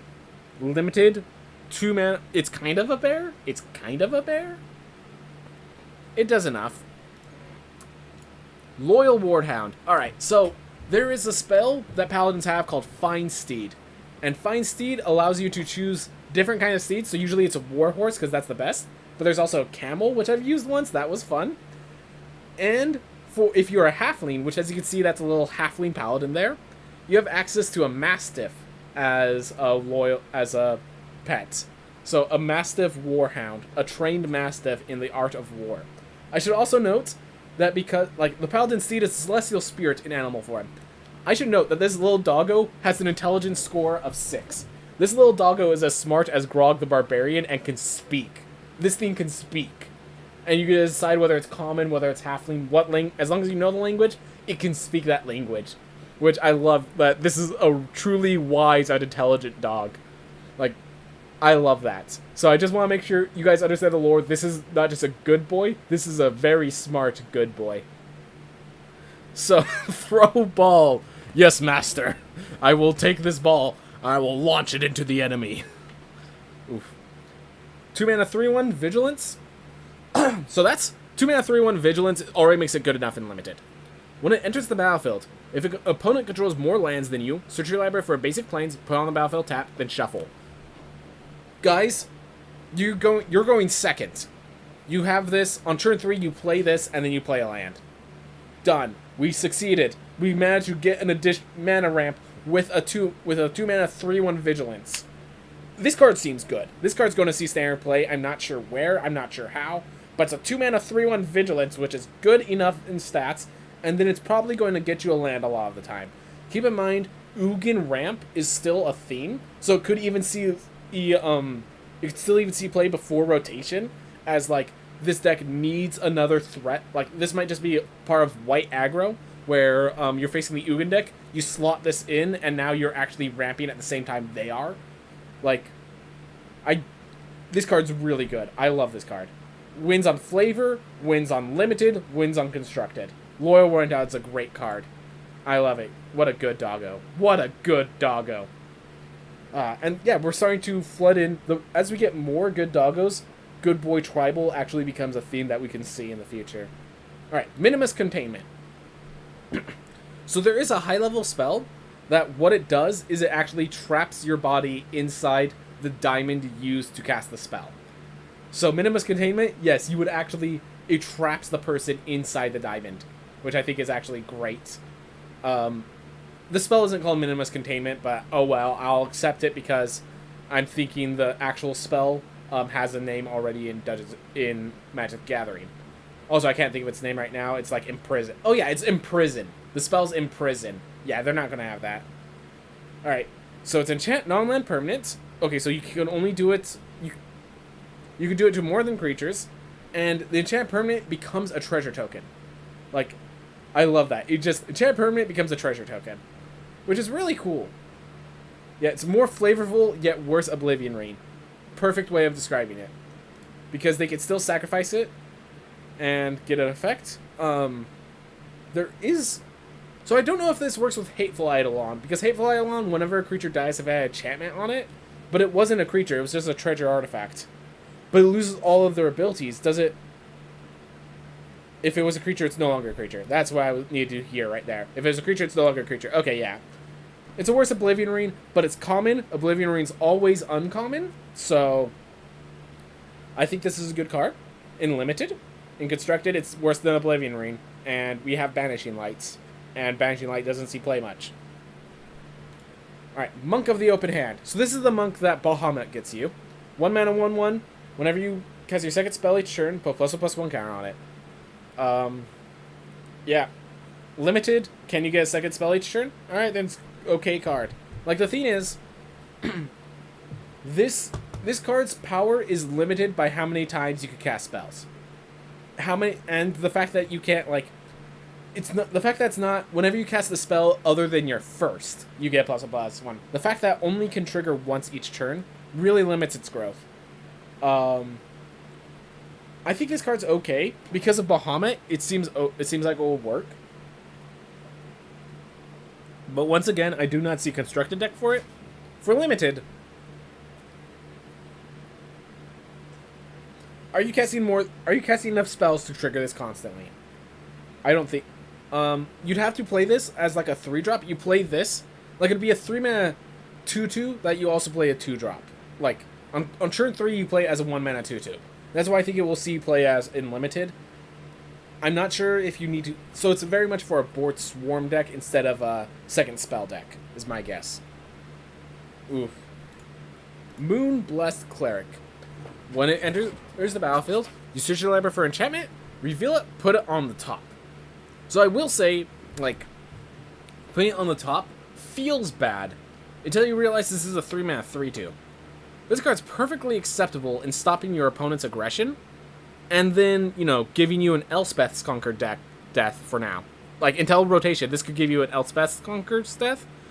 This could give you a Birth of Meletis if you just need the value. This, I think there might be a green-white enchantment deck that could see play, and this just gets you the right enchantment for the job. So that's pretty cool. The fact that, like, it does not draw you a card, which seems bad until you realize it's a 3-mana 3/2. They need to have some weakness. Does this see constructed play? That deck has to be really good. I'm not sure it's that good. I don't think it's that good. And that's the reason I'm worried about it. But it could possibly see play. And strangely enough, if it sees play, it has to see play before rotation, where amazing enchantments like Elspeth's Conqueror's Death are around. Unless, of course, they make some... And, you know, Constellation is also a trigger. So, yeah. There are definitely good themes. They could also fetch out classes, but I don't think there's any class that is so imperative. Well, I can think of one, but it's not... It doesn't really want cards like this. The fact that it puts it on the top of your library is a kind of a penalty. It does have to be more of a value-based theme than a combo. Well, I guess it could be kind of combo. This card could be really good. In Limited, it's just, do I have an enchantment? Yes, you can play Moonblessed Cleric. It's a good card. It doesn't give you card advantage, but 3-mana 3/2 is sometimes good enough in Limited, and then it gets you a specific card you want, or you could just decide not to. Well, then again, because it's usually a 3-mana 3/2, it's not drawing a card, probably not as good in Limited. I will say the fact that it's not drawing you the card is very punishing, but it's good. The body is so good, I think it's okay. Alright, Nundar, Selfless Paladin. So I just want to lore-wise, so here's actually a funny thing with the flavor text, that this is a Dragon Knight. It's another Enlightened Tutor, I guess. Anyways, oh, do we already have an Enlightened Tutor? Oh, just hold up. I'm gonna just Google this to make sure, because you're getting the name exactly, so Enlightened Tutor is not currently in Standard, though. Yep, and it costs... Yeah, so this is an Enlightened Tutor for 3, which is very different than 1. But, yeah, for Commander, you're not seeing this. You're seeing Enlightened Tutor instead. Maybe for a budget deck, you'll see this in Commander, but yeah, in Constructed, you might be able to build a deck where this works. I'd have to see the deck. I would not be surprised if this sees play, but I'm not really seeing it. So as for Nundar, I want to talk about lore real fast. So, this is a Dragonborn Paladin, lore-wise, and in MTG, that's a Dragon Knight. So in one aspect, I love this because it allows them to have Dragonborn already have synergy, which, oh my gosh, we have the Monk of Dragons. We can use Nundar instead of like a regular dragon. We just have Nundar as our dragon for the deck. That's actually really cool. So, yeah, it has all those synergies because they chose types that already exist. So, it's a dragon and it's a knight, even though it's supposed to be a Dragonborn Paladin. They did not add Dragonborn. So, from the MTG aspect, I really love that they did that. From the lore aspect, Dragonborn, like, they hate dragons. The whole thing is that there was an additional world, like back in 4th edition, and the worlds kind of crossed. And in the dragons world, they were literally created to be the slaves of dragons. They had a tortured existence. They hate dragons. As far as they care, the gods left them, so they hate dragons, they hate the gods that left them to this fate, and then they come to our world, and now they're being called a dragon. So they would hate that. I just find that kind of hilarious. They do have pride in a lot of draconic aspects, and so I like in MTG that they are dragons. But if you tell them, hey, you're a dragon for my dragon deck, they will punch you in the face if they could. They do not like being called dragons. I think that's kind of funny. I do like this overall, and the reason I know I like this is because there's a place where they didn't make that limitation, and I actually dislike it. So we'll address that when it comes up. But with Tieflings, why couldn't they have been devils? But we'll address that more when it comes up. So it's a 3-mana 3/3 Vigilance. When it enters the battlefield or attacks, venture into the dungeon. That's really cool because it gets a venture when it comes to play, and then another venture later. And it's an Anthem effect, as long as you've completed a dungeon. So this goes more into that white-black aggro venture deck that I said might see play. Like, that's actually really cool. It's a 3-mana 3/3, so it's another one of those top-end cards for that venture deck. 3-mana 3/3, just big, good body. Probably kicks out Cloister Gargoyle because it gives you more ventures. It has more of a completed dungeon victory effect for swarming the board. Like, very powerful card. Very powerful card. I like it. Limited 3-mana 3/3 Vigilance, good enough. The fact that ventures both in play and in attacking, even better. Anthem makes it a bomb. So, good card. Good card all around. Lore-wise, I do appreciate it, but I recognize why people would hate it, and I've just changed my opinion after seeing it elsewhere. Alright, Oswald Fillibender. Gnome Artificer. You can tap a planes to tap, sacrifice an artifact, search your library for an artifact with mana value equal to 1 plus the sacrifice mana value, put it into the battlefield. So, this card is a birthing pod for artifacts. I feel like someone's going to build an amazing combo deck with this effect. The fact that you could sacrifice They could do something like sacrifice a treasure token for a Colossus Hammer in Historic and Modern and stuff is very powerful. Like, I think one of the things is the further back you go, the further away from Standard you get and into, like, the more cards that are available, the more threatening this effect is. So if this card is good, it's going to be amazing, and if it's not good, it's just you don't see it. I don't know where to see it. Limited, it's a bear. You play it anyways. It's a 2-mana bear. You play it anyways in Limited. You just not play it as a bomb. I'm trying to think if there's any, like, insane artifacts. Oh! Here is, I think a lot of Magic's focuses on Commander now, but maybe not. So, when designing sets, they keep Commander under their consideration. I unfortunately do not play Commander enough to put it under my consideration. That's my main reason why I'm not talking about Commander. Though I appreciate it, and yes, they probably do consider Commander. Anyways, so here's another theme. You can sacrifice a treasure token to get the Ozolith. Because the Ozolith is a legendary artifact, you probably don't want more than one. In an Ozolith deck, you could probably see a lot of Oswald Fiddlebenders, and then just a single Ozolith to get you the card when you want it. So that's one cool thing you can do with it. I don't know what deck wants that. Maybe there is one once the rotation hits. There's more cards they'll allow. Oh wait, no, that's got by rotation.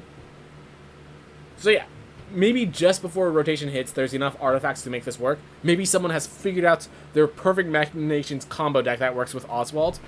I would not be surprised if this is all constructed. I have no idea how it's going to work. Alright.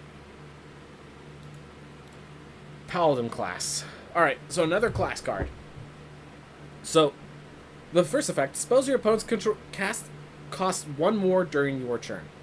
I think, so that part right there is a tech effect. Whether or not that's good really just depends on your opponent and your opponent alone. Then, 3 mana later, or just 4 mana when you play it, it's also an Anthem effect. And that's the thing, if this card isn't sideboard, it's because of that Anthem effect. And by its 5 mana effect, whenever you attack, target attacking creature gets +1/+1 for each other attacking creature and gains double strike.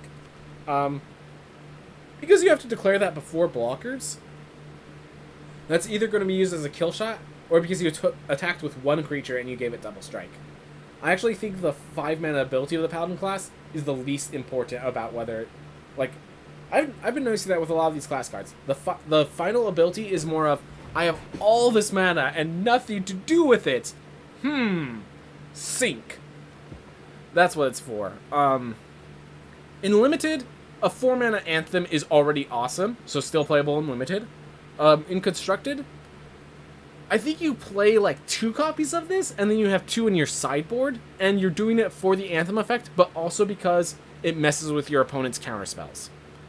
I think that's where it sees play, because that basically gives all your creatures Ward 1 during, like, it prevents Brazen Borrower shenanigans, it prevents, like, and no, I'm going Brazen Borrower, I'm talking about Throne of Eldraine right now. If this sees play, it definitely has to be for some aggressive white deck. I'm not sure you're playing this on turn 1. You're playing this on, like, turn 3 with your 2-drop. It's a good card.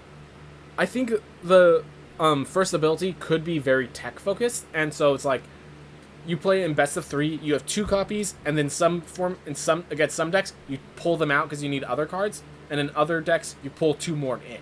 So, because that first effect is very based on your opponent's effects, it ends up being more of a tech card than you'd want it to be, but I think it's very powerful.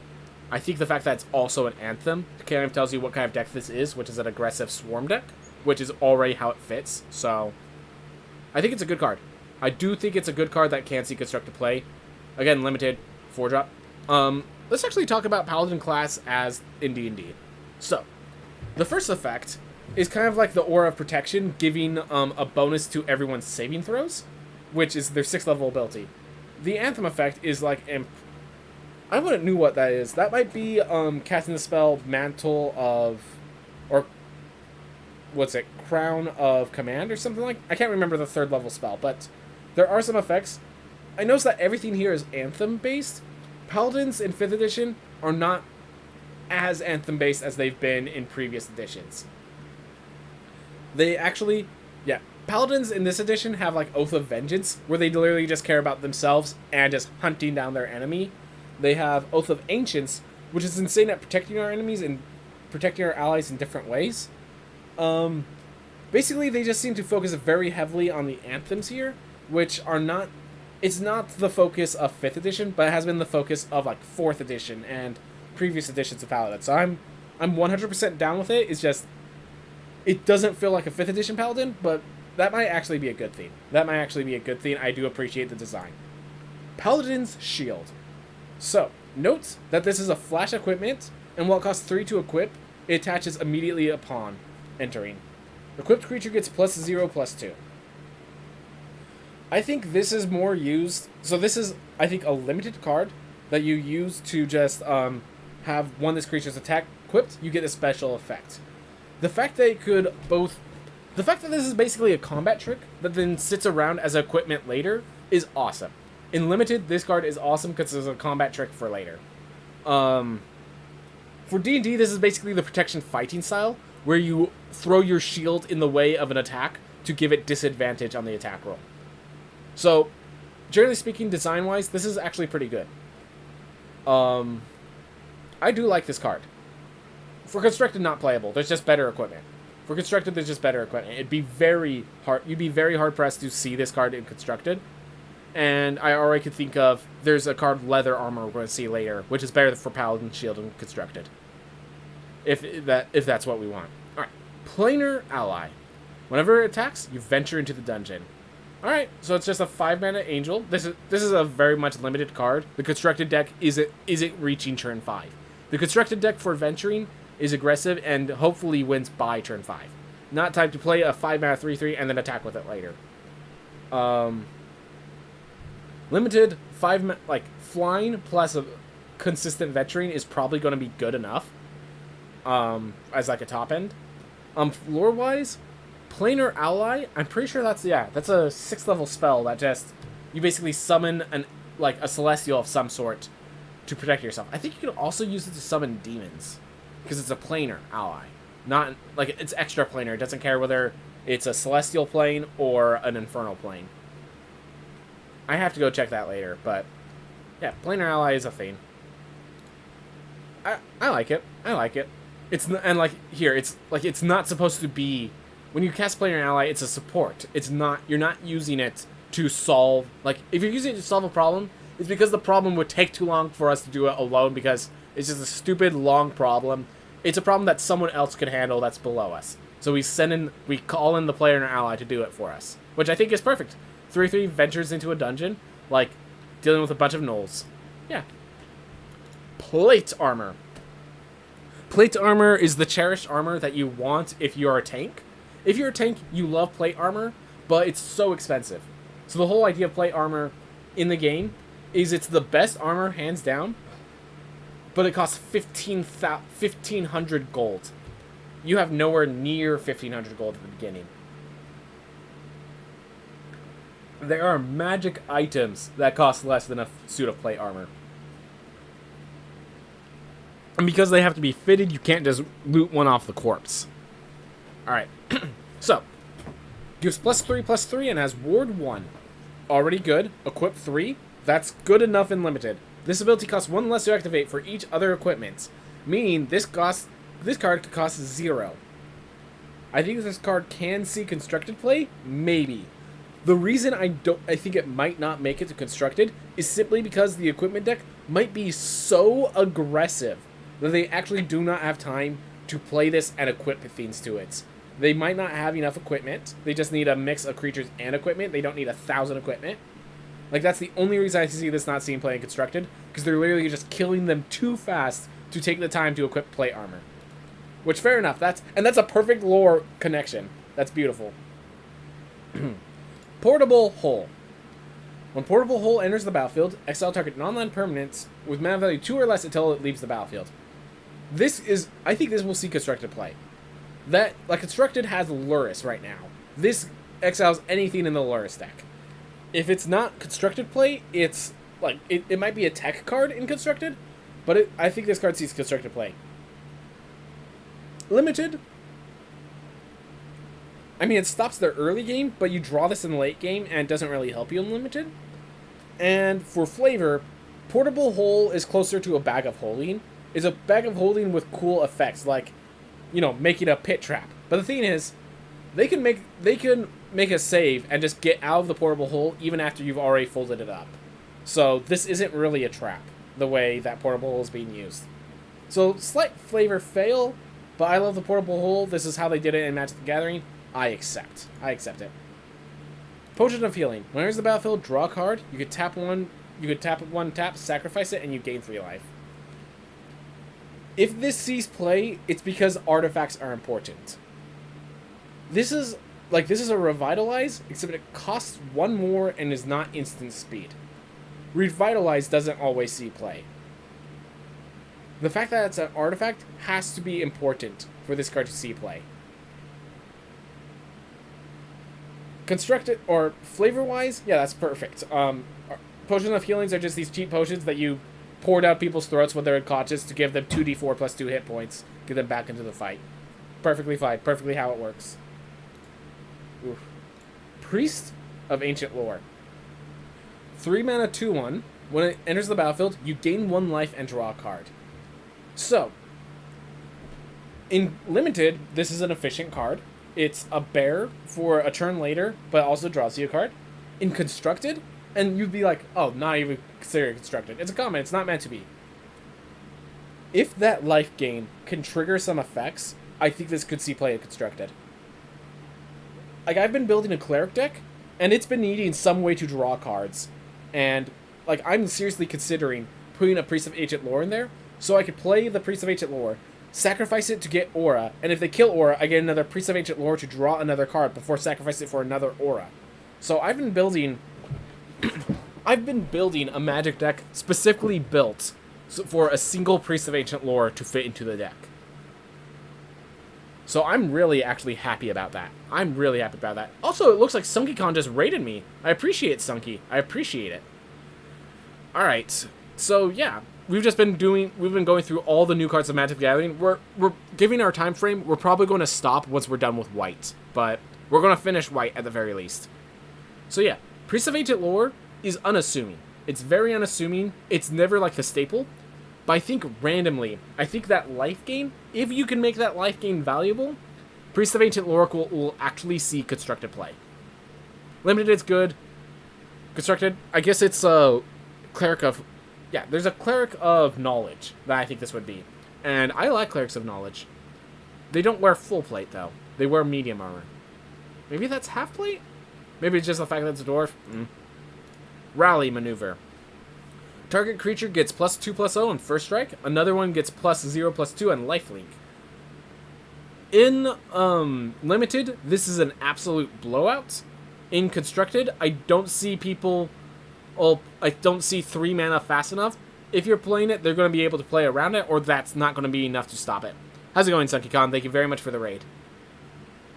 So this card is a limited card, and it needed to be uncommon, because at common, it would break Fiends. I like this card. This is, Sudden Breakthrough, except instead of a treasure token, you're giving another creature +0/+2 and lifelink, which is pretty awesome. Hope you've been having a good day. I have. I'm just trying to get through this card review. Thank you both of you. Thank you both. So, Constructed, not built for Constructed. Limited, good for Limited. That's what it's built for. The Rally Maneuver in D&D is a superiority dice maneuver that you give someone else your attack. So the first strike makes sense. I'm pretty sure Rally Maneuver exists in... I'm pretty sure this is actually a reprint, which explains it a lot. Good card. Good card. Does what it needs. Ranger's Hawk. 1 mana, 1/1 flyer. They can tap 3 and tap another creature, preferably the Ranger, and you venture into the dungeon. In Constructed, we've been seeing, like Nadir the Paladin, we have much better venture cards if we want to venture. In Limited, this is a means to venture. It's a 1/1 flyer, which I'm not sure how important that is. I mean, it is flying. It is chip damage. But you do have to tap another creature and 3 mana every time you want to venture with this. It could see play. I think it's very much, are you the venture deck? It's good. If you're not the venture deck, it's too expensive. which is strange for a 1-mana card, but it's a 3-mana ability. Like, you have to be in the lead to have to venture into the dungeon. Venturing in the dungeon puts you behind sometimes. Ranger's Hawk, just flavor-wise, yeah, Beastmaster Ranger. Steadfast Paladin, 2/2 lifelink, every limited sets love these. They're good cards. You just need bears, and then a bear with lifelink allows you to equip it, get more damage, and then you could swing in, and you always win the race because you're gaining life where they're not. Good card. Good card. Not constructed. There's already enough life-linking dwarfs. We don't need this. Teleportation Circle. At the beginning of your end step, exile one target artifact or creature you control, then return it to the battlefield. So this is Thassa. This is Thassa for white instead of blue. Thassa, I believe, does see play in some like tier 3 decks right now. So I could definitely see this seeing play. Keep in mind, this works in your index. This works with our 1 copy of Priest of Ancient Lore.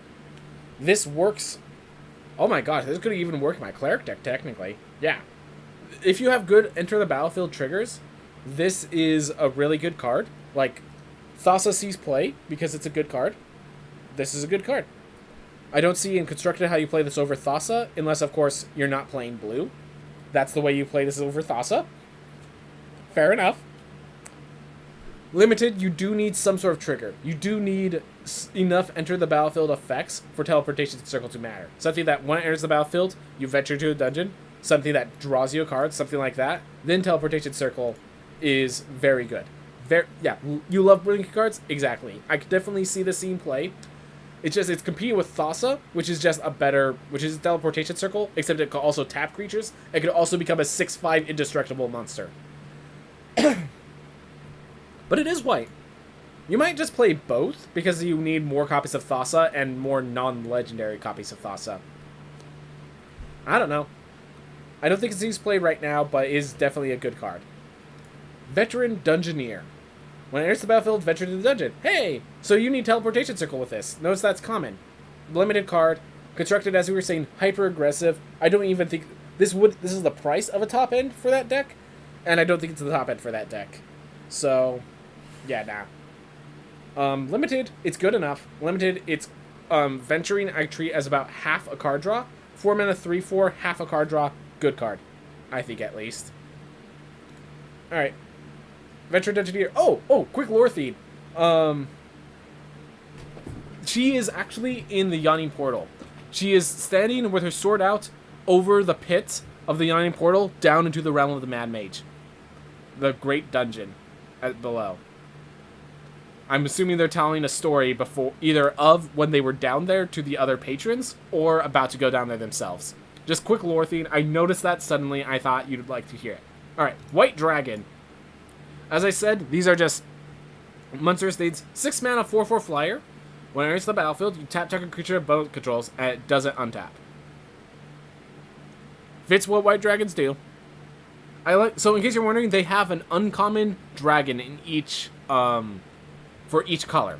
And it's actually each of the 5 colors, which is actually... It was just a nice coincidence that the chromatic dragons in D&D happen to be white, red, white, blue, black, red, and green. Just happened to be that way, and it was awesome. It fits perfectly.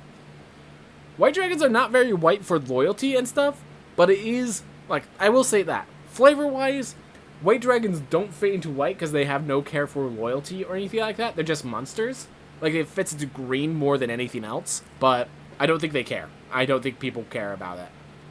Alright, so, as for limited, I think any of these big flying dragons are going to be good in limited.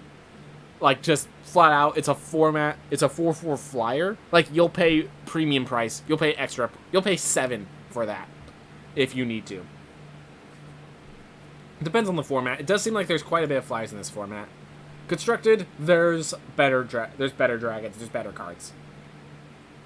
You hear something on watch. So I love this idea where it kind of becomes a choose your own adventure style card. So in case you're wondering, rouse the party, set off traps. None of these are actual flavor text abilities. They just added it as the flavor of why you hear something on watch does this. It's, you hear something on watch, what do you do? I just love those ideas. It's just like, apply, activate. I love that. That idea. So creatures you control get +1/+1 until end of turn. This is actually a really good combat trick. Do not underestimate. You will get blown out by you hear something on watch, guys. In limited, you will get blown out. I'm talking about limited. I'm sorry. I don't think. No, it's not going to seek play in constructed. Took me a little bit. But its other effect is it deals 5 damage to target attacking creature. So if you're on the offensive, you blow them out with a combat trick affecting all of your creatures. If you're on the defensive, you kill. It's a creature kill spell. This card is amazing in limited. This card is amazing in limited. Constructed, I don't think so. I was actually pretty impressed by a +1/+1 instant speed for 2. But, like, I just thought about it a little more and I realized no. You need to get a +1/+1 counter on each creature for 2 for it to see play in constructed. And I wouldn't do that just for safety reasons. Alright. You are ambushed on the road. It's a 1-mana spell. You either return a creature you control to its owner's hand, or your target creature gets +1/+3. Much weaker. This is more of, they did a combat trick on me, and I need to counter combat trick. It is a combat trick. I will not underestimate a combat trick, but similar combat tricks give it +1/+3 and untap it, so it can do that, or it can just protect you from a kill spell. This sees play in limited, but you never want to play more than one. And the fact that you don't want to play more than one in limited, I think tells you all you need to know about constructed viability. Not good. Again, all these something occurs cards are great for, like, lore-wise, just of the feeling that you are a dungeon master explaining what is happening to your party. So that is a cool thing. So I do like that. Whew. And that is white. Everyone, thank you so much for watching. I will definitely get to all the others, but I hope you have a wonderful day. This has been fun. I'm definitely finishing this off, even if I can't get this before the sets are released. Ah, beautiful. Have a wonderful day. Whew. Alright. So, in case you're wondering, I am planning to add that to my YouTube account. I'm just wondering, would you guys be down? You know what? Yeah, we have enough viewers. I'm going to take a deep breath, get myself more water to my throat's been a little theme, and then we'll go through blue. Let's go through blue while everyone's still here. So, I'll be back in a bit and we'll continue.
Shanzo, I'm so happy you managed to stumble upon me too. I didn't realize you were still here. I'm glad to see you, man. Yeah, nah. I'm really happy. Yeah, I have certain tastes, and the problem is it's like, a lot of the tastes don't, like, speedrunning and Magic the Gathering, one slow-paced, methodical play, and the other's, like, hyper-fast, aggressive, you gotta perfect it, and I was worried that they wouldn't connect really well, but I'm really glad that it is. So, very glad to hear it, man. Alright. Get myself a little more water. Then I'll take a deep breath, and I'll do an intro as if this is a YouTube video. Running around making and such, dude, perfectly fine. Do your theme. Do your theme. I'll see you on the side. Feel free to comment while I'm in the middle of a card, and just give your opinion or whatever you want to do. It'll be part of the video.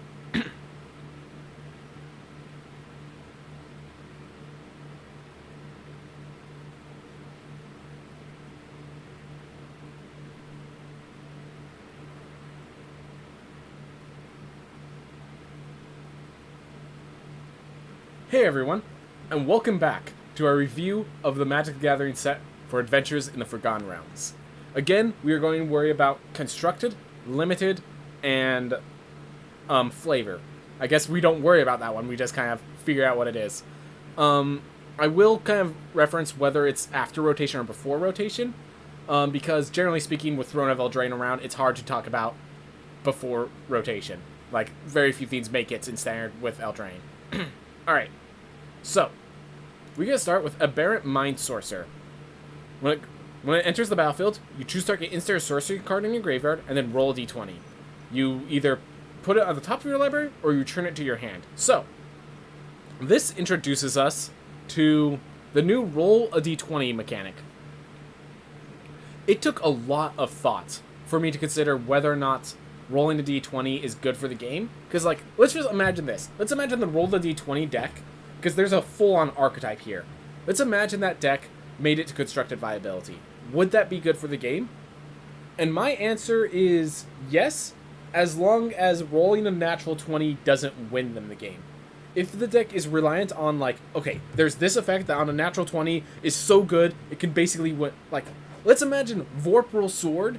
There's a black card called Vorpal Sword, that one of its themes is it gives you, like, the touch of phage, so that if you hit someone, they lose the game. If that was based on gain a critical hit, like it is in D&D, if it was, when you hit, you roll a d20, on a natural 20, they lose the game, that would be bad. That would be bad for this. If gating a natural 20 decided whether you win or lose, that'd be bad. Otherwise, I actually like these because, notice, this is a coin flip. If you lose the coin flip, you still get something. But if you win the coin flip, you get something better. Also, it's leveraged 5% more into the side of you winning. And then, so sometimes they do have natural 20 effects, but generally speaking, it's like, you know, it's, you may put that card on top of your library, return that card to your hand. On a natural 20, it's like, you put that to your hand, and can put another one on the top of your library. Like, it's not so insane. It's not, you may now cast all spells of your graveyard. It's not something insane. So the fact that that's there means that these are actually, I think these cards are perfectly fine for constructed playability. In limited, you do need a spell worth bringing back to your hand. That's good enough that you can put on top of your library. That decides, because it's a 5-mana 3/4. That's not a very good stat line. You've had to toss a coin before, right? Sean, I played Dungeons & Dragons myself. I've rolled plenty of natural ones to know the consequences of that. So, yeah, flipping a coin has been a mechanic, but it's never been a competitive mechanic. I think it was once, and a lot of people didn't like it, but I think they have a lot more built into this roll d20 than before. So I do think this is a good mechanic. I do think it's an alright mechanic, even in constructed. Okay, hold on. Let's talk about this card. Is this card going to see constructed play? I'm pretty sure there's a better card than it already in constructed. Oh, quick for lore, Aberrant Mind Sorcerers. Their 6th level, it's a sorcerer archetype, and its 6th level ability is to be able to cast spells using sorcery points instead of spell slots.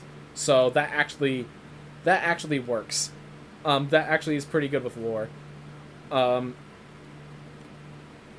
theme, and wouldn't exile it, because yeah, you keep casting it constantly. The whole thing is if you have multiple silent mana magic, you would cast the same spell over and over again. So that still works with, you don't cast it from your graveyard, you actually, yeah, I like it. I like Aberrant Mind Sorcerer. Oof. Alright. Air Cult Elemental. So it's interesting that they add the word Air Cult Elemental, because there's a, what's the thing called? Actually, hold up. Just really fast. This will take me 5 seconds.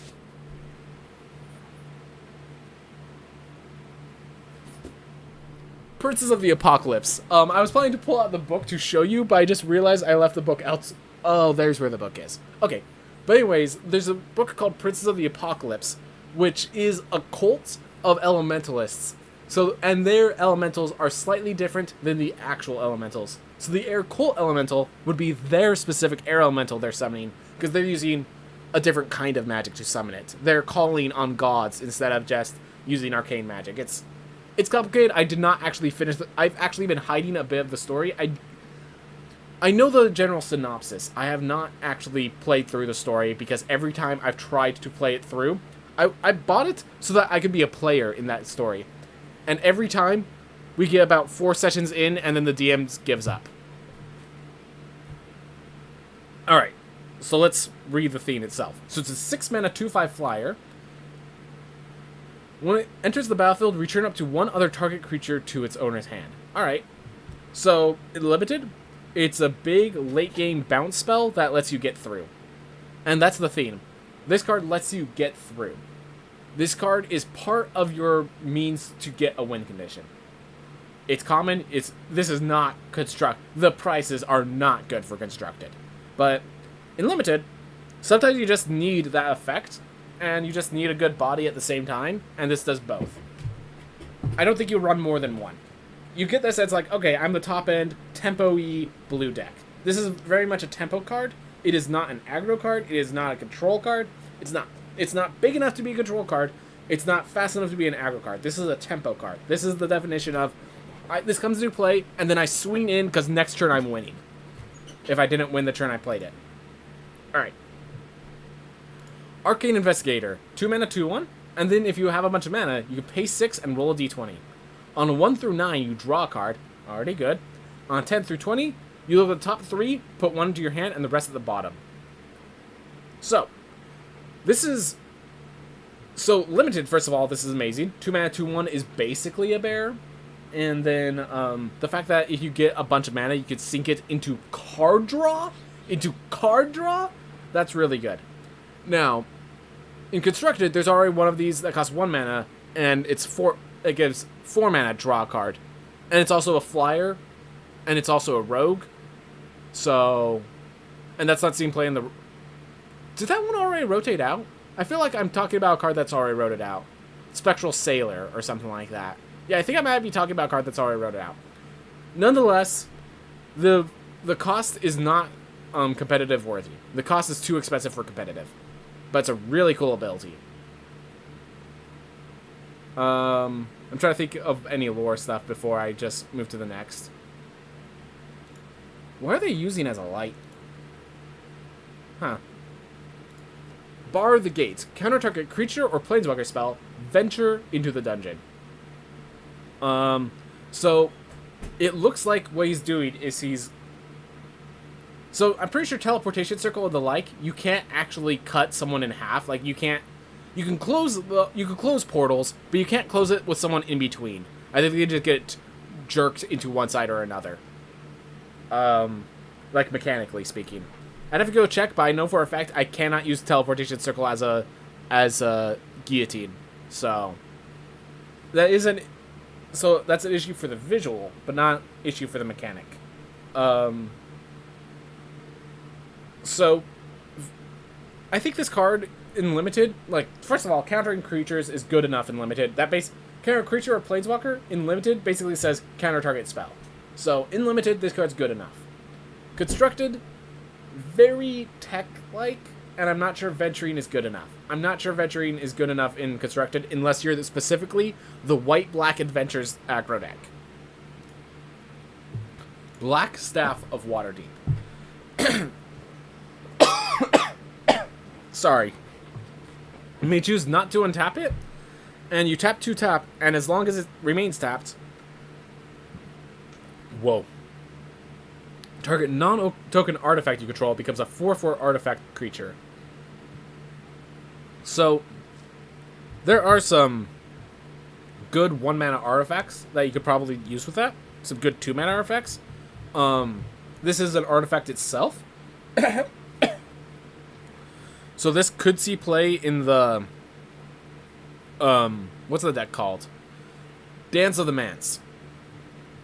Dance of the Manse decks, Esper, Doom Foretold, that sort of stuff could see Black Staff of Waterdeep just because it's another creature, just because it's a cheap artifact to play early. Yeah, I think this is a good card. So limited, you have to have the artifacts. You have to have the artifacts for this to see play in limited. For constructed, this could make a deck archetype. For constructed, this could bring back a deck archetype, or just like bringing out some deck archetypes of its own. There is that 2-mana 2/1. We saw the white 2-mana 2/2 that could sacrifice treasures for 1-mana artifacts. That could bring out the black side of Waterdeep. Alright, lore-wise. I have not completed the Dragon Heist, the campaign that takes place in Waterdeep. But I know that Waterdeep is filled with a bunch of statues of heroes of the past, and like, one is like a drunkard, one is just champion. A bunch of different statues of heroes. My guess is this black staff animates those statues to protect the city. That's my guess for what this black staff is. I do not know the lore well enough to tell you otherwise, or if someone tells me better, but that's my understanding. Alright. Blue Dragon. Again, there's a dragon of every color, just good uncommon cards. 7-mana 5/5. Where's the battlefield? Target creature gets -3/-0, another -2/-0, and another -1/-0. So first of all, 7-mana 5/5, good enough for limited. This card is good enough for limited. The extra effect just stops their aggression, and could also allow you to be aggressive knowing they can't backswing or block and kill. Good effect. Good effect. Constructed. No. 7 mana. 7 mana. Not good and constructed. That's all I need to say. We already talked about dragons are the right color. Yeah. Lightning Breath works. Yeah. Don't really have much to say for flavor other than succeeded. Alright, Charmed Sleep. Enchant creature, you tap it and it does untap. The spell itself is called Sleep. I thought Sleep was getting reprinted. Oh well. Does what it needs to do. This is basically Blue's kill spell. This is effectively Blue's kill spell. Constructed, not playable. Limited, you see play. Alright. Clever Illumimancer. Mage Hand. I love this. This is a flavor. So technically, with how versatile his Mage Hand is, this might actually be an Arcane Trickster disguising itself as a wizard. 3-mana 2/3. You can tap it to untap another target permanent, activate only as a sorcery. And they made sure to make sure it wasn't named Clever Conjurer, so you can't infinite loop with it. But, limited. If you have a good effect for this tapping, untapping effect, this is definitely good. Oh, you can actually untap lands. Okay, this card's good. This card's a 3-mana 2/3, which is sometimes good enough. And then you could untap lands with a blue card, guys. You can untap lands with a blue card. Good enough and limited. Constructed, you need some super hyper combo for this to be worthwhile and constructed. I think there's just better cards. Yeah, for lore-wise, Mage Hand is just one of those abilities. Well, a lot of people underestimate it. It's just a really good utility. And this is just a really good utility card. In much the same way. Contact Other Plane. So, 4 mana, draw 2 cards is this card's minimum. Great. That's playable. That's good. Then sometimes, it's scry 2, draw 2 cards. That's great. That's awesome. This is seen play in limited. Every once in a while, you get a natural 20, scry 3, draw 3 cards. I think this will see play in... If the roll cards deck is not an aggro deck, I think this will see play in it. If it's an aggro deck, it is still 4 mana, instant speed. You're holding this... This might see play in decks that don't roll dice. You might actually see play where you're holding up counter spells, and then they have nothing to counter. So you play this in hopes to scry 2, draw 2 cards, and sometimes even scry 3. I think Contact Other Plane is a great card, actually. I don't think decks have space for it unless there is a roll dice deck, but good card nonetheless.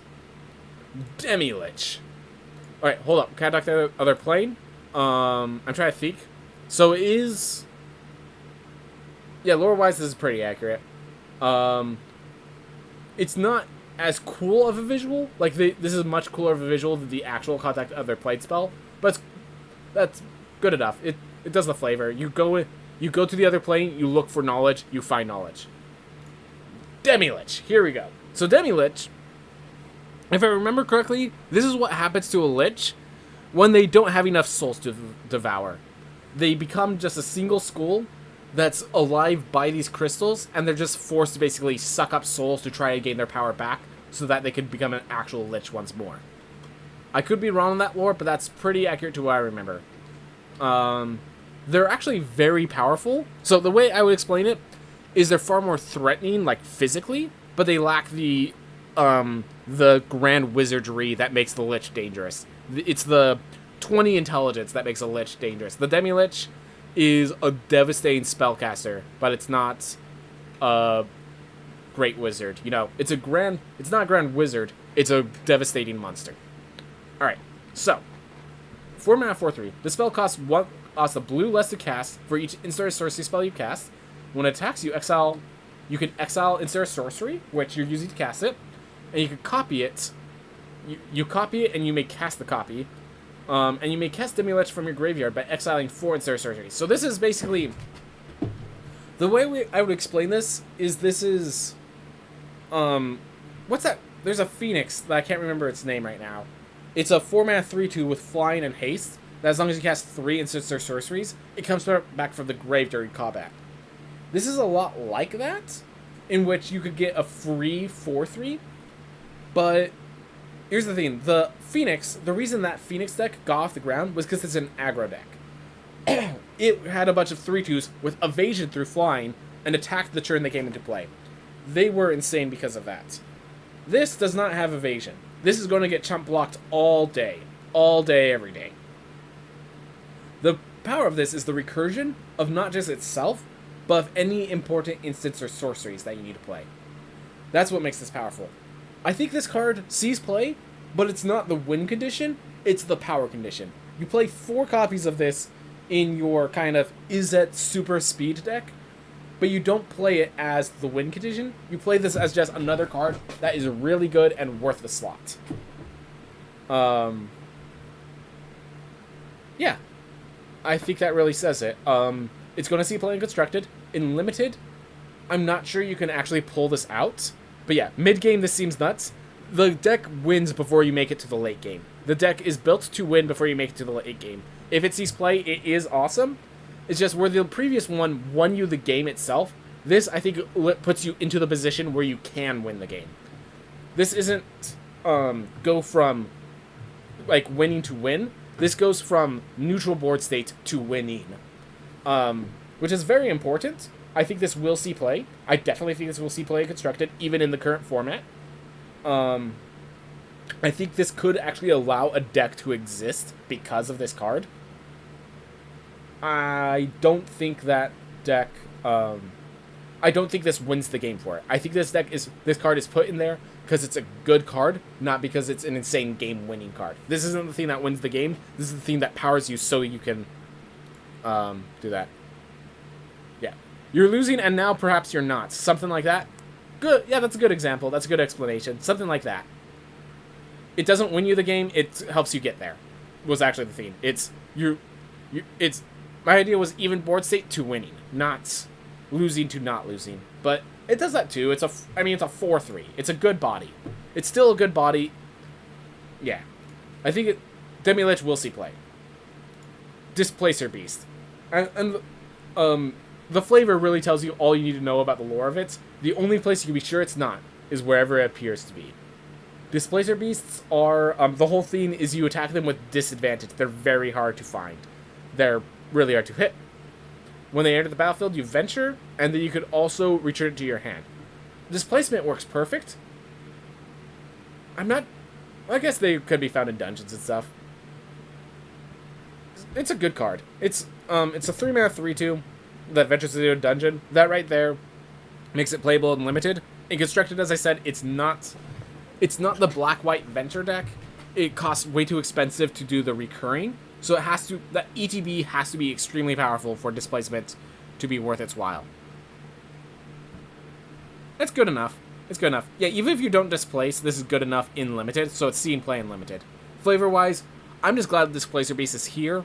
That's all it really is. Once you see the pictures of Displacer Beast, you'll be happy. The fact that I can bring up the Displacer Beast and you now know what I'm talking about is awesome. Alright. Genie Windseer. When it enters the battlefield, you roll a d20, you either scry 1, scry 2, or if you're super lucky, you scry 3. You're playing this, in case you're wondering, you're playing this because it's a 4-mana 3/3 flyer. That's awesome. That's good enough in limited. And then it also scries like I'm gonna say an average of like 1.7 or something like that, because that is a 10 to 19 that is actually slightly more, that is as likely as these two, and then this. Wait, this is one more likely than this one, because this is 11 through 19 would have had these two be equal. So this is actually 10 through 19. So the Scry 2 is actually slightly more common than the Scry 1. So there's a card. Back in one of the limited formats I played, there was a 5 mana 3/4 that one because we play you Scry 2, and that was an amazing top end for the blue decks in that format. So this is just an amazing card as a common in limited. In constructed, I don't think this is good enough. You have to have an awesome effect for D20s being rolled in the first place for this to be considered. I don't see that. Alright, Dragon Turtle! Dragon Turtle! Oof, love Dragon Turtles. Lore-wise, it already wins. It already won in lore. It's a freaking Dragon Turtle. Heck yes. It's a dragon. It's also a turtle. It's not part of the Chromatic set, but it is a dragon. Don't you dare deny that. And its ability, Drag Below. How beautiful. So it's a 3 mana 3/5 with flash. When it enters the battlefield, you tap it and up to one target creature an opponent controls, but neither them or the Dragon Turtle untaps during the next untap steps. To play this card, the way I see playing this card is you're holding up a counterspell. They don't play anything worth countering, so you instead lock down one of their creatures. At the end of their turn, you lock down one of their creatures and have a 3/5 coming along the way. The fact that this is a 3 mana 3/5 is actually huge and allows it to see play in constructed, I think. I think this might just see play constructed as just a general all-around good card. Which is awesome! Which is awesome! We get the Dragon Turtle! Which Displacer Beast also saw some constructed play. Oh well. Limited, good enough. Awesome. The fact that it taps itself definitely means this cannot be in an aggressive deck, but I think this is just a good value 3-drop in blue. That's good enough. That's good enough. The fact that it has flash. So you basically, the way I see it is you are holding this up, and you're holding up a counter spell as well. You're holding up some other effect, and just like, all right, well the other effect never triggered, so I'm going to drag below a creature they played this turn, and then I'm going to have this 3/5 active before their creature is active. Good card. Good card. Eccentric Apprentice. When it enters the battlefield, you venture. It's a 3 mana 2/2 flyer, so it's already a Wooddrake. At the beginning of combat, if you complete a dungeon, up to one target creature becomes a bird, a 1/1 bird until end of turn. So the thing is, this could stop one of their big blockers, or it could just allow you a little more damage through. In limited, this is good. In constructed, this is not part of the black-white deck, and I think that's all the death knell it needs. I do not see Realm of the Mad Mage, or whatever it's called, might see some constructed if you can really get enough of these ventures. Like, I'm starting to get convinced by the blue venture cards. They seem pretty decent. I could see definitely someone pulling off a more controlling venture deck. But then again, this is combat on your turn, which means this is an aggressive card. Oh, and we gotta talk about my weird confusion. So remember how I talked about Dragonborn being like a Dragonborn Paladin being a Dragon Knight, and how that allows you to have a lot more like connections to Magic the Gathering. It can actually synergize with cards outside of Adventures of the Forgotten Realm. This is a Tiefling. How often do you see Tieflings in Magic the Gathering? Now, keep in mind, this could have been a human devil, the way half-elves are human elves. We could possibly do a devil tribal. That would be pretty cool. But this is a Tiefling. Does this have any tribal synergy? No, I don't think so. And that just feels weird to me. That just feels really weird to me. That's all. I don't like I like how this is more precise. It's a Tiefling wizard in Dungeons & Dragons. But it's like, if we're going to sacrifice and make Dragonborn Paladins into just Dragon Knights, we should continue that path and make this Tiefling wizard into a devil wizard. I get it, Tieflings are not devils. Often it's a story of them fighting away their heritage. But Like, if we're, like, what's the story of Dragonborn's a dragon? The Tapeling could be devils. Alright. Feywild Trickster. Whenever you roll 1 or more dice, create a 1/1 blue fairy dragon creature to go with flying. This card, I think, might make roll dice viable and constructed. Just, every time you play a card that does your main mechanic, you get a 1/1 flyer. That's going to... This will swarm. This will swarm. In Limited, do you have dice rolling? Yes or no? That decides whether or not you can play it. But yeah, this might actually... If the roll dice deck actually works... that being said, the roll dice deck might have to wait for rotation because dice to Bone Crusher. 3-mana creature, dice to Bone Crusher. Doesn't do anything when it comes to play. By the way, kills Bone Crusher in trades. This you can play. They can play their Bone Crusher. You can tap down their Bone Crusher, and you have a 3/5 by the time they have their 4/3. Dragon Turtle doesn't die to Bone Crusher. 10 out of 10 card. Fly. Alright. I wish this was Jump, but I guess Jump might already exist. I'm surprised Fly doesn't already exist. Enchanted creature has flying, surprise, surprise, and when it does combat damage to a player, venture to a dungeon. So the reason I wanted it to be Jump is because Jump is the actual first level spell, and like what he's doing is he's jumping over a chasm, basically. Jump is what you use because you cannot afford to cast a higher level spell like Fly. You jump because you need to get through. I like this idea. I like the idea of it. I wish this was Jump. It feels like this could have just been Jump and it caused no effects. I like Jump. A lot of people don't like Jump. I like Jump. But yeah, so for Constructed, I mean, again, if they're... I'm starting to get convinced of like a blue-green Realm of the Mad Mage Adventures deck. I'm starting to get convinced of it as a possibility after rotation. Limited, I mean, this gives your creature evasion and gives you venturing, so yeah. Yeah, good in both. Good in both. Lore-wise, works. I just wish it was Jump, because Jump is the poor man's Fly, and that's what he's doing here. It's, when kids want Fly, Jump is your Fly that you have at home. But here, the difference is, it's good enough if you know what you're doing. Alright, Reslax, Illithid Scholar. So I find it interesting that all the Mind Flayers are horrors. Makes perfect sense. I find it interesting.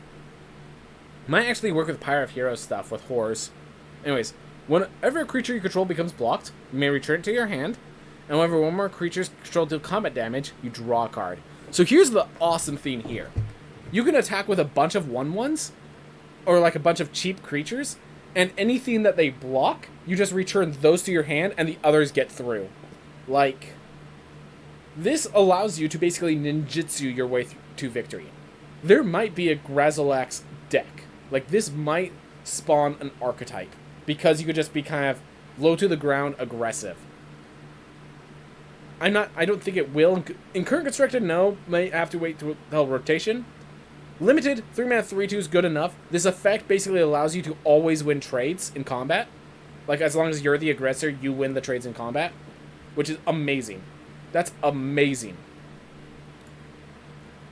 At least you don't lose trades. You don't win trades, you don't win every trade, you just don't lose trades.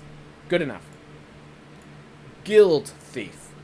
Alright, what deals combat damage to a player, put a +1/+1 counter on it. Tap 4, it can't be blocked this turn. In Limited, this can work as a finisher.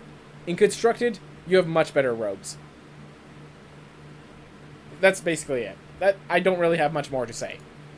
It's just, in Constructed, you have, like, the rogue deck in Constructed just breaks everything. Even after that's gone, that's a lot of mana to be investing for such a slow clock. So let's see. 1, then 2, yeah.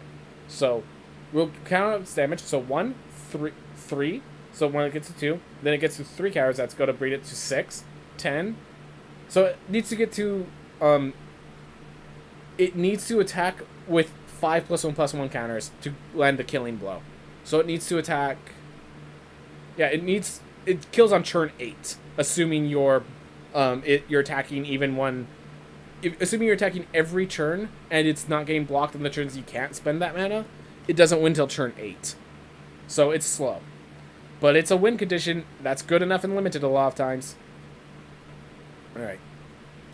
Imrith, Desert Dune. 5/5 flyer for 5. Good. It has Ward 4 as long as it's untapped. Really good. When it deals combat damage to a player, draw a card. If you have fewer than 3 cards on hand, draw cards equal to the difference.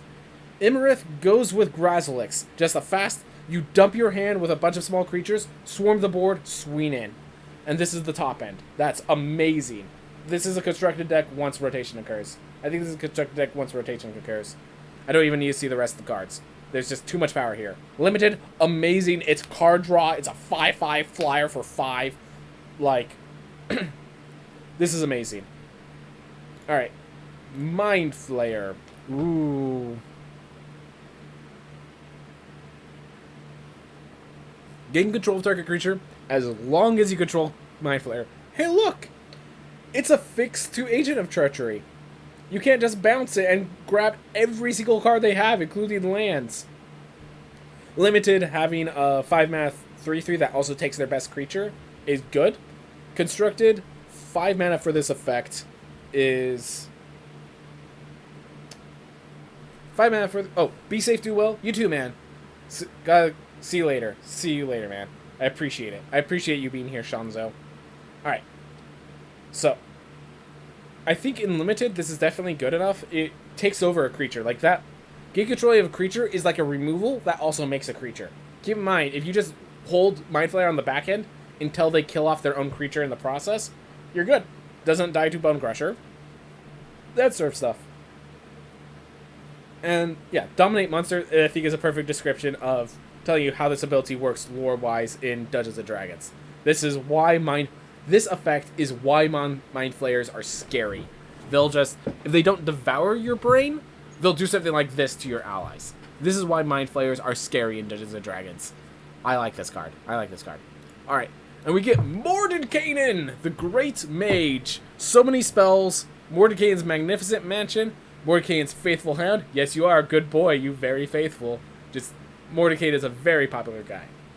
Mordenkainen's sword sucks in 5th edition, but I think that's more a 5th edition's problem, not Mordenkainen's. Alright. 6 mana Planeswalker. +1. Draw 2 cards. Then put a card from your hand on the bottom of your library. So it's draw plus filter. Like, it's +1 card plus filter. And it's a +2 effect. So, they need to be strong for 6 mana, but that is strong. Let me tell you that now. This is so, like, right there, I'm already happy. Kind of happy. Then we have -2. And it's Mordenkainen's Faithful Hound as a spell. Ah, makes my heart joy. Oh, yes. Create a blue dog illusion creature token. With this creature's power toughness, are each equal to twice the number of cards in your hand. So in case you're wondering, Mordenkainen's Faithful Hound, I'm pretty sure it's actually invisible in the game, but it's just a nice little good boy that protects an area. You choose an area and protects the area and bites anything that gets close. And it's a pretty good spell. The whole thing of the spell is it locks down an area. As long as it doesn't really move around with you, it just locks down an area, and if they try to approach, it wrecks them. That's basically how the spell works. That's a -2. Keep in mind, twice the number of cards in your hand. That's a big boy. That's a big doggo. Oh my gosh, it's a doggo for dog tribal. I just realized that's actually hilarious. But yeah, twice the number of cards in your hand. I think this will be strong when it needs to see play. It's big enough body by far. And the +2 just drawing you cards. Amazing. The fact that you can use the -2 twice if you just think you're facing too much aggression. Great. The fact that the illusion doesn't get sacrificed when it's targeted or something stupid like that. Like, all beautiful. All beautiful. And then if you get to -10, you just win the game. It's enter the infinite. You draw, you exchange your hand and library. And then you get an emblem with you have no maximum hand size. If you don't win the game from there, you have issues. Anyways, good card. I guess if you get milled, it makes sense that you wouldn't win the game from there. Anyways, yeah, good card. The big problem is that costs 6 mana. In Limited, slam dunk, this is your bomb. Constructed, meta's just too aggressive right now. The meta will have to slow down, and I think you're going to be using it to, like, you play it, you -2, you then +2, you -2, you +2, you -2, you +2. You're using it to make big, beefy threats, not to combo out into victory. Because you could probably combo out faster. Alright. Mordenkainen's polymorph. No, he's polymorphing his doggo, but he was a good boy! Ah. Alright, until after a target creature becomes a dragon with base power, toughness, 4/4, and gains flying. I mean, this is a card. In limited, sometimes this is useful. It's instant speed, so it's a combat trick. Constructed, dragon. The dragon tag has to be very important for this to see play in constructed, I feel. And in flavor-wise, I don't think... Yeah, Mordenkainen's polymorph, at least, is not a spell in 5th edition. Mordenkainen doesn't... As far as I know, doesn't have a connection to dragons. I could be wrong there. I don't know, it just feels weird. It just feels like they want to add a spell from Mordenkainen, and they want to add polymorph, but couldn't add the polymorph spell itself. Pixie Guide. 2-mana, 1/3 flyer. If you would roll one more dice, instead, roll that many +1 and ignore the lowest. So, this is actually funny. I'm going to talk about D&D lore right now. So in 5th edition, one of its big breakthroughs is that people hate numbers. They hate having to keep track of +5, -2, +3, -4. Like, they hate having to keep track of all these little feats. So they just added a simple, you either have advantage or disadvantage. If you have advantage, you roll 2 dice, take out the lowest. If you have disadvantage, you roll 2 dice, take out the highest. So this is them granting an advantage. This is literally, you have advantage when you roll d20s. You roll 2, take out the lowest. Funny thing is, it's actually a variant rule to be able to get multiple advantages. And basically to have multiple rolls, which Pixie Guide can do. I think that's kind of funny that they actually added the variant rule of like, oh, this is too complicated for D&D. But people that play Magic the Gathering, oh no, this is perfectly makes sense. You just throw it in, it works perfectly in Magic the Gathering. Because anyone who's playing this game could deal with the complications of multi-advantage. I just think that's funny. Limited, 2-mana, 1/3 flying will probably okay. Like, the fact that it has flying probably pushes it to be good enough in limited. Constructed, it's are you the roll dice deck? And is the roll dice deck not aggressive enough? Yep. Alright. That kind of solves it. Power of Persuasion. So, 3-mana sorcery. On 1 through 9, you return target creature to its owner's hand. 10 through 19, return it to the top or bottom of their library. Or you gain control of it until the end of your next turn. So here's the interesting thing. The Nat 20, if it's a combo creature, is actually not good, not better than the 10 through 19, which is actually hilarious. The 1 through 9 is actively bad. It's an unsummoned for 2 additional mana. So the 10 through 19 is basically what this card needs to be. So this is one of the cards that I don't like, because whether or not you roll well decides whether this card is even okay. Limited, you actually need... I don't want to play this in my limited deck unless I already have like 2 Pixie Guides for some reason, which I don't think you see very much in limited. Constructed, I don't want to see this as a dice deck, because if you roll badly, it's very bad. And it's not like that Nat 20 is good, but I don't want that dice deck to be about Nat 20s. Flavor-wise, I mean, I guess if you roll Nat 20 and Persuasion, there's the whole thing, but technically Nat 20 doesn't confirm success. It's just, my whole thing is it does confirm success, but I don't let them roll if it's one of those situations. I don't like the card. I understand it, I don't like it. Ray of Frost. So, this is their, so white and black each have a hate card for each other, and blue and red each have a hate card for each other. I don't know if green has any of this, but this is, a red one. Enchanted creature doesn't untap during its controller's untap step. It's a 2-mana flash spell. And if it's red, it also taps it as it comes into play, and it loses all of its abilities. Like, I think this is something that you sideboard. In limited, after you attack, you then tap it down.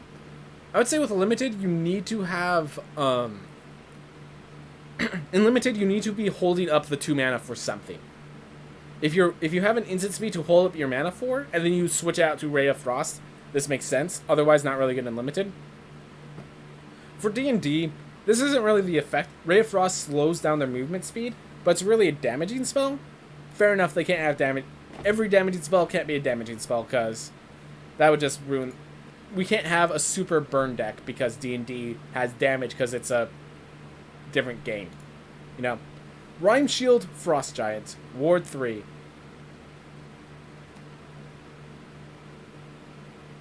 Not really much to say. Limited works. 5 mana, 4/5, Ward 3 is a very powerful... It could be a finisher if it wasn't for all those dragons.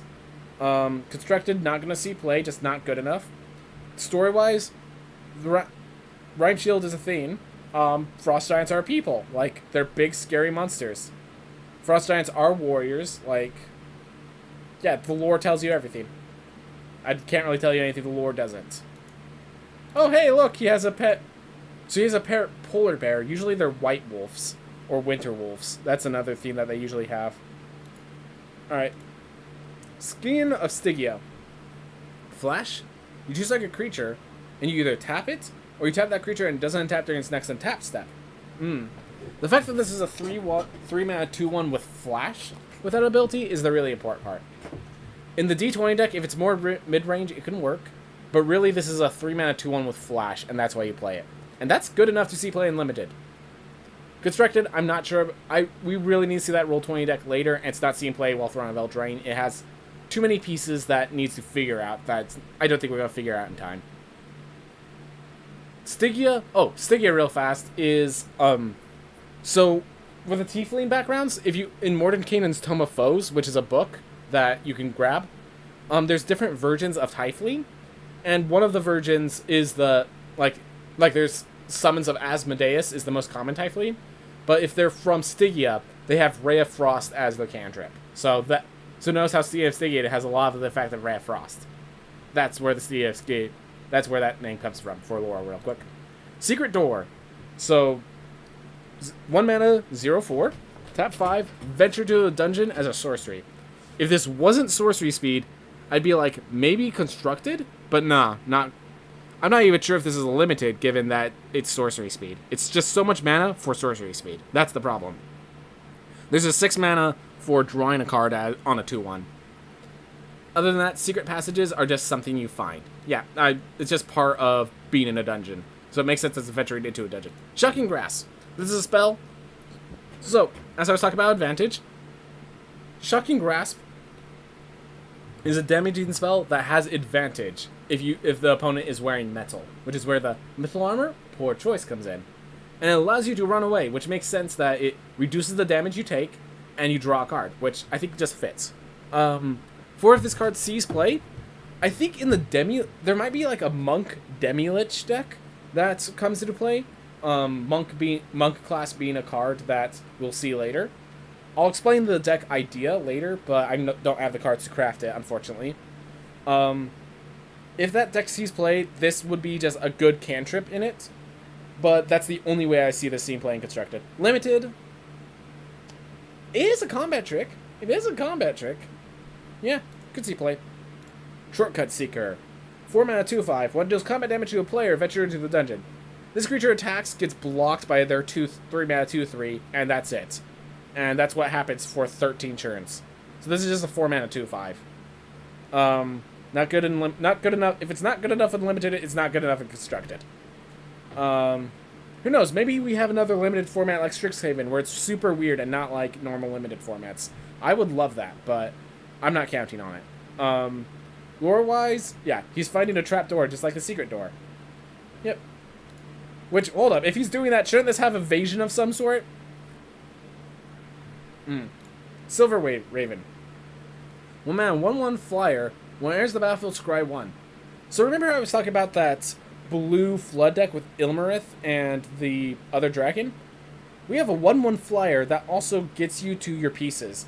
Make sure you don't draw too many lands. Make sure you draw enough lands. Make sure you draw your finishers. Make sure you don't draw multiple finishers. Like, that's what Scry does. This is going to... In that deck, this is going to see play. I don't think this sees play until rotation, but blue aggro is going to be a thing, I think. That's cool. And that is cool. Also, if this gets bounced back to your hand, you're super happy to just Scry again. When Soul Knife Spy deals combat damage to a player, you draw a card. Oh, well, hold up. Silver Raven, I'm pretty sure is it's a magical artifact that you speak a command word and it becomes a raven for 8 hours. So it's an artifact that basically gives you an animal companion, but with utility instead of power. Yep, flavor done. All right, Soul Knife Spy. Soul Knives are a new archetype, which, as they say, it has a psychic blade, which deals psychic damage with your sneak attack damage. Pretty awesome, but that sort of stuff. When it deals combat damage to a player, you draw a card. And this is where my theme with the Soul Knife is. Love the Soul Knife when you look at the class in D&D. This is actually my disappointment in D&D. They don't flavor the stuff of the Soul Knife having more mental powers. Like, the Soul Knife, at least lore-wise, is supposed to be psionics is their power and, like, ripping into the mind. This, you're drawing a card. Like, Soul Knife in there would be more they discard a card. Whatever. I'm happy with this. Limited, 3-mana 3/2 is sometimes good. You play this because you can, not because you have. You play this because you have to, not because you want to, sort of theme. If it hits, it's awesome, but you're not going to rely on it being hit because it dies to bears. That sort of issue. Constructed, not good enough. That's the theme. Split the party. So I love the flavor. Is just don't, because yeah, was it D&D advice number 1: never split the party. Second D&D advice 2: really don't. Like, that's the whole theme. So yeah, so you choose target player, return half the creatures they control to their hand, rounded up. So the theme is, you get to choose what half of the creatures. This is kind of close to a one-sided board clear. This, if you're facing a token deck, this is a one-sided board clear, basically.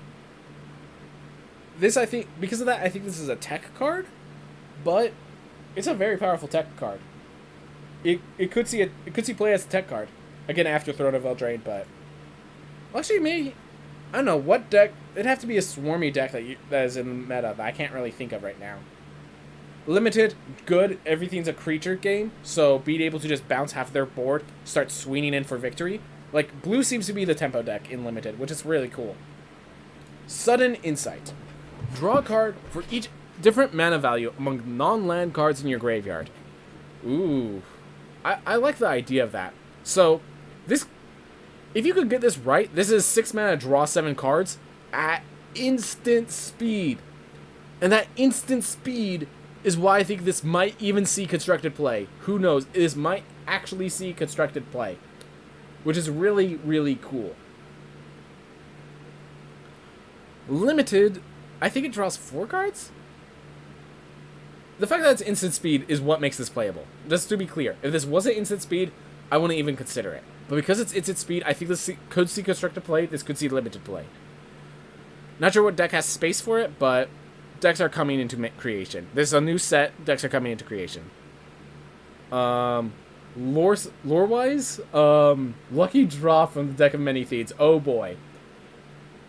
I guess that would make a sudden insight, but that's... Deck of Many Fiends is a story. We'll get to it when we get to it. Tasha's Hideous Laughter. So Tasha's Hideous Laughter is technically a lockdown spell, kind of like Sleep, but I'm okay with this. So this is a mill card. So I did the math of whether this mill card is good enough. Generally, the problem is, this is the only mill card. Basically, the math I figured out is that you would need 2 of these in Limited to make it useful in Limited. In Constructed, basically, if this card is viable, it's because cards like Lurrus of the Dream Dead are played. So let me explain. This exiles cards from the top of the library until they reveal enough cards with a total mana value of 20. This means that if you're playing a mill deck, the more aggressive your opponent is, the more cheap and low to the ground their cards are, the more viable this card is. So, like Lurrus of the Dream Dead, most of their cards cost 1 or 2 mana. There might be a few 3 mana cards, but most of their cards cost 1 or 2 mana. Tasha's Hideous Laughter does serious damage to the Lurrus deck. Could really, like, take them out with a few plays. And in fact, I actually think if you have a bad matchup against Lurrus decks and the like, you might actually be able to, in a control deck, to just have 4 Tasha's Laughters in your sideboard, and bring them in against Lurrus decks and things of that nature. I think that's actually a possibility, because against those kinds of decks, Tasha's Hideous Laughter mills so many cards. Thing is, otherwise, like, the math that I did, I could be wrong, but the way I saw it, against a regular, just mid-range deck, like Limited mostly is, this mills something like 11 to 12 cards, I think, which for 3 mana is pretty good, but you need to mill, what is it? I think the math I did is the game needs to last 10 turns, and you need to mill 20 cards. And that will allow you to just do mill in Limited. And so if this also had Millstone in the format, or something of that nature, I don't know, maybe they added Millstone and I didn't see it, but they would need, this needs just a little more support for this to see play in Constructed. Or to see play in Limited. This card is not really a Limited player. Constructed, the thing is, you put this in your deck that kind of mills. So, like, for example, rogues with Rune Crab and such might put this in their deck if they're having problems with the Lurrus matchup or something like that. With people that have escape cards, so they want cards in their graveyard anyways. It might see play there. Otherwise, I don't see it. Like, it's a good tech card. It needs its support. It does act as support. It's very much, depending on how fast the meta is, it's very dependent on the opponent's deck, is my main issue. If it's just a regular deck, it's not good enough. Like, if it's a mid-range deck, it's not good enough. If it's aggressive, or if it's a Lurrus deck, I think it's good enough. If there's a mill deck. If it's Lurrus, and, like, that's the thing. That's the problem. That, I don't know. This is a card that, whether it's good or not, depends on the meta. Trickster's Talisman. Equipped creature gets +1/+1, and whenever it deals combat damage to a player, you may sacrifice this talisman and create a copy of that creature. Ooh. So, I don't know what deck uses this. So, first off, in Limited, it's an equipment. +1/+1 is often good enough. The fact that you may sacrifice it, so you can just equip it to a cheap creature, and then later get a big creature, put it on, and swing in, is awesome. For Constructed, I don't see what slot this takes. I don't see what creature is so important that you make a copy of very quickly. Maybe if this was red-blue, and you equip it to a creature with haste to swing in and immediately get another one. The copy, if it said you create a copy of this creature except it isn't legendary, would be a very different game. Because it's just a copy, like, it's a good card. Don't deny, it's very good and Limited. And in Constructed, if it sees play, I would not be like surprised, but I'd be shocked. I'd be like, I did not expect this to see play. It's good enough, but I don't see anywhere it fits. And there has to be, I don't see where this fits. I think it's a good card. So yeah, Lady Luck is also, so quickly about Trickster's Talisman. Lady Luck is the god of, you get Trickery Domain Clerics from it. So that's where that Trickster's Talisman comes. Oh, also, their ability. It's Invoke Duplicity, duh! That's the channel divinity for Clerics of Trickery. Yeah, so that's where the lore comes in. Suddenly the lore became a lot better now that I read it 2 more times. That's awesome. Yeah, it's a Cleric of Trickery. Awesome. True Polymorph. Target artifact or creature becomes a copy of another target artifact or creature. And notice that there's a permanent effect. It's not until end of turn. And that's the theme. So a lot of people were confused about being called True Polymorph instead of Polymorph. So Polymorph is a 4-mana spell that could turn something, could turn a creature into an insect or a dragon or whatever. It turns them into that other theme. True Polymorph is a 9th level spell because it turns them into that other theme until dispelled. It could be permanent if no one ever dispels it. And where Polymorph is limited to creatures and has this one, you could turn a creature into a diamond and then sell off that diamond. You could turn a diamond into a creature and then befriend that creature for a while. Or a rock. That's usually what I do. I turn rocks into creatures, befriend them, and then later I could turn them into a diamond if they get on my nerves. It's a 9th level spell. It's supposed to be hyper powerful. But yeah, True Polymorph is different than Polymorph because it is permanent. It has to be dispelled. And target artifact or creature, like you turn a creature into treasure, you turn a treasure into creature. Like that's actually what it's used for. So that's actually awesome. This is perfect in flavor of the spell True Polymorph, not the spell Polymorph. So I like that. And that's a lore theme that a lot of people will miss. Why is it called True Polymorph? Because it's a different spell in D&D. Alright, Wizard class. So this brings a lot of... This is very similar to the Cleric class, except where Cleric class succeeds, this fails. So, Cleric class succeeds because that 1 mana gain 1 life is actually a pretty important effect. The 1 mana effect is you have no maximum hand size. We have lands. We have a land that does that in later formats. Like, that's not that powerful. It doesn't really do anything. So, it has, basically this card, if you play it at 1 mana, it's because you literally have nothing else to play at 1 mana. At 3 mana, it then has a divination attached to it. Divination doesn't see play in Constructed. I think that's all I really need to say already this card is basically unplayable in Constructed, which is really sad. Its level 3 is cool, and it's powerful, but involves creatures in a deck that's dirtling around. You need to be able to dirtle around a lot. If you could only gain levels as a sorcery. If this was instant speed, because it's the wizard, I could see this scene playing Constructed. But you can't do it. It has to be sorcery speed. And the deck that wants this needs to leave its mana open for counterspells and the like. And has better card draws. It has better card draws. So, because of that, I don't see this scene playing Constructed. In Limited, 4 mana, draw 2 cards with a mana sink ability later on is probably good enough. But you're really just playing for that 5 mana ability. This is your finisher. Yeah. Weird card. Weird card. For story-wise, yeah, the wizard having the spellbook being the maximum hand size, then they learn more knowledge, then they just become more powerful. It's kind of a story of a wizard, I guess. Wizard spellbook. Hey, here's the spellbook I was talking about. Alright. Exile target instant or sorcery card from a graveyard, roll a d20, activate only as a sorcery. 1 or 9, you copy it and may cast it. 10 or 19, you copy it and you cast it for only 1. And the natural 20, you copy every single card exiled with Wizard Spellbook, and you cast the copies without paying their mana costs. So this is an example of me disliking the natural 20 mechanic.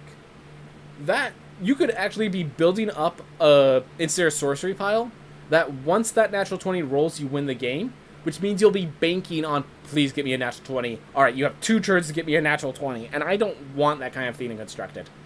Alright, Limited, if you have the instance of sorceries, then this is a bomb. Constructed, if you have the instance or sorceries, do you have the 7 mana for this? Like, keep in mind, you have to pay 7 mana, then you still have to cast the copy. It doesn't work. I think you're going to be playing Demi-Leches, and these two, and Demi-Lech and Wizard Spellbook, fight each other for the spots. And you're just going to play Demi-Lech and Constructed. That's my general rule of it. Love the idea, love that the spells are all gate stacked together for the natural 20, except for I like it until you get to the fact where the natural 20 is game ending. Maybe if it's, you could copy any card exiled with Wizard Spellbook and may cast the copy without paying its bad cost. If it was 1 spell instead of 30, instead of 5 or whatever, then maybe I'd like the natural 20 effect. I think it's bad for the game to have effects that hyper explosive. D&D it makes sense because if the boss dies randomly to a triple critical hit, that's the players doing awesome. In Magic the Gathering, that's the game being obsoleted for a few dice rolls. That's the difference. So that's why I don't like natural 20s being super powerful in Magic the Gathering. That's for Dungeons & Dragons, not MTG. You come to a river. So you can either fight the permanent current, which is a return spell, or you get a buff to make a creature unblockable. So this is actually really cool, where, remember when I was talking about the blue swarm deck? This could help you get the finishing blow in, or it could help you bounce, if they're also swarming, this could help you get the finishing blow, and if they're just playing a big threat, this gets rid of the threat for a turn. So this could actually see play in that mono blue swarm deck that I've been talking about, could see play. Good enough. So could see Constructed. Limited. It's really hard to get an effect like this strong enough. You might play it. You might play 2 of them, but not every deck wants this. Not every deck can capitalize on the time of returning a permanent. Not every deck can capitalize on a single hit. So it's, can you capitalize on this card, whether or not you do it. You find the villain's lair. So it's a counter spell But if they have nothing to counter, you could instead draw 2 cards, then discard 2 cards. So note, learn their secrets is bad. You're not even card cycling. You're losing a card in the process. So this card is a cancel with a benefit if they have nothing to cancel. This is like that one card that's a cancel that you can instead cycle for 2. And this is, I would say, actually worse than that one, but it's better in a combo deck. Constructed, not really seen play. Limited, you don't want it, but you'll play it. And yeah, lore-wise, you kind of get the sense you found the Villard's Lair. I think the cool thing about these cards is that the lore is self-explanatory. You see a guard approach. Distract the guard, you tap a creature, or target creature you control gains hexproof. In Limited, this is very much... So Constructed, I don't think this sees play, unless that 1 mana is so important. But, yeah. It's, again, one of those things... So it is a hexproof. It stops a combat trick. It stops a burn spell. But not every deck has that, so you have to capitalize on tapping down a creature, is generally whether or not you see a guard approach is good. That's my guess for Limited. And every deck can capitalize, some can. Yuan T. Malisum. Alright. So these are the infiltrators amongst the Yuan T tribe, if I'm correct. So, it's a 2-mana 2-1, can't be blocked while attacking alone, and when it deals combat damage to a player, you venture. Again, this is a thing. For Constructed, if there is kind of a mid-range blue-green adventure deck that goes through the realm of the Mad Mage, the Dungeon of the Mad Mage, I think this is a good way to get recurring venturing, because you're not really trying to deal damage. You're just using this as a way to get recurring venturing. And then it also deals damage, because it's attacking alone. That's awesome. Limited, always good. It's a bear that can venture to the dungeon and get consistent damage through. Like, amazing Unlimited and Constructed, it's also possible if that weird blue-green mid-range venture actually works. I'm not sure if it does. Anyways, that's it for the blue cards. Ooh. Sorry if I rambled a bit, but I did enjoy that. Everyone, thank you so much for watching. I hope you have a wonderful day. I'll be back later with black. That will be awesome.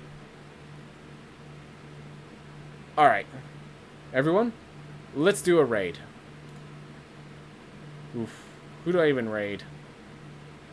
I guess I'll raid Day 9. Oh, he's doing his own set review, and he's just doing a better set review is my guess. So I'm going to watch his YouTube video later. I'm not going to watch his set review live, but I'll raid him. He is huge, so he's probably, like, a raid party of 1 probably means nothing to him. But it's a raid. Oof.